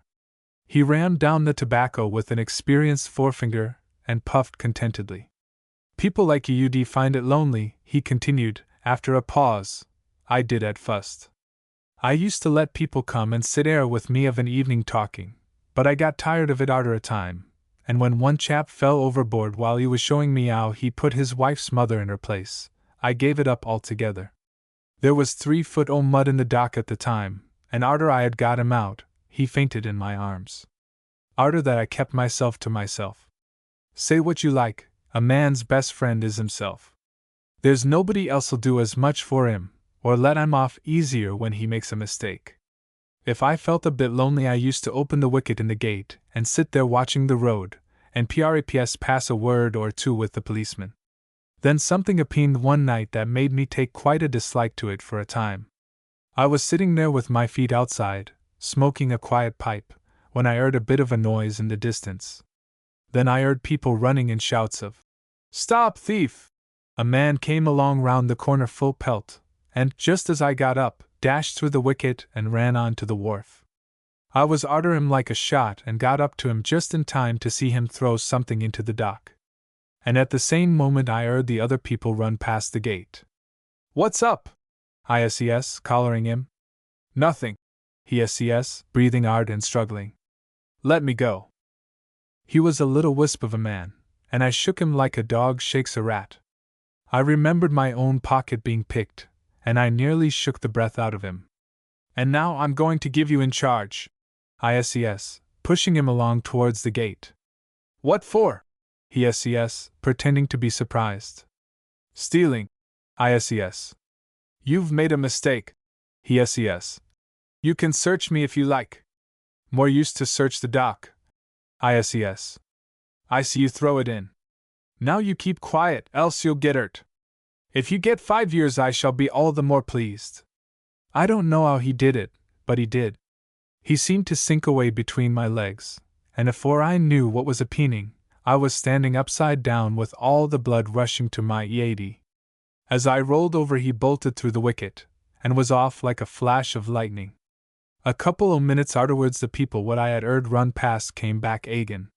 There was a big fat policeman with them, a man I'd seen afore on the beat, and when they had gone on, he stopped to ave a word with me. "OT work," he SES, taking off his helmet and wiping his bald eade with a large red handkerchief. "I've lost all my puff." "Been running?" ISES, very polite. "Arter a pickpocket," he SES. "He snatched a lady's purse just as she was stepping aboard the French boat with her husband. £12 in it in gold, 2 peppermint lozenges, and a postage stamp." He shook his eade, and put his helmet on again. "Holding it in her little and as usual," he SES. "Asking for trouble, I call it. I believe if a woman had one hand off and only a finger and thumb left on the other, she'd carry her purse in it." He knew a'most as much about them men as I do. When his first wife died, she said her only wish was that she could take him with her, and she made him promise her faithful that he'd never marry again. His second wife, arter a long illness, passed away while he was playing hymns on the concertina to her, and her mother, arter looking at her very hard, went to the doctor and said she wanted an inquest. He went on talking for a long time, but I was busy doing a bit of EAD work and didn't pay much attention to him. I was thinking o' £12, 2 lozenges, and a postage stamp laying in the mud at the bottom of my dock, and arter a time he said he see as how I was waiting to get back to my night's rest, and went off, stamping. I locked the wicket when he had gone away, and then I went to the edge of the dock and stood looking down at the spot where the purse had been chucked in. The tide was on the ebb, but there was still a foot or two of water atop of the mud. I walked up and down, thinking. I thought for a long time, and then I made up my mind. If I got the purse and took it to the police station, the police would share the money out between them, and tell me they had given it back to the lady. If I found it, and put a notice in the newspaper, which would cost money, very likely a dozen or 2 ladies would come and see me and say it was theirs. Then if I gave it to the best looking one and the one it belonged to turned up, there'd be trouble. My idea was to keep it, for a time, and then if the lady who lost it came to me and asked me for it, I would give it to her. Once I had made up my mind to do what was right, I felt quite happy, and arter a look up and down, I stepped round to the Bear's Head and had a couple o' goes o' rum to keep the cold out. There was nobody in there but the landlord, and he started at once talking about the thief, and how he had run arter him in his shirt sleeves. My opinion is, he says, that he bolted on one of the wharves and ID'd himself. He disappeared like magic. Was that little gate o' yours open? I was on the wharf. I says, very cold. You might ha' been on the wharf and yet not have seen anybody come on. He says, nodding. What do ye mean? I says, very sharp. Nothing. He says. Nothing. Are you trying to take my character away? I says, fixing him with my eye. Lo bless me, no. He says, staring at me. It's no good to me.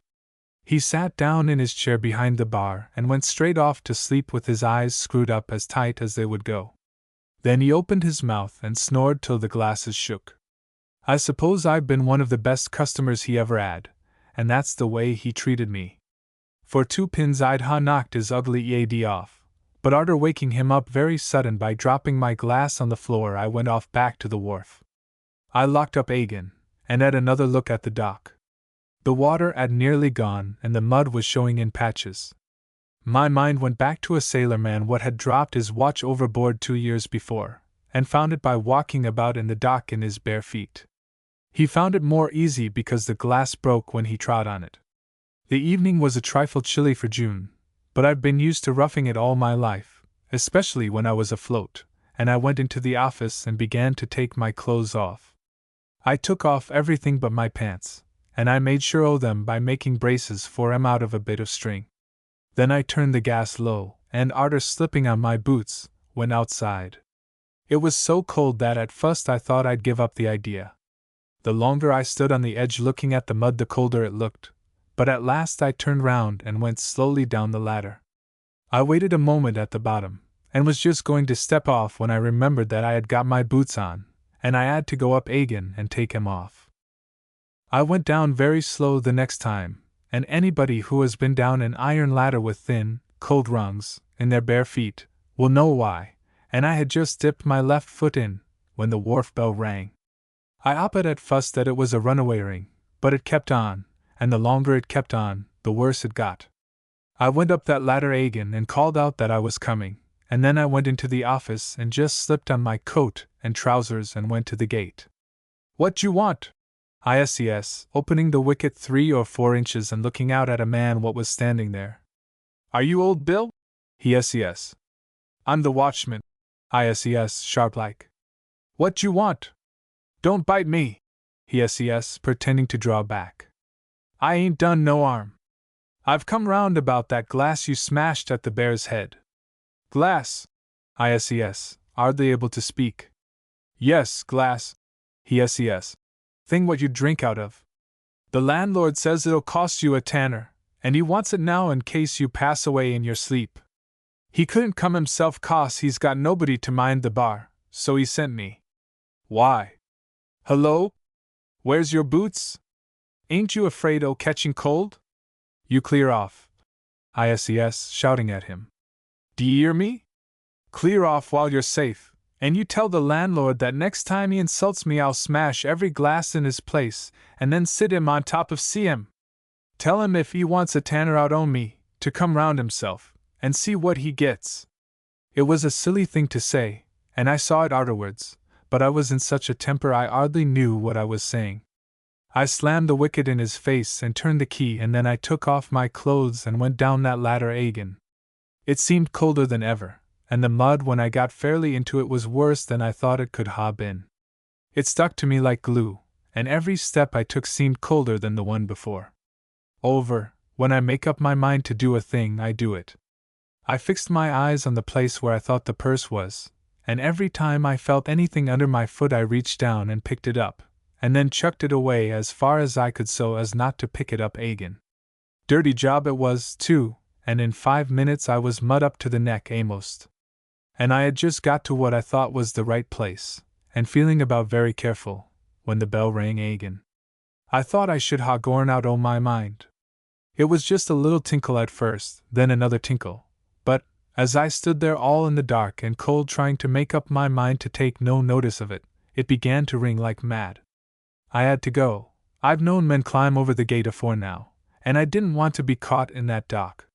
The mud seemed stickier than ever, but I got out at last, and arter scraping some of it off with a bit o' stick, I put on my coat and trousers and boots just as I was and went to the gate, with the bell going its artest all the time. When I opened the gate and see the landlord of the Bear's Head standing there, I turned quite dizzy, and there was a noise in my ears like the roaring of the sea. I should think I stood there for a couple o' minutes without being able to say a word. I could think of him. "Don't be frightened, Bill," says the landlord. "I'm not going to eat you. He looks as if he's walking in his sleep," says the fat policeman, what was standing nearby. "Don't startle him. He always looks like that," says the landlord. I stood looking at him. I could speak then, but I couldn't think of any words good enough, not with a policeman standing by with a notebook in his pocket. "What was you ringing my bell for?" I says at last. "Why didn't you answer it before?" says the landlord. "'You think I've got nothing better to do than to stand ringing your bell for 3/4 of an hour? Some people would report you." "I know my duty," I says. "There's no craft up tonight, and no reason for anybody to come to my bell. If I was to open the gate every time a parcel of overgrown boys rang my bell, I should have enough to do. Well, I'll overlook it this time, seeing as you're an old man and couldn't get another sleeping-in job." He says, looking at the policeman for him to see how clever he was. "What about that tanner? That's what I've come for." "You be off," I says, starting to shut the wicket. "You won't get no tanner out of me." "All right," he says. "I shall stand here and go on ringing the bell till you pay up, that's all." He gave it another tug, and the policeman, instead of locking him up for it, stood there laughing. I gave him the tanner. It was no use standing there arguing over a tanner, with a purse of 12 quid waiting for me in the dock, but I told him what people thought of him. "'Arf a second, watchman," says the policeman, as I started to shut the wicket again. "You didn't see anything of that pickpocket, did you?" "I did not," I says. "'Cause this gentleman thought he might have come in here," says the policeman. "'Ow could he have come in here without me knowing it?" I says, firing up. "Easy," says the landlord. "And stole your boots into the bargain." "He might have come when your back was turned," says the policeman. "And if so, he might be hiding there now. I wonder whether you'd mind me having a look round?" "I tell you he ain't 'ere," I says, very short. "But to ease your mind, I'll have a look round myself arter you've gorn." The policeman shook his head. "Well, o' course, I can't come in without your permission," he says, with a little cough. "But I have an idea that if it was your governor 'ere instead of you, he'd ha' been ony too pleased to do anything he could to help the law. I'll beg his pardon tomorrow for asking you, in case he might object." That settled it. That's the police all over, and that's how they get their way and do as they like. I could see him in my mind's eye talking to the governor, and letting out little things about broken glasses and such like by accident. I drew back to let him pass, and I was so upset that when that little rat of a landlord followed him, I didn't say a word. I stood and watched them poking and prying about the wharf as if it belonged to him, with the light from the policeman's lantern flashing about all over the place. I was shivering with cold and temper. The mud was drying on me. "If you've finished hunting for the pickpocket, I'll let you out and get on with my work," I says, drawing myself up. "Good night," says the policeman, moving off. "Good night, dear," says the landlord. "Mind you tuck yourself up warm." I lost my temper for the moment, and afore I knew what I was doing, I had got hold of him, and was shoving him towards the gate as hard as I could shove. He pretty near got my coat off in the struggle, and next moment the policeman had turned his lantern on me, and they was both staring at me as if they couldn't believe their eyesight. He's turning black," says the landlord. "He's turned black," says the policeman. They both stood there looking at me with their mouths open, and then afore I knew what he was up to, The policeman came close up to me and scratched my chest with his fingernail. It's mud! He says. You keep your nails to yourself. I says. It's nothing to do with you. And I couldn't help noticing the smell of it. Nobody could. And what was worse than all was, that the tide had turned and was creeping over the mud in the dock. They got tired of it at last and came back to where I was and stood there shaking their heads at me. If he was on the wharf, he must have made his escape while you was in the Bear's Head. Says the policeman. He was in my place a long time. Says the landlord. Well, it's no use crying over spilt milk. Says the policeman. Funny smell about air, ain't there? He says, sniffing, and turning to the landlord. What is it? I dunno, says the landlord. I noticed it while we was talking to him at the gate. It seems to follow him about. I've smelled things I like better, says the policeman, sniffing again. It's just like the foreshore when somebody has been stirring the mud up a bit. Unless it's a case of tempted suicide, he says, looking at me very hard. Ah, says the landlord. There's no mud on his clothes, says the policeman, looking me over with his lantern again. He must have gone in naked, but I should like to see his legs to make. All right. All right. Keep your air on. You look arter your own legs then. I says, very sharp. And mind your own business. It is my business.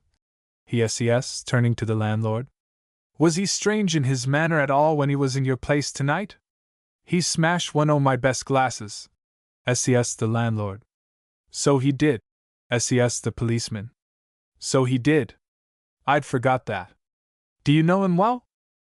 Not more than I can help. Says the landlord. He's been in my place a good bit, but I never knew of any reason why he should try and do away with himself. If he's been disappointed in love, he ain't told me anything about it. I suppose that couple o' fools UDAV stood there talking about me all night if I'd ha' let 'em, but I had about enough of it. Look 'ere, I says. You're very clever, both of you, but you needn't worry your eads about me. I've just been having a mud bath, that's all. A mud bath, says both of 'em, squeaking like a couple o' silly parrots. For rheumatics, I says.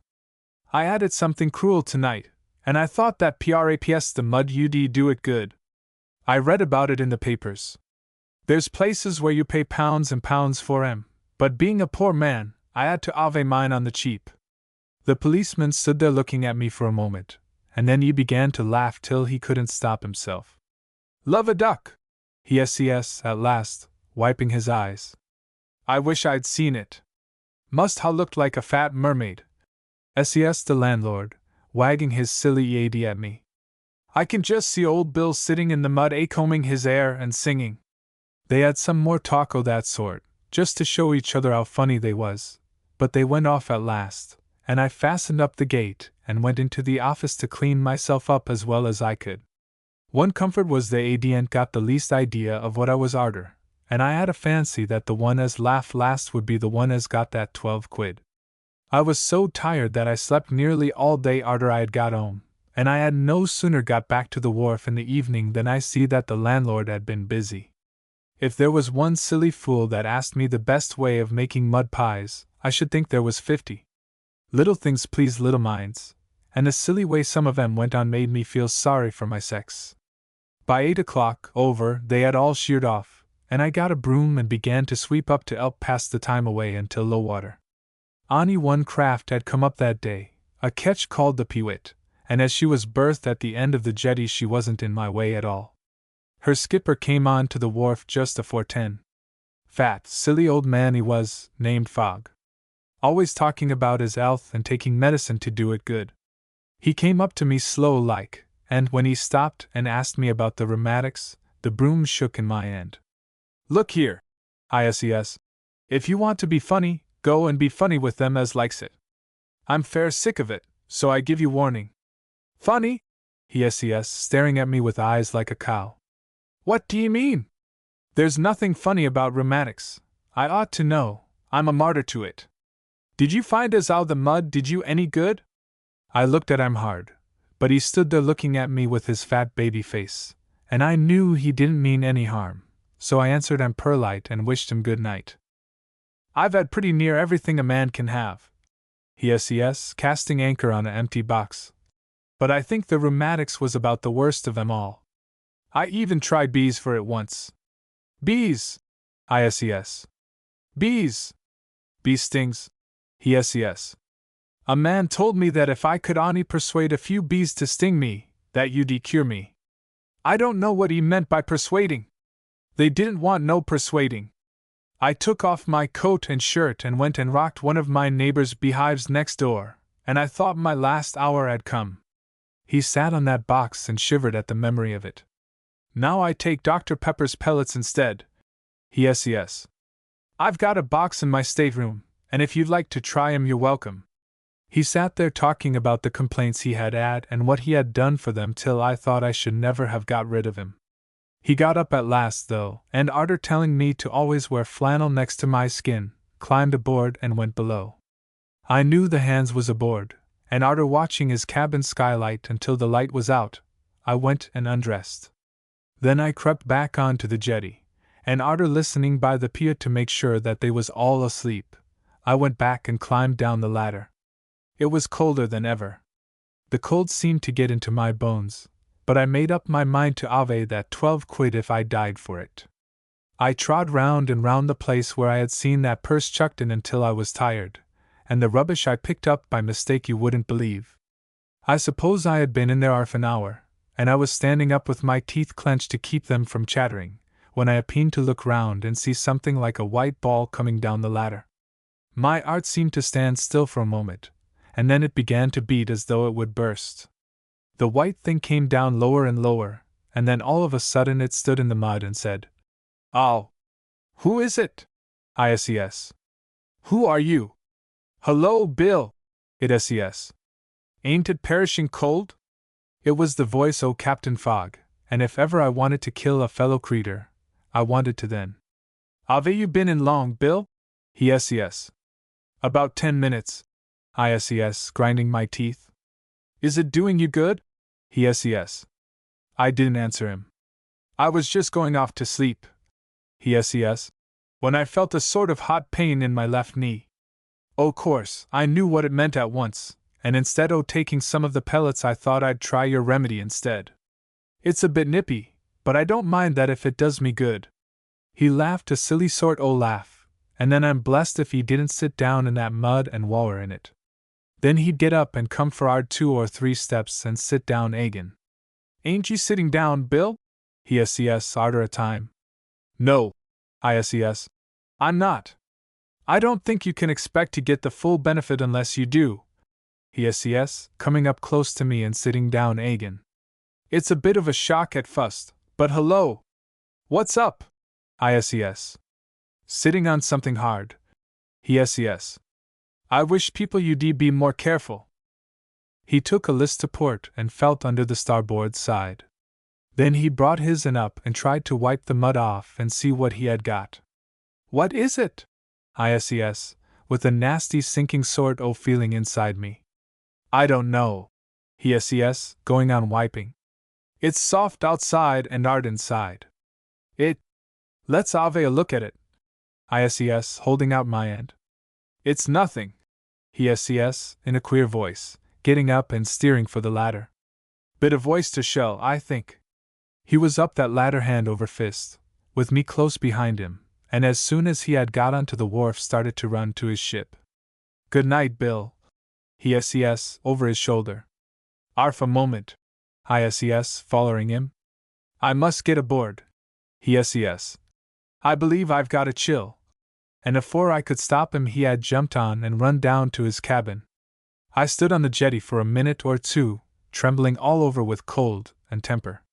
Then I saw he had got a light in his cabin, and I crept aboard and peeped down the skylight. And I just had time to see some sovereigns on the table, when he looked up and blew out the light.